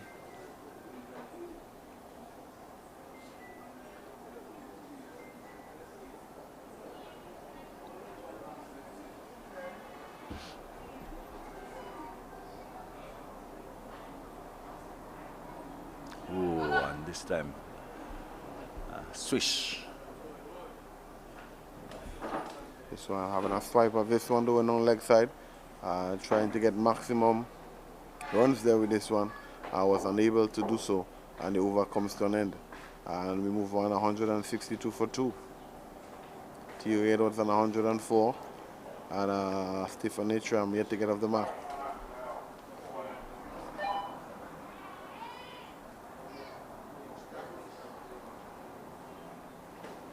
And if you guys are wondering, in regards to the next game up at Lassages, Grenada currently at bat 192 for 6.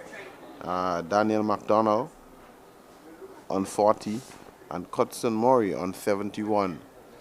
Lead of 167.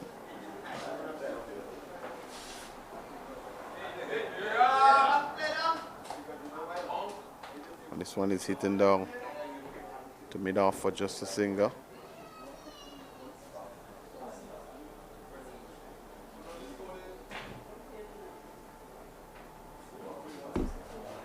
Josh Alexander is looking to put another wicket to his tally. He'd have already gotten 2 wickets. And this one is well bowled and also excellently played as well.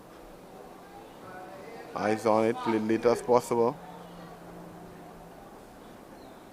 And Dominica seems to be on the back foot.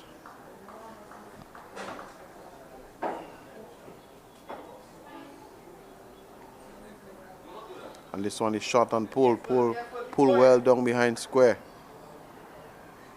For a single, return comes into the wicket keeper, and the score moves on to 164 for 2.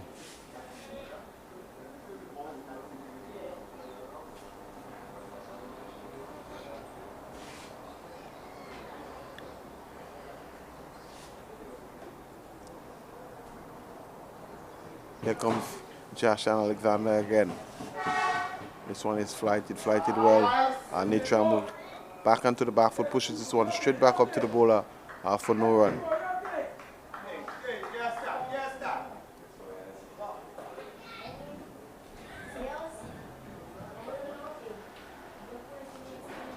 Here comes Jackson Alexander again.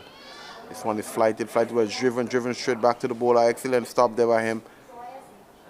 Another dot delivery. He's piling on some pressure. He'll be looking to get a breakthrough here this evening.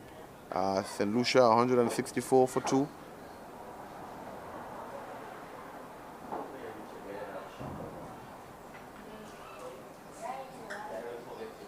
This one is down on one and this one is swiped and swiped well. And this will run away to the boundary for a wonderful 4 there. I'm hitting this one cleanly down behind square. Fielder had no chance and Natram moves to 5. Theo Edwards 105. The score move on to 168 for 2. Yeah, 168 for 2. Mitram has come in and certainly a good shot. It was pitched outside the off stump.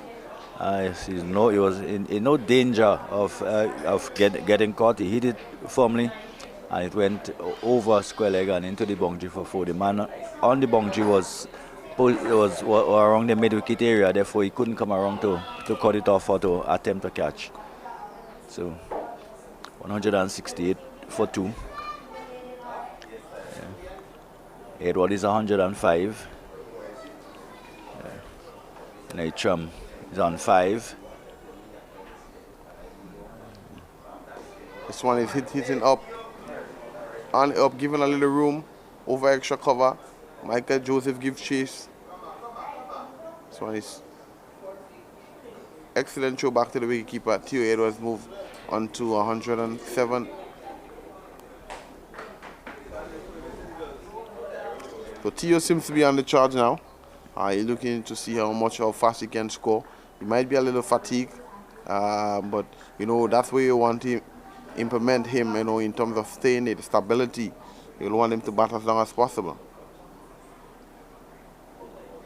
Shot delivery, pulls well, spanking through mid wicket. This one will race away to the boundary, just in front of the pan house.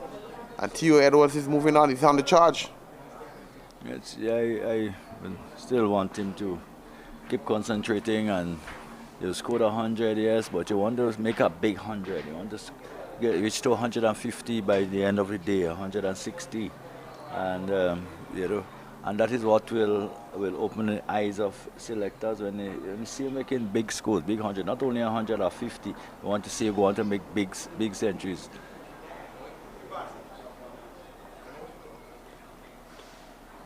This one is wide one down the leg side there.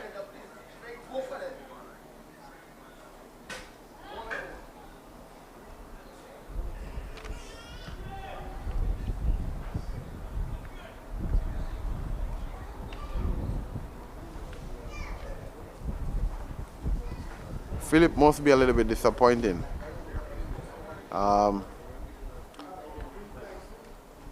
He's trying, but Edward seems to be in a rich vein of form, coming off the under-19 tournament.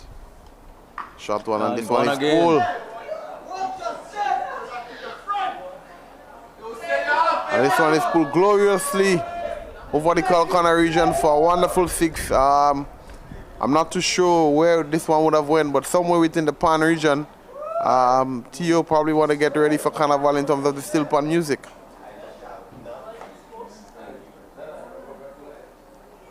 This one was shot and dispatched over the Kalkana region for a shot of the day.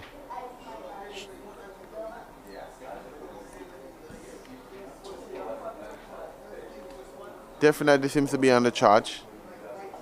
Want to stamp his authority, let them know I'm here.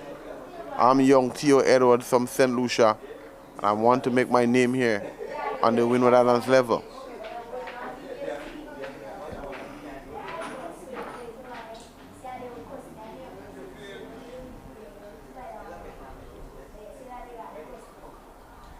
Slow delivery. Yeah, trying to mix it up a bit there. But badly directed. It was down the leg side. 180 for 2. 117 it is to Edward. And Netram is on 5. So just sitting on his bat on the non-strikers and enjoying the Edward show.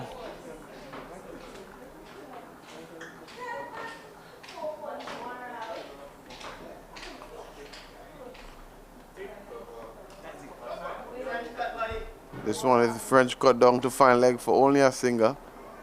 This takes the score on to 181 for 2. Theo Edwards on 118 and Stephan Pascal on 5.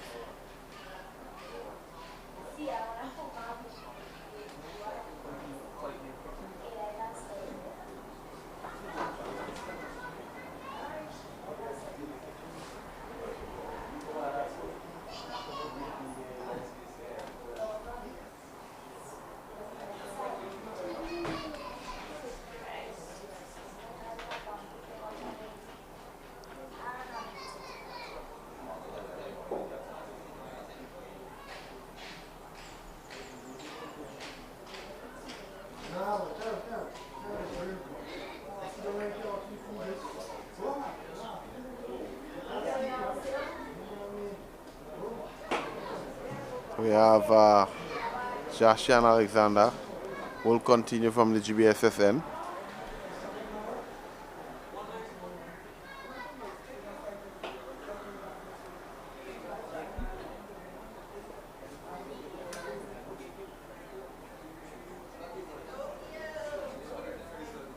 Oh, bowl him. Well.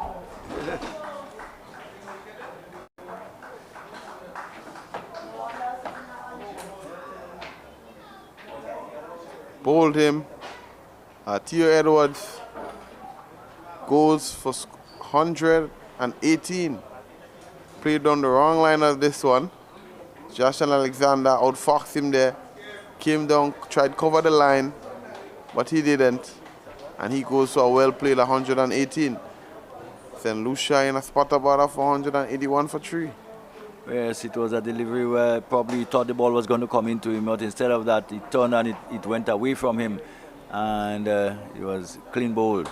So a good innings, but you get a feeling that he must be disappointed. Probably felt it could have gone on even a little longer. It wasn't to be. So he has to come back for 118.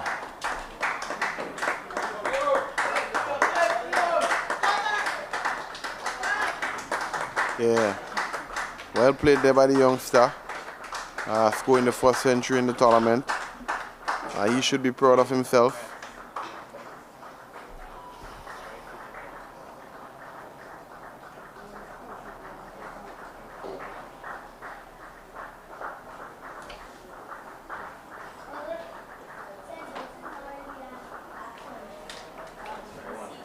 New batsman into the crease, Shadrack Descarte. He will be playing his last innings there. With us here at the Rice and John playing field.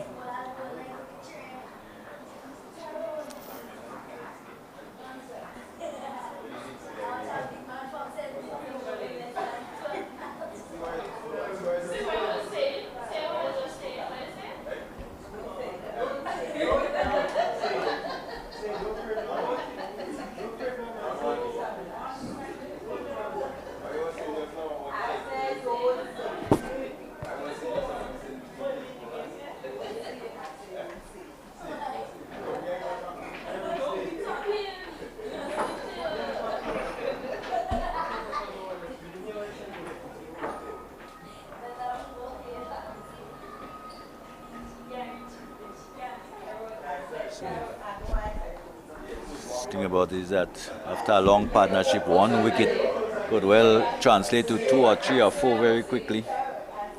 That's the nature of the game. Typical West Indian. We can see some cloud covers coming in as well. Yes, dark over the mountains.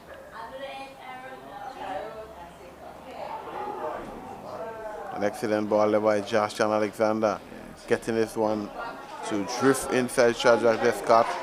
Was unable to get back to ball.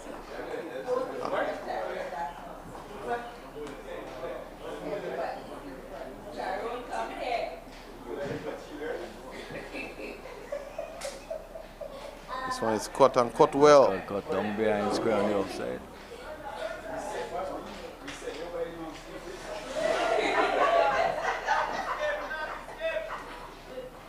Well run too there by Descarte. He gets off the mark.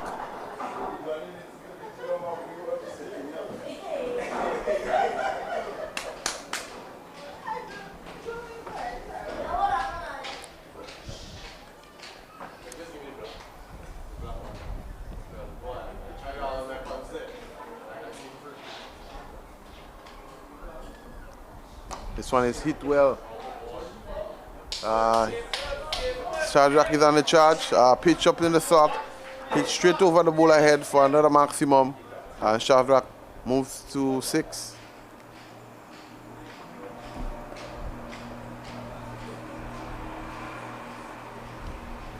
It's almost like making hay while the sun shines. As the mountain are just darken up a wee bit. And of course, the signs that we had our pigeons, they left us about half an hour ago. And there is a... I don't think it will affect us too much though, the crowd. And Descarte again hit it away for 4. So just having some fun now, Descarte. Just come out and have some fun. They still need 188 runs to win. Just about an hour left in play. Yeah. 29 overs remaining.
Start of a new over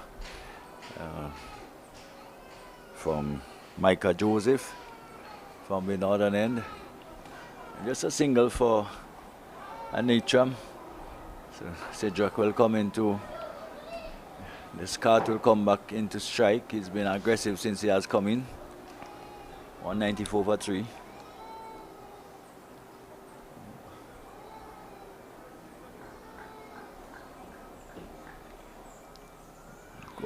Another 181 runs to get. Yeah, and Dominica is going very defensive as well. If you look closely,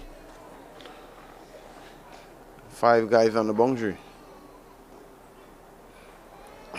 They know Descarte will be very aggressive.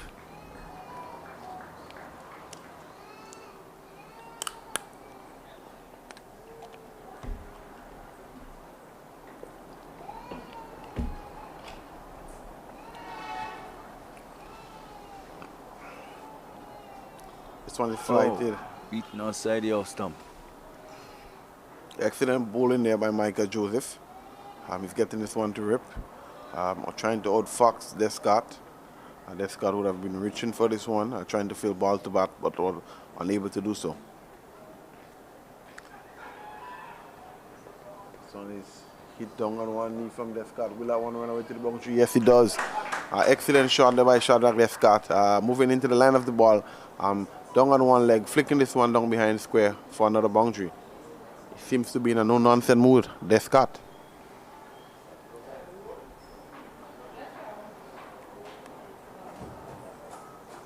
And the score moves on to 198 for 3.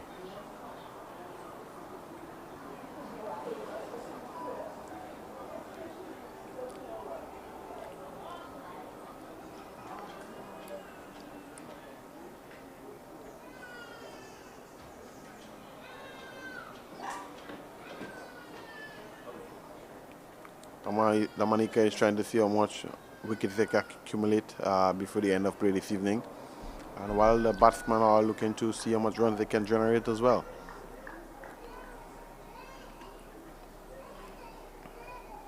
Here comes Micah Joseph, tosses this one there. Shadrack Descarte back and across, and well played this one just onto the offside of the field.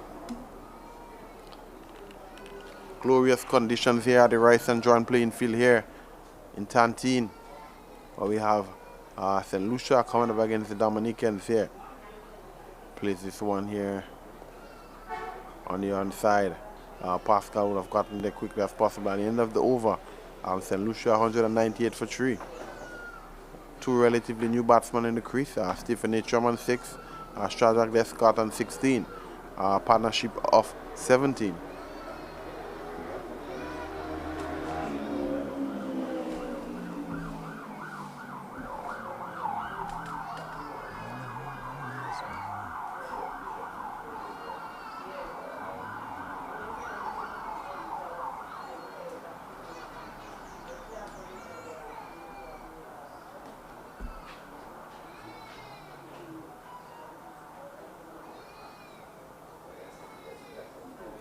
So Howell Alexander has bowled.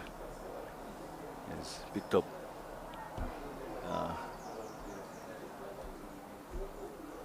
all 3 wickets to have fallen so far. 3 for 49 from 13.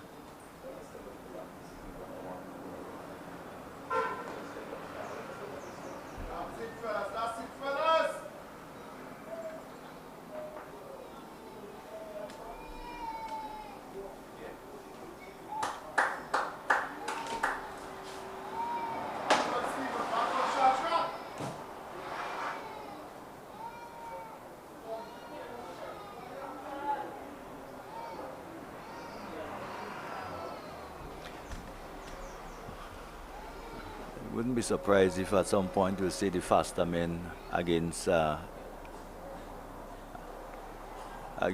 Shadrack.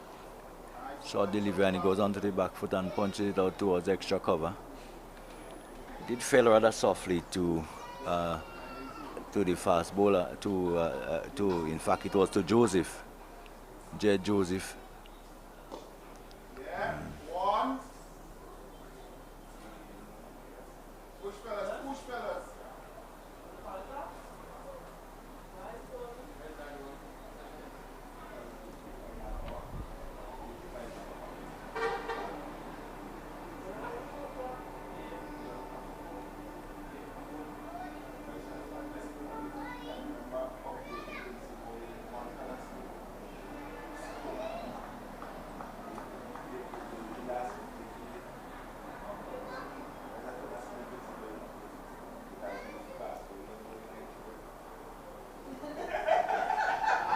Delivery which is played out into the offside.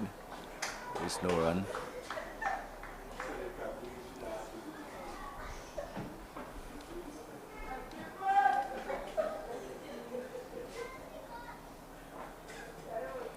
Back goes Natram. Just played it down in front of him. There is no run. 200 up for St. Lucia. 200 for 3. Still needing 175. Last batsman out, Theo Edward. Bowled by Jason Alexander for 118.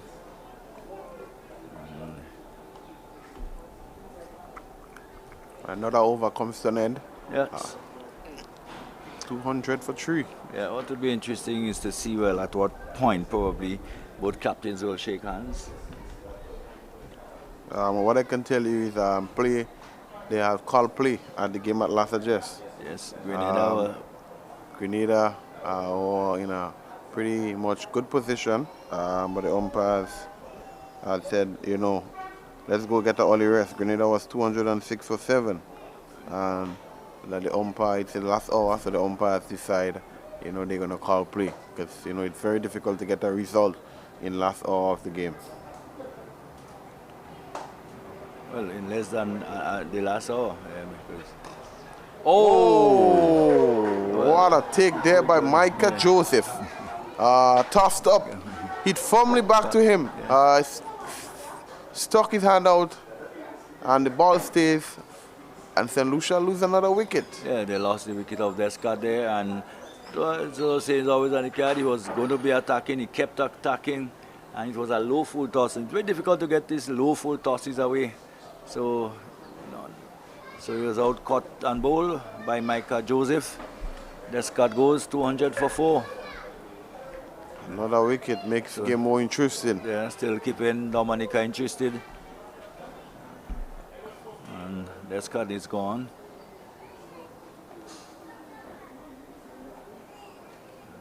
Not contributing too much with the bat in the game so far. Playing what is his last inning before he moves out.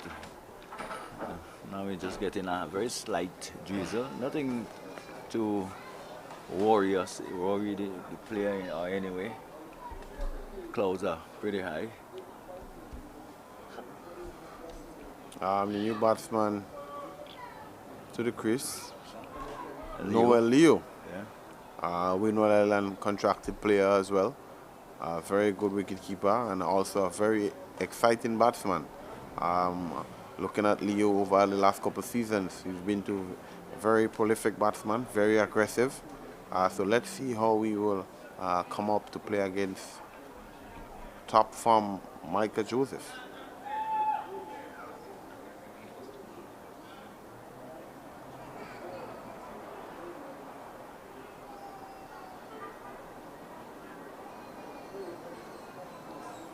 As I was saying earlier, one of the things we've seen which has been very good in the game so far has been the catching.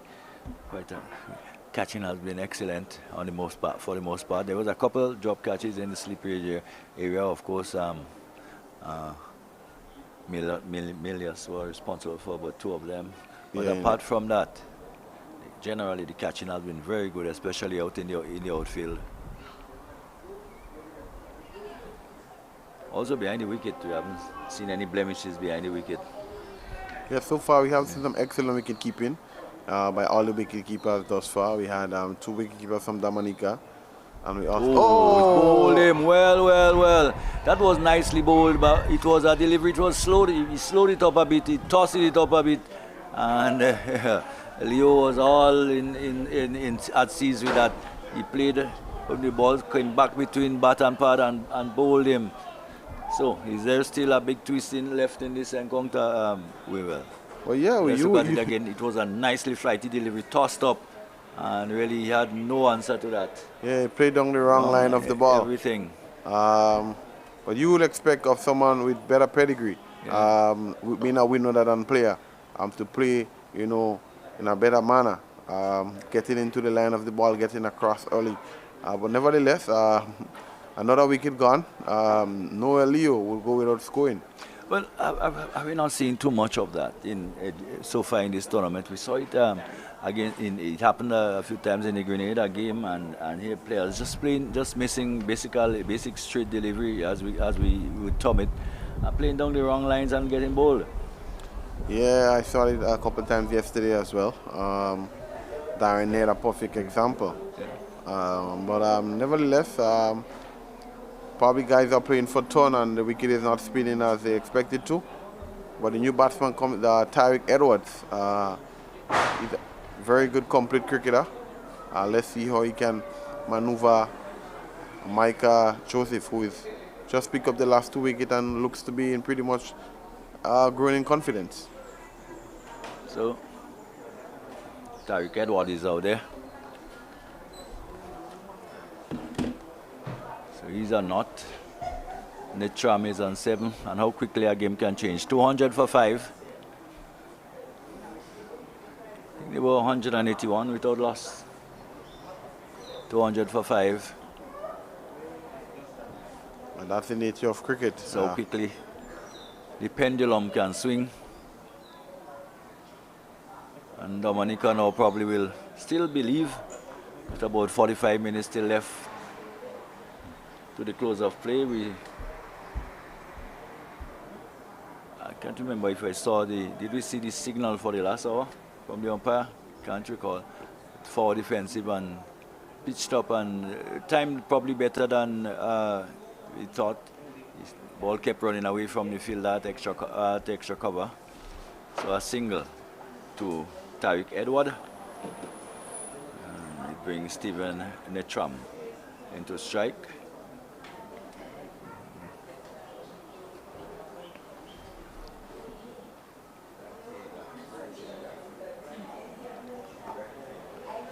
Driven up on the back to the bowler and to bring up the end of another over. This time a successful over by Joseph. So he has bowled 5 overs, no maiden, 32 runs, 2 wickets, and the spinners so far have shed the wickets.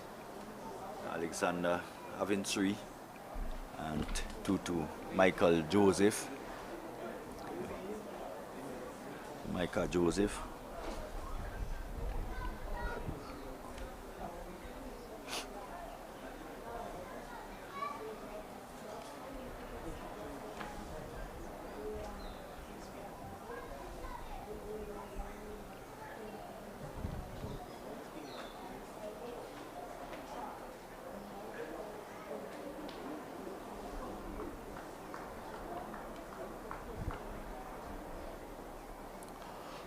So far, we have Jastian Alexander to come from the GBSSN to bowl to Tariq Edwards. Oh, What a delivery! Come at the hour, come at the man. Dominica is making a charge back, he's making a fight back in this game here. This one was flighted on the off stump. Tariq Edwards reached out.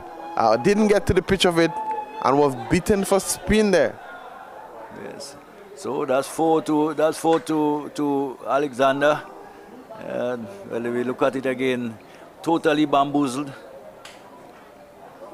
Given some air, pitched up, and it just left the bat and hit the off stump, the top of the off stump. And well, what can you say about this game of glorious uncertainties?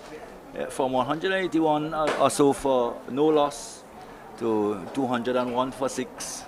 And certainly we saw the pigeons, but we really did not see the cats.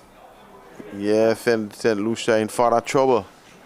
Excellent fight back there by Dominica. But there seemed to have been a cat among the pigeons. A cat among the pigeons all along.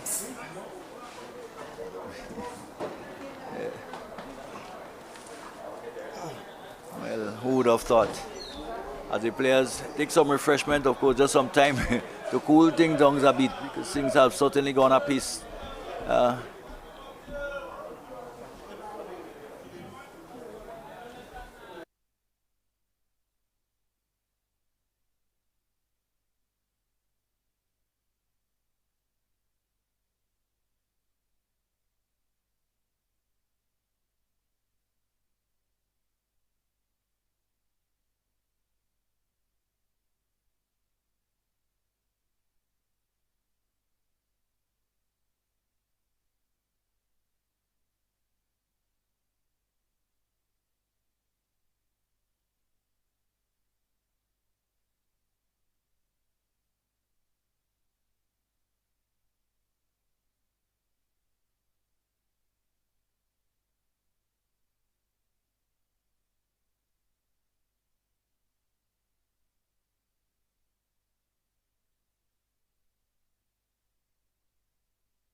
So, how things have changed since tea. Of course, a long partnership between Theo Edward and Auguste finally broken, and some way, somehow, somebody let the dog, just seem to have let the dog out. And destruction evermore. It's 200 for 6. As here is Alexander on his way, delivery tentatively forward. And Jaden Ellibox has come out. 4 for 51. Jason Alexander. Delivery driven up towards a long off. There is no run.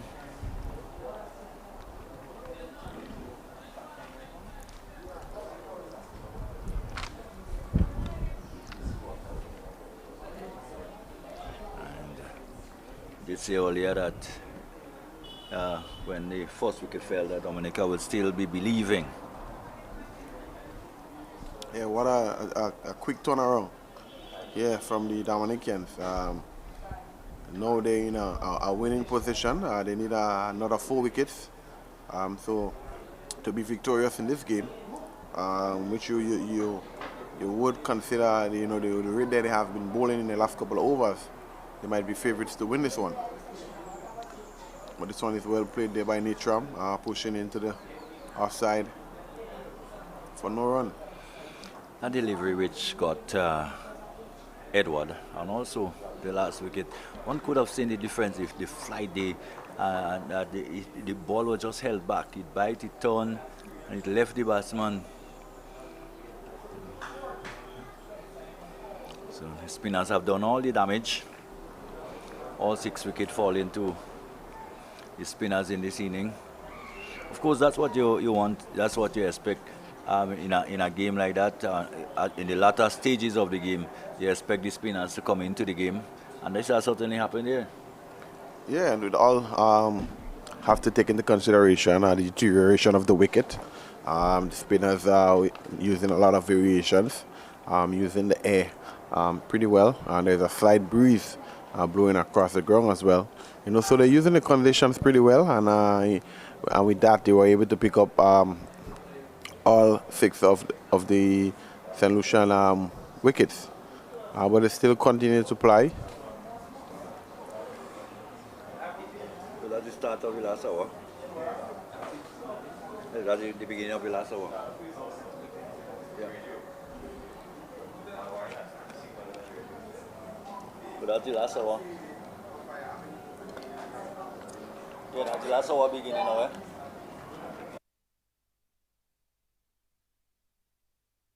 Lucia will have to survive for an hour if they want to draw this game, and Dominica will need another 4 wickets to become victorious.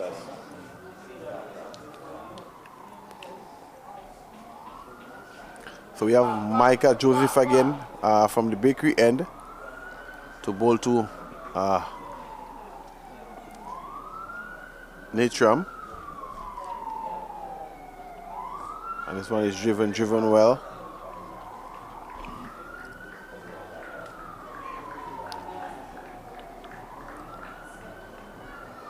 To mid-on.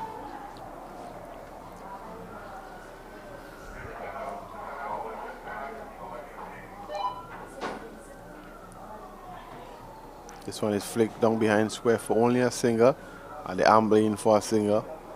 Picked up there by Alcatanez, throw back it to the keeper. Excellent glove work there by young Charles. So Dominica is getting closer to a victory here at the Royston George playing field in Tantine. They need another 4 wickets.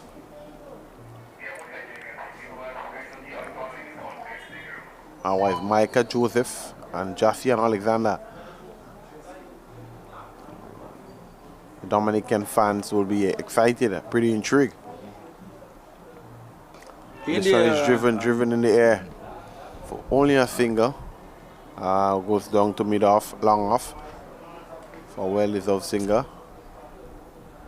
But what I would like to see especially from the captain of Dominica. He's a little too defensive. You have a lead of 170 runs within an hour, which is unlikely to get it, but you need wickets. So you want to allow the batsman to try to beat the infield. Don't give away the easy fingers. Start building pressure. Close the game. And then you allow a batsman to, probably try something unorthodox. So I'm not too sure what is Pascal, the captain of Dominica, what his plight is. But no, in regards to the nature of the game, you should be being more attacking. But most of the field setting seem to have been done by Alec Atenes. He has just instituted a field change. Seem to be the one directing things out there.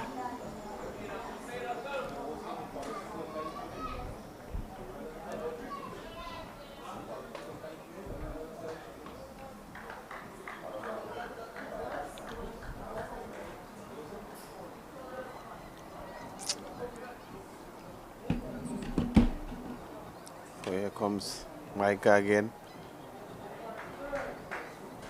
Well, this one plays onto the outside for no run. I would like to see another slips in place for Micah. He's getting the ball to swing both ways. He's getting a lot of grip of the surfaces as well.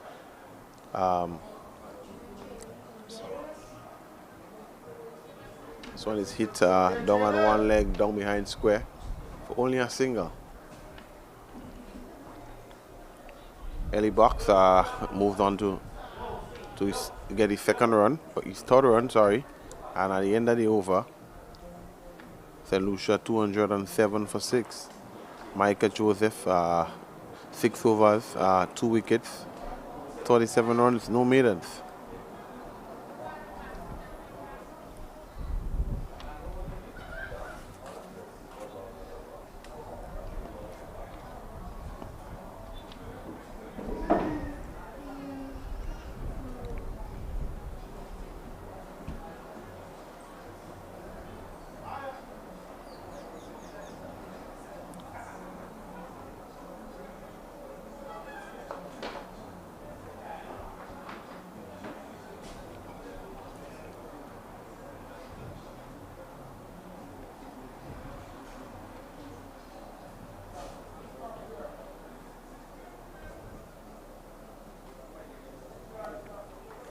So on his fly there, well played there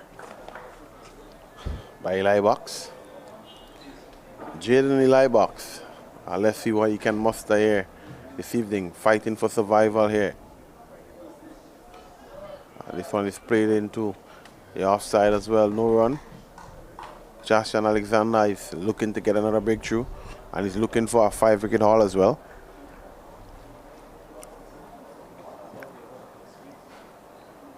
This one is driven well, but excellent fielding to his own bowling here. So far, Eli Box has looked competent with the bat, also Natrum as well.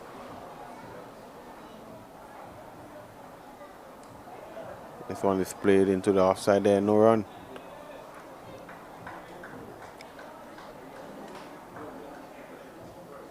What the St. Lucian batsmen will want, they wouldn't want to get into the tail. And I think Eli Box will be the last recognized batsman there for St. Lucia. So they will try to at least see how long they can bat. So far, it has been an excellent show in regards to cricket. And the both teams are, St. Lucia is hanging on in there. Dominica is playing for the win. St. Lucia is fighting to draw this one.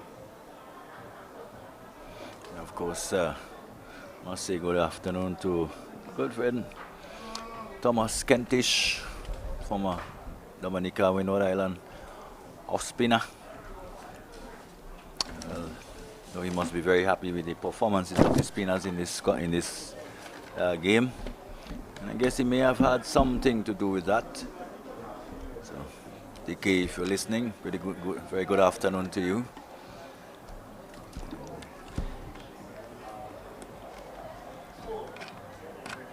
You wouldn't know Thomas Kentish, no? No, he was way before my era. You would have heard about him, I Yeah, guess. heard a lot about him. In my era, Shane Shillingford, you watch on TV. Correct, so you'd have been there at times. And this one is shot. And not only stroke well over extra cover for 4. Nitram seems to be on the track. This one is flighted outside the off stump by Josh and Alexander. And this one, Micah Joseph, sorry. And this one was hit straight over the cover for another 4. Yeah, so there were some very illustrious surnames, the Shillingfords, the Grayson Shillingford and Owen Shillingford, who would have represented the West Indies and Dominica, especially and the Windwards for a number of years.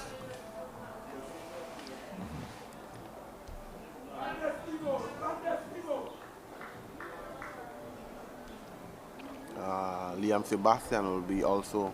Yes, he's here. Of course, Liam is here with us. Lockhart Sebastian managed the Windward for quite a number of years and has been a very dogged Windward Island opening batsman.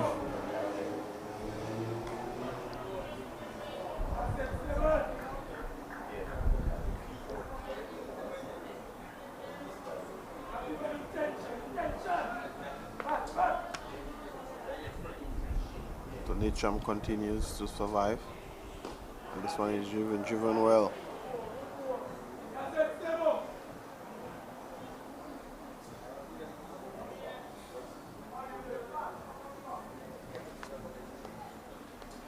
Once again, we wish the players who are departing for the franchises, for the various franchises, best of luck.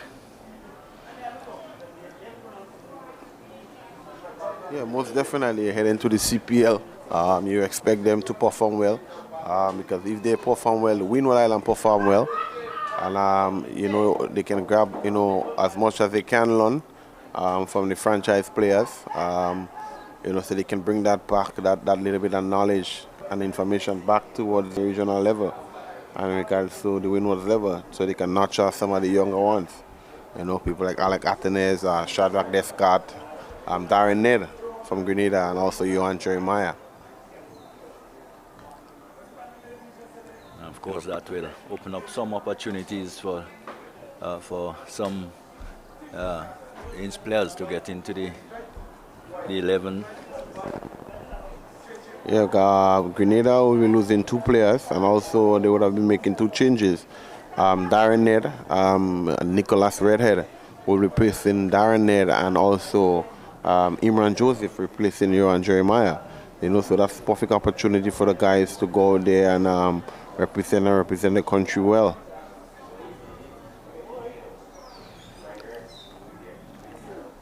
Maybe thinking that probably you would have replaced probably a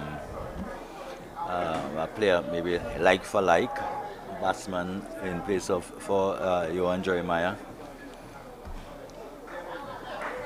So and also for the Dominicans, we have Sholan George replacing Alec Athenes as well for the Dominica team. St. Lucia, they wouldn't be making any replacements. Neither St. Vincent. This one is hit up down the ground.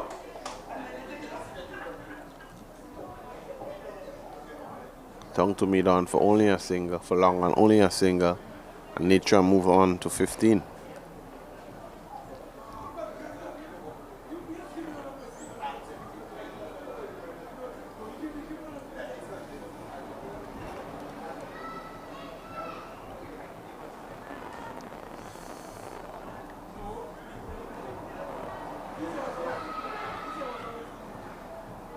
This one is taken into short mid wicket here for no run.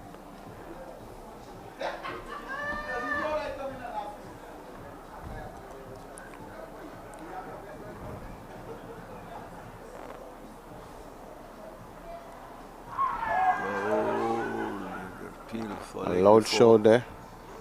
Umpire George says not out. So far, umpire George has been really consistent throughout the day and throughout the 3 days as well.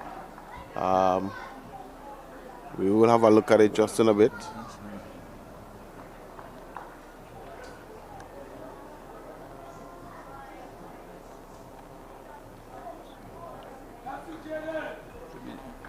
just struck outside the off stump.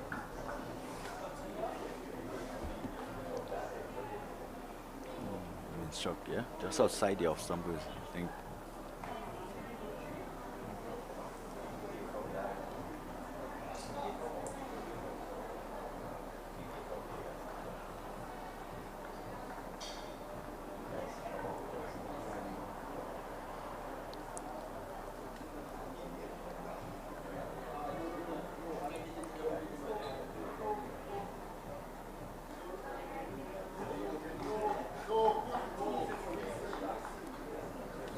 So the over comes to an end. With St. Lucia 213 for 6. Stephan Pascal on 16. Jaden Eli box on 3. And Dominica is fighting to get another inroad. Another wicket now on win for exciting close last couple overs. Yes, indeed. She's looking to break open the game further.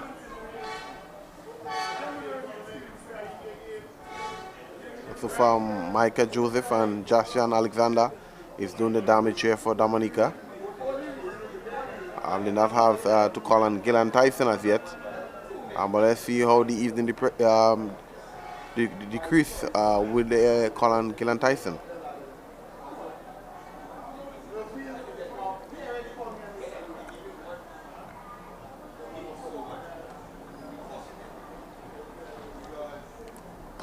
This one is hit well through the cover there. Not a man move. What a shot there by Stephan Pascal. Pitched up just outside the off stump, driven through the covers for a 4. From the evidence which we have seen, I think the long off need to be a little wider. He doesn't hit the ball absolutely straight. Does hit it a little wide. The long off for me is a bit straight. I don't know what is the observation, Weber. I think it's well executed by the batter. He would have seen where he was and just manipulated the field. So you have to give the batter credit for that shot.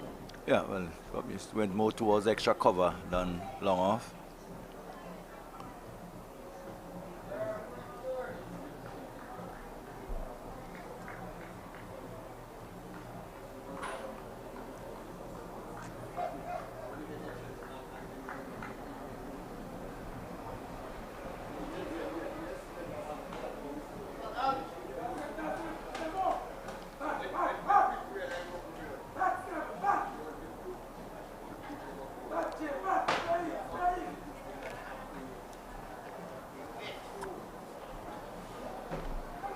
Another exciting finish here at the Roy St. George playing field here in Tantine. Dominica need another 4 wickets for victory. St. Lucia need to bat another 8 overs to survive the rest of the day.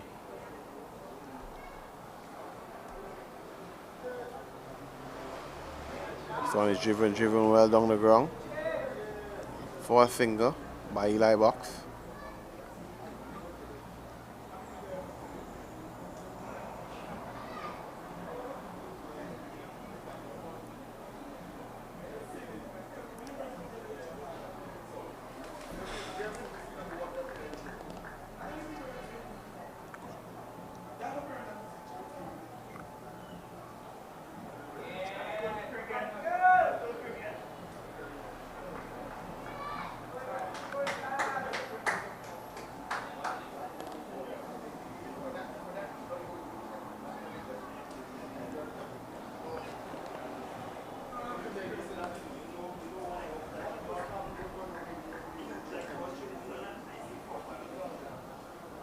Here comes Joseph again. Flighted this one there just outside the off stump there. Well played there by Eli Box. Pushing on the offside. No run. Another over comes to an end. St. Lucia 220 for 6.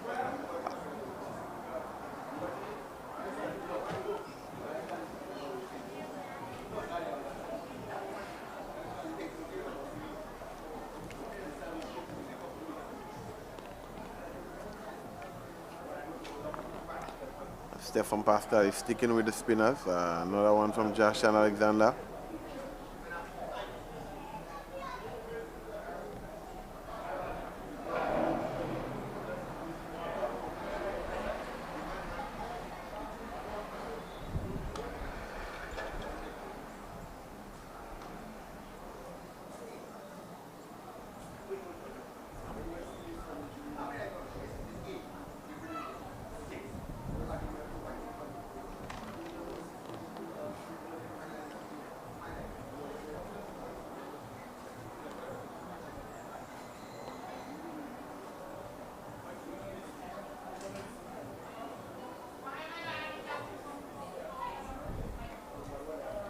one is well played there by Natram.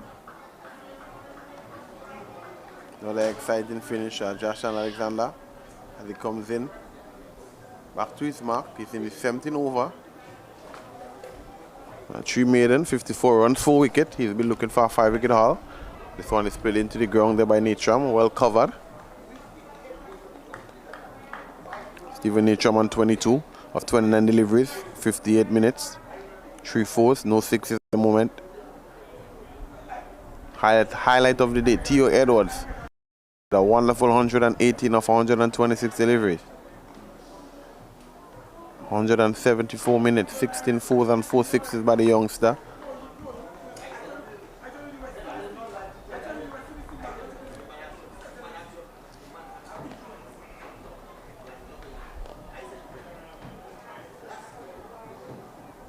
Swept and swept well down behind back of the square for a single.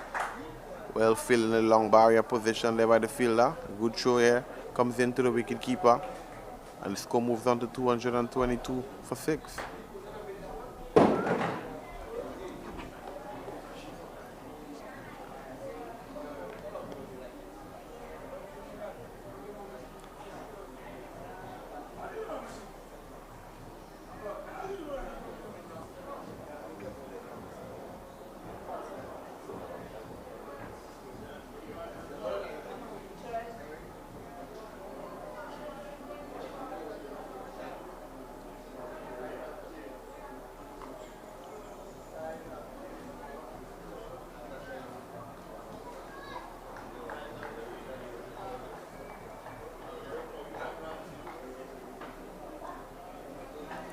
Live box on strike. This one is flighted and played well. Back down to the bowler. And at the end of the over, St. Lucia, 221 for 6. Batsman is getting some hydration here. It's pretty hot out there.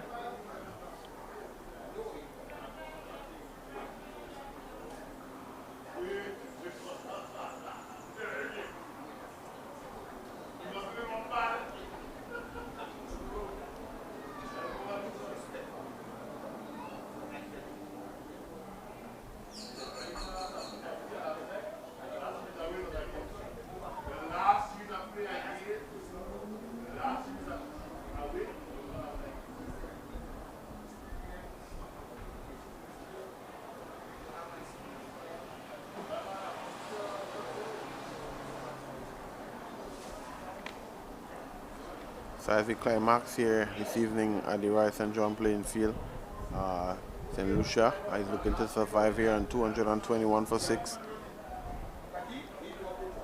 Dominica will need another 4 wickets. But Micah Edwards' flight is this one. Pushes straight back to him.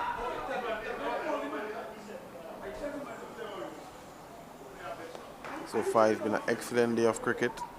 Excitement.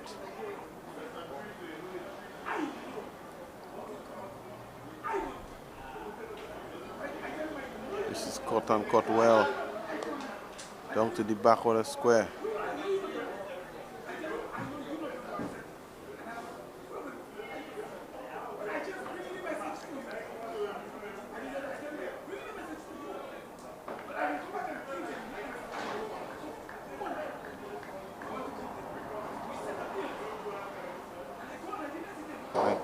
Joseph again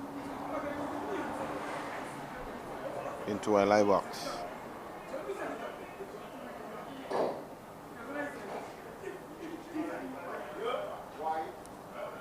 Sun is flighted and driven well to cover. Excellent stop there, the mix up. Oh, what a throw there, wayward throw to the wrong end. Nitchum was left stranded in the middle of the wicket. The fielder threw the ball to the wrong end. And a chance goes a begging.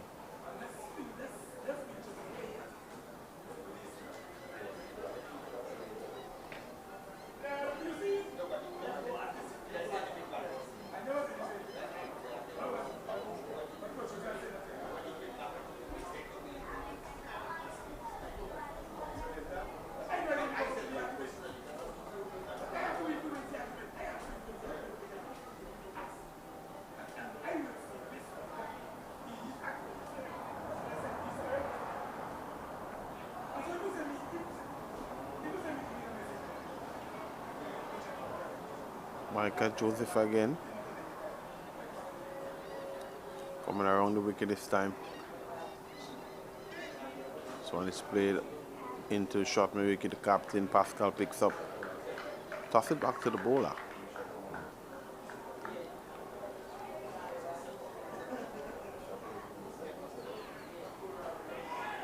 This one is bowled and bowled well and ripped him.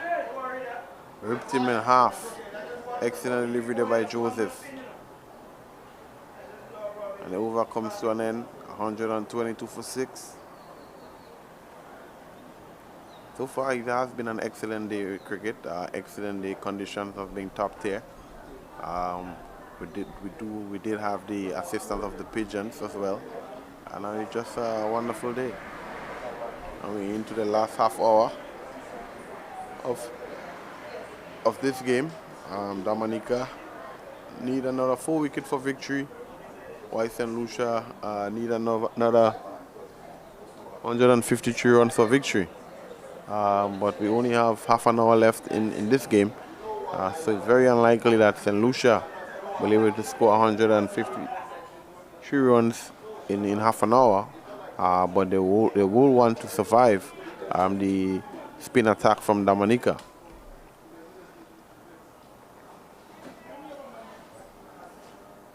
So it's Jassian Alexander again in his 19th over.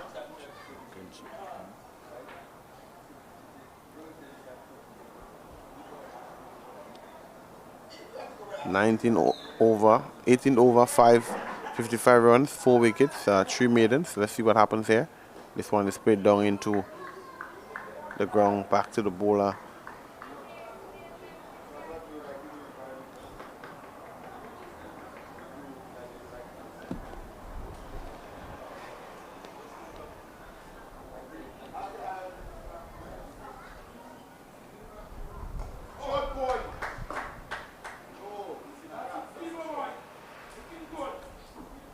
Another run there. Excellent fielding there as well. So far it has been a good encounter, very competitive by the both sides. And we have seen some top knocks by the youngsters. Fontaine would have gotten to 67 yesterday, and we would have seen a century today. First century in the tournament by Theo Edwards. So if you're just joining us, we're here at the Rice St. John playing field in Tantine, witnessing the 3-day tournament with Grenada, with St. Lucia and Dominica. We're in the last half hour of this game. This one is bowled outside the off stump there. Well left there by the batsman, Eli Box.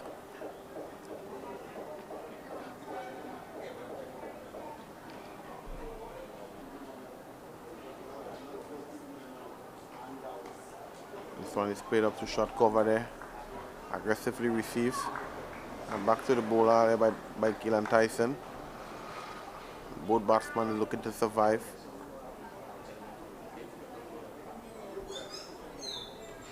And this one is stuck onto the leg side there for an easy single.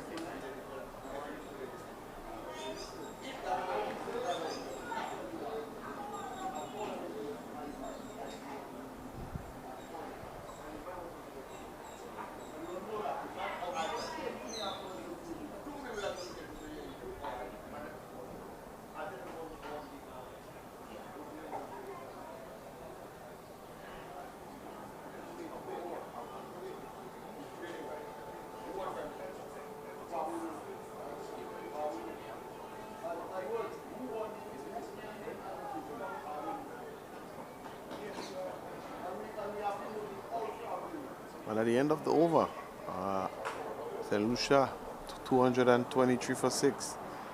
Stephan Pascal on 25. And Jaden Eli Box on 4.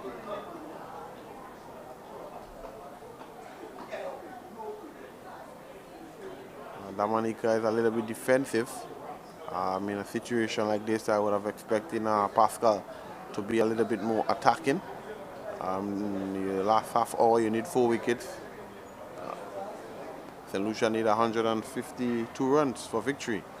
And now he's making some attacking move. I think he would have gotten the some information there from Alec Atenes, who is helping him with the captaincy. He's a senior player. He represents West Indies at the highest level. So 3 close infield around the bat, looking for wickets. And this one is tucked into the leg side. Short leg takes this one comfortable and gives it back to the bowler. So Dominica is fighting and fighting well. St. Lucia is surviving and surviving well. Down on one leg, sweeps well, and this one will run down the hill. Will he get to the boundary? No, it won't, and they come back for a comfortable 2. Well chased there by Stephan Pascal. Saved team 2 runs. And that's why it's really been a very good encounter by both teams. We have seen a lot of talent on show. A lot of good players as well. So Lucia, really bowled well. Especially Chico. Chico, looked the part. Also another highlight was Fontaine for Dominica with the bat. How patient he was, how dominant he was in his innings. Played 2 classical innings, but this one is flicked well. Through mid wicket. And they amble for a single. Score ticks over to 226 for 6. 227 for 6. You can just get a feeling the way the game is just meandering on that. Maybe we may soon see the handshakes.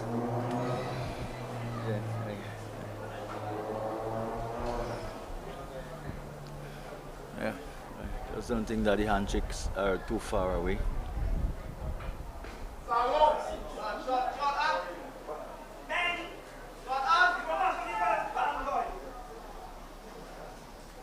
And this one is hit straight over. Made on for 6. Stephen Natram, this one was stop. Can't pack a punch. And this one was hitting well over to the pan house. And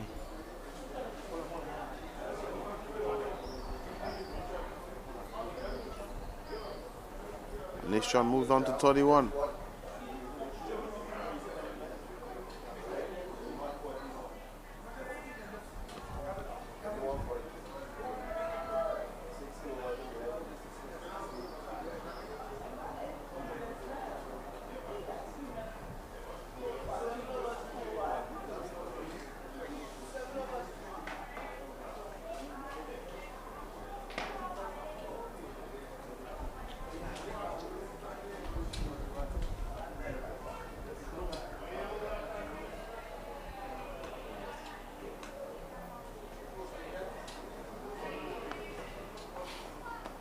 Games continue here. This one is flighted well, and this one is hit well as well. Back to back boundaries here from Natram. This will take Natram to 37. Partnership of 38. Excellent shot there by Stephan Natram. Can't pack a punch. This one was tossed up. A flighty there by Joseph. And did no invitation to score. St. Lucia 239 for 6. Now we was thinking where was Natram all the time. If he was there probably a little bit earlier, there would have been a chance to probably chase down that mama total.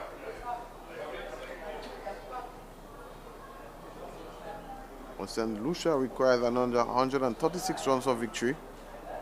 With Stephen Natram in there. After 10 deliveries, if you can repeat what just happened, that would be 60. So you will be like 70-something runs in the last couple of deliveries. So let's see what happens.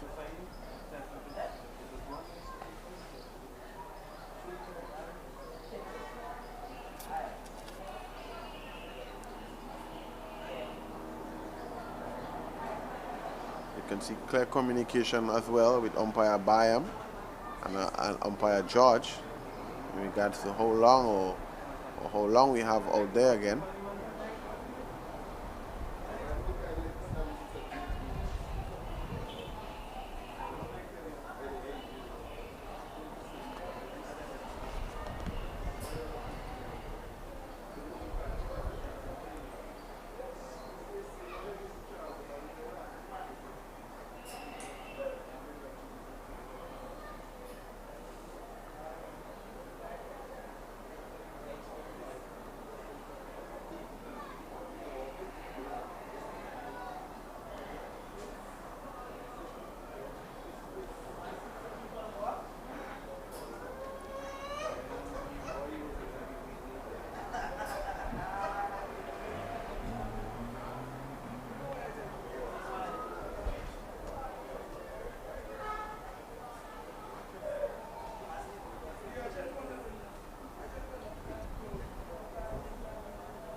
So quite a bit of time being spent there trying to get the ball.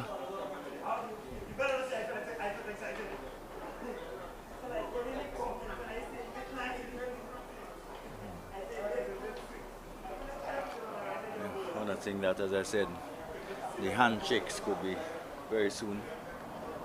Yeah, most definitely.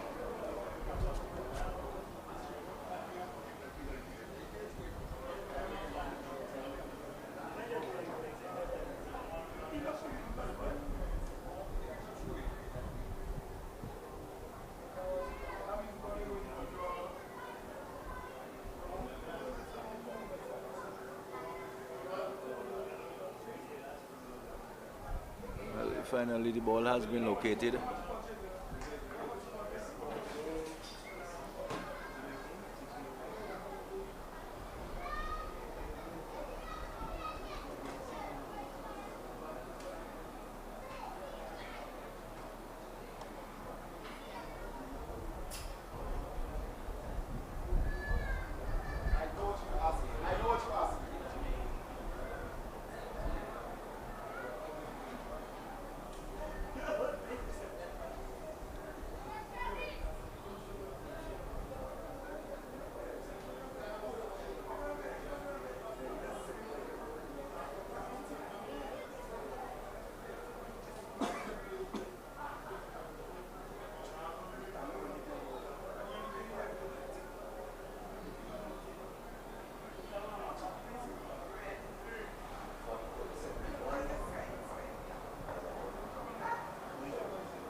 So 240.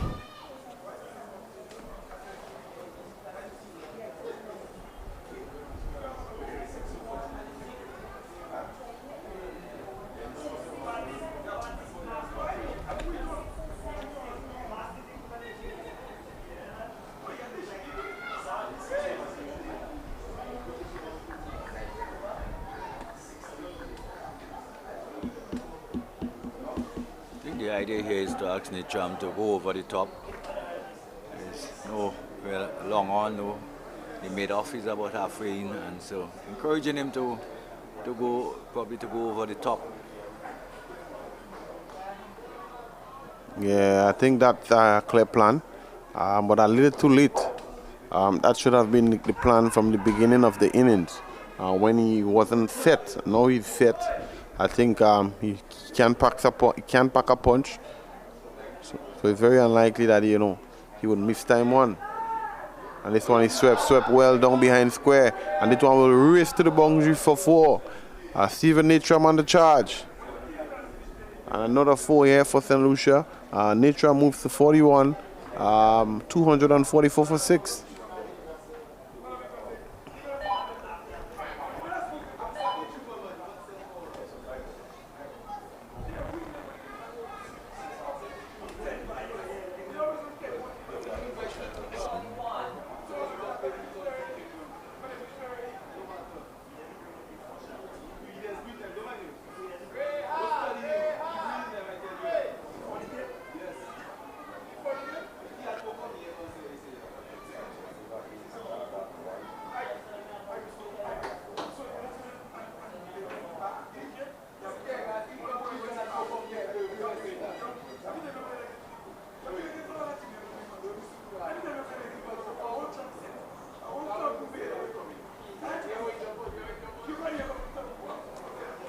Another over comes to an end. We have Micah Joseph. Will continue from the the pavilion, the bakery end. Here at the Rice and John playing field in Tantin. Stephen Nitram is on unbeaten 42. Jaden Elbox is on unbeaten 8. Very defensive field here with a long on and long off in place. Also a deep call corner down to the boundary, which is Fontaine. Also have a deep extra cover. So very defensive field here. Nitram, probably getting into the head of the captain Pascal, trying to contain him from scoring freely. But here comes Nitram again. Let's see how he goes about his innings. He's 8 away from a 50. He would love to get to that milestone. So Micah Joseph now cuts. Excellent stop there in the back of the point fielder. I'm getting it quickly back to the bowler. And no run today.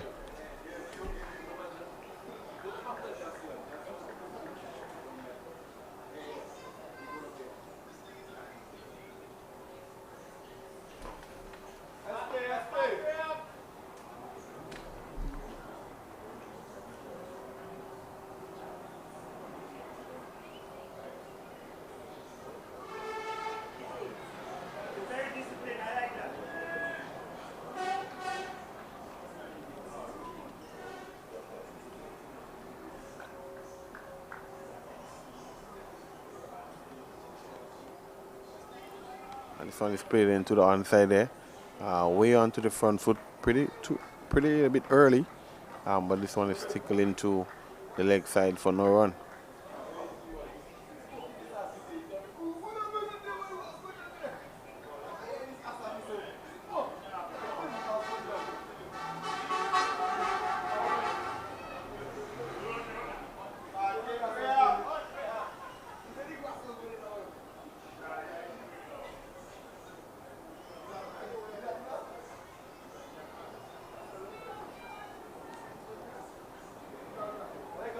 This one is hit. Oh.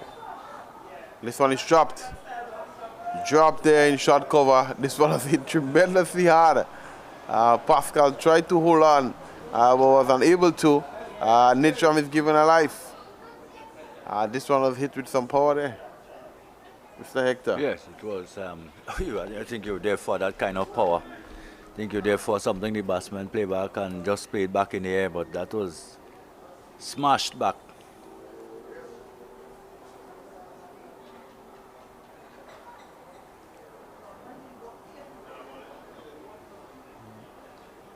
And as the over comes to an end, St. Lucia 245 for 6 in over number 56.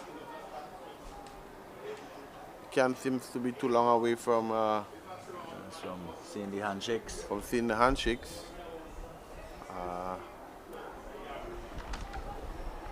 Let's see, but at that stage I would have tried Tyson for at least a couple overs just to see, what they can generate. But Pascal is continuing.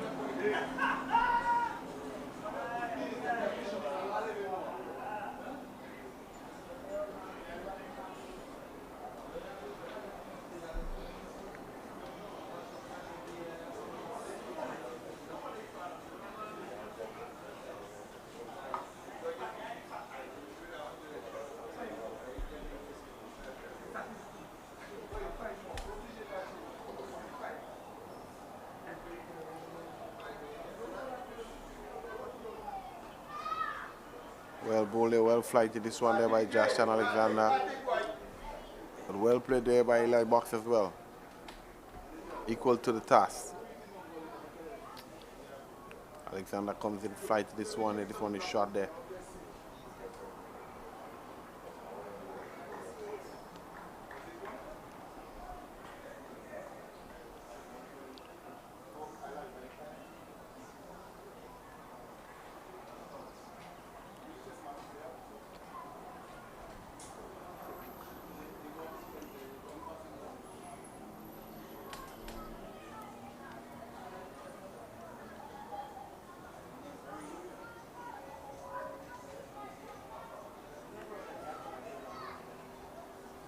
This one is played a tickle behind square for no run.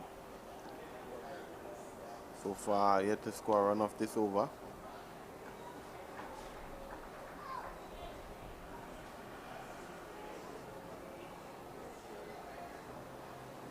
And this one is cut, and cut well to point, just a single. Alexander will be looking to pick that 5-wicket haul up.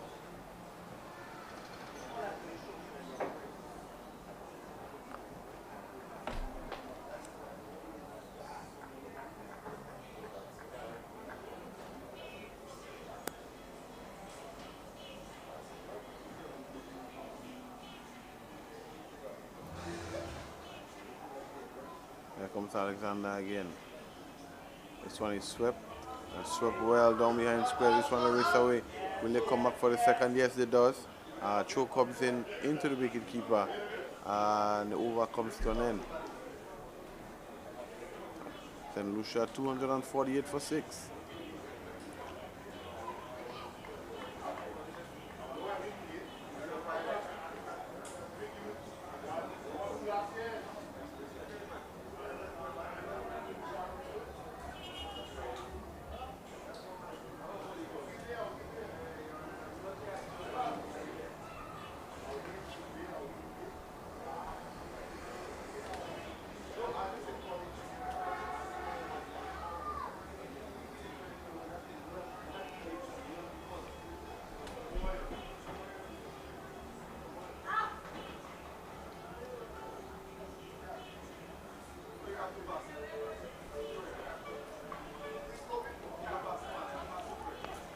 As play continued here at the Rice and John playing field. Micah Joseph is coming from the bakery end to continue. He's in the 11th over. And this one is played there down back to Joseph.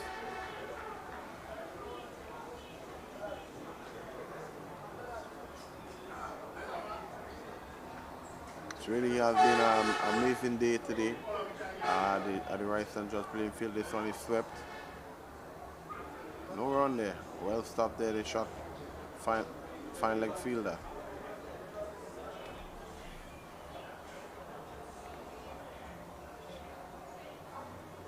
So guys, just in case you're just joining us, we're into the last hour of play here at the Rice and John playing field in Santine. Dominica is taking on St. Lucia in the 3-day Windward Island tournament.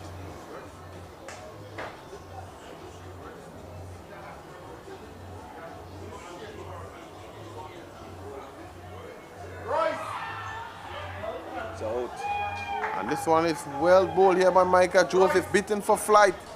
And we in for some excitement here this evening. Eli Box has to go for a well-played 10 in the context of the game. And Dominica is on the verge of a victory here. What a delivery here. Flight here. Excellent take there by the wicketkeeper. And Micah Joseph break this partnership. Picks up another wicket. And Dominica is in with a chance.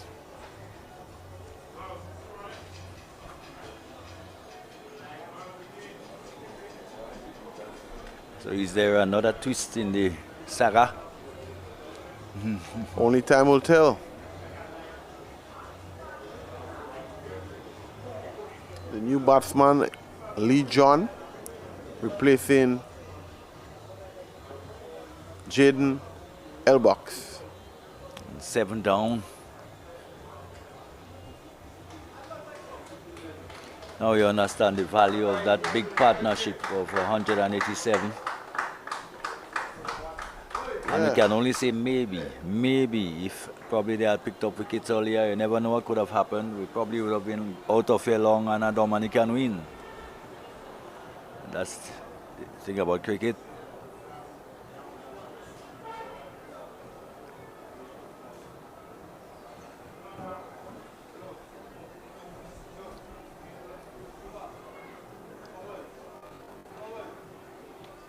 Well, now Micah Joseph must be thinking 5 wickets. Yeah, the both bowlers must be thinking, let's see how much I can get some wicket under my column. In regards to putting myself in proper contention for selection for the Windward Island Volcanoes. So Micah is 2 away from a fifer, and Alexander is 1 away from a fifer.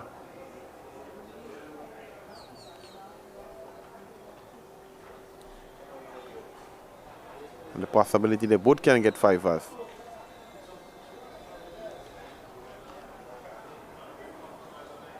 So every fielder now inside his circle. Could have done that a little earlier though. Just put a little pressure on the batters.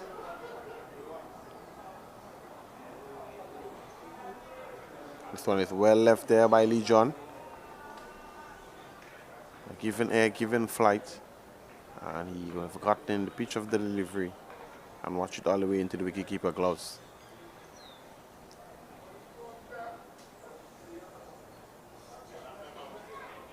This one is driven well. Was that a chance? I don't think it was. It was away to his that's his left, and to his right. Couldn't get across to effect the catch.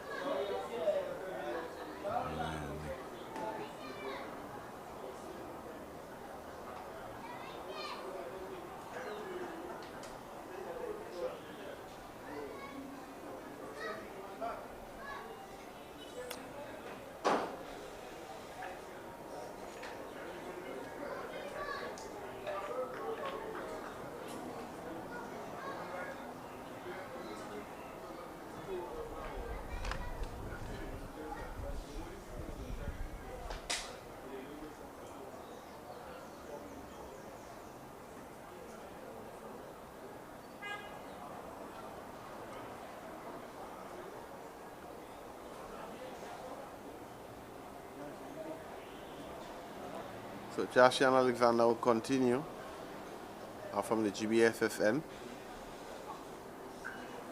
1 wicket away from a fifer.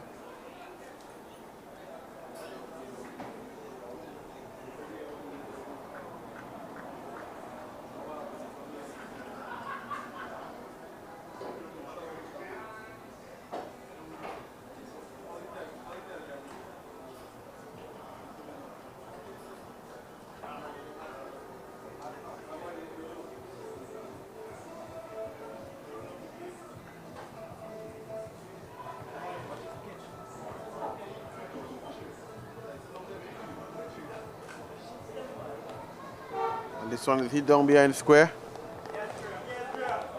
for 2. Another 2 moves on to the total for Natram. It's 4 away from a half century. St. Lucia 250 comes up for 7.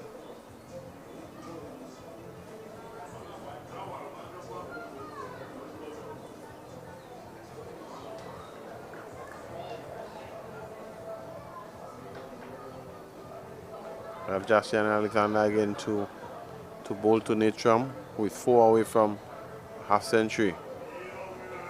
This one is swept.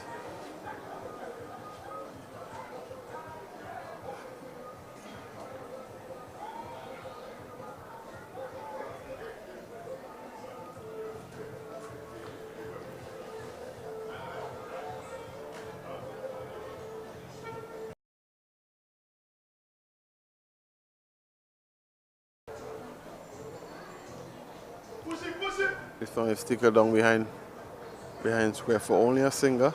They will jog through this one. Josh and Alexander in the 22nd over. 21.4 delivered. 3 maidens, 68 runs, 4 wickets. So you will definitely look on the verge of picking up one of the remaining 2 wickets just to give yourself a chance of picking up a fifer.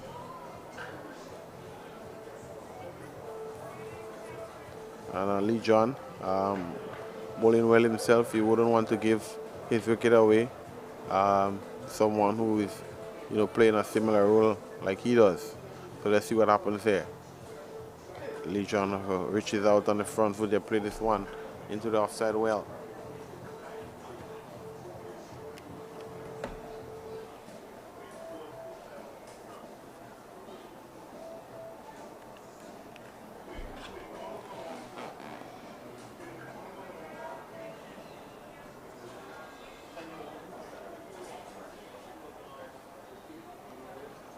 Stephan Alexander again fighting this one here. He's drive straight to the fielder.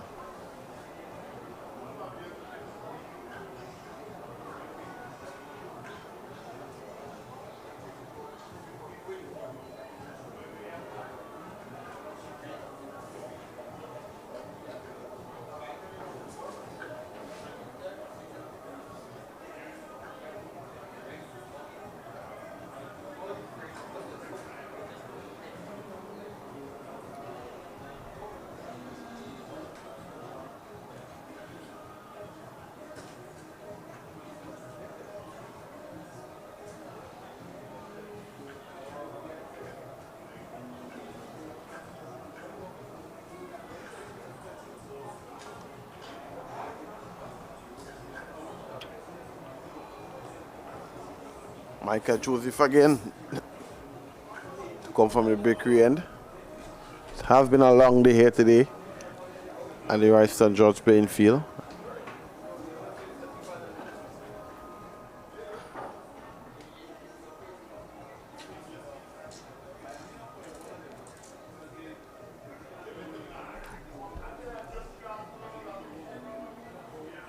Well, one can say it's been long days. All 3 days have been very long, very long. But we're into the last over of the day's play. Will Natram strive to get a 50? This one is hit well.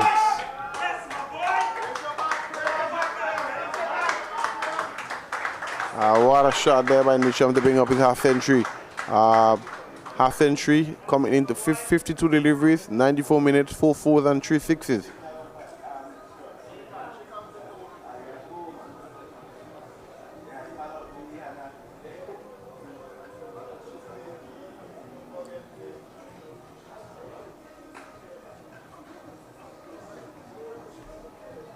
Excellent shot there if you look at the replay. Getting this one all the way to the boundary. We have a change of ball here at the finish of the innings. In fact, the ball has returned.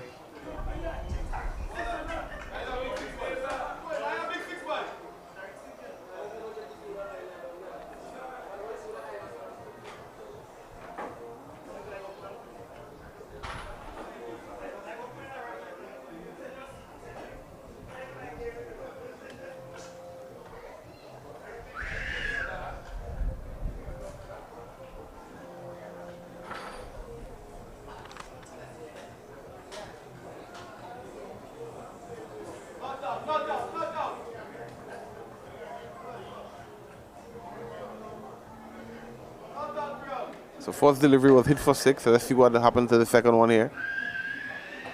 This one was well left there by Natram. Michael Joseph just getting this one to move away from him just a little. Carries number 9 on his back. This one is hitting through the covers there. Well stopped there by the fielder. Choke comes in. So 3 deliveries left in today's play. 3 wickets left. They can still get a hat trick, so we're not too sure if we can call the game a draw as yet. But let's see what happens with this delivery. And this one is hit down the ground for a single. Hit and hit well. So as it stands, Dominica and St. Lucia has played into a draw game.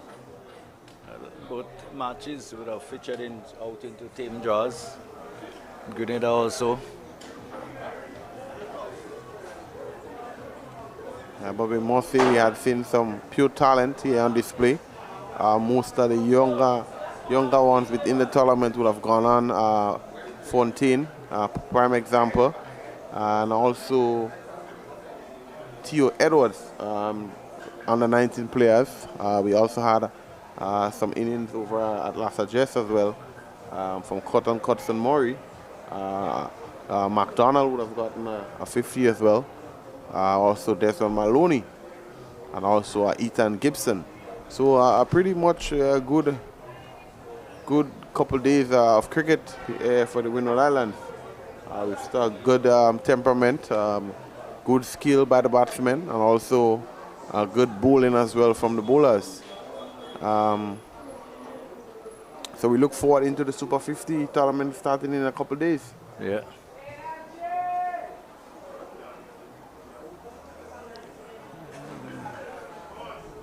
So let's see what the umpires decide. Yes, the bills are picked. And soon there'll be the handshakes to mark the end of it.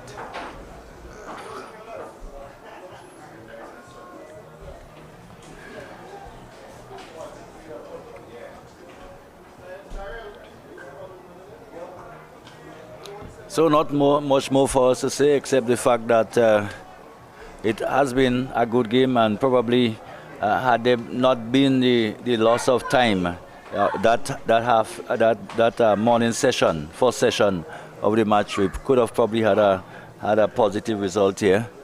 Both teams have given their all, I should say, and behind a few very good performances, I think the future of cricket in the Windward is in pretty good hands, we could say. Yeah, definitely. When you look at the summary of the both games, young players, you look at Theo Edwards, you also have Fontaine, you look at Cotson Murray from St. Vincent, you look at Ethan Gibson, they are relatively young players and have a long time to play, regional cricket and also Windward cricket.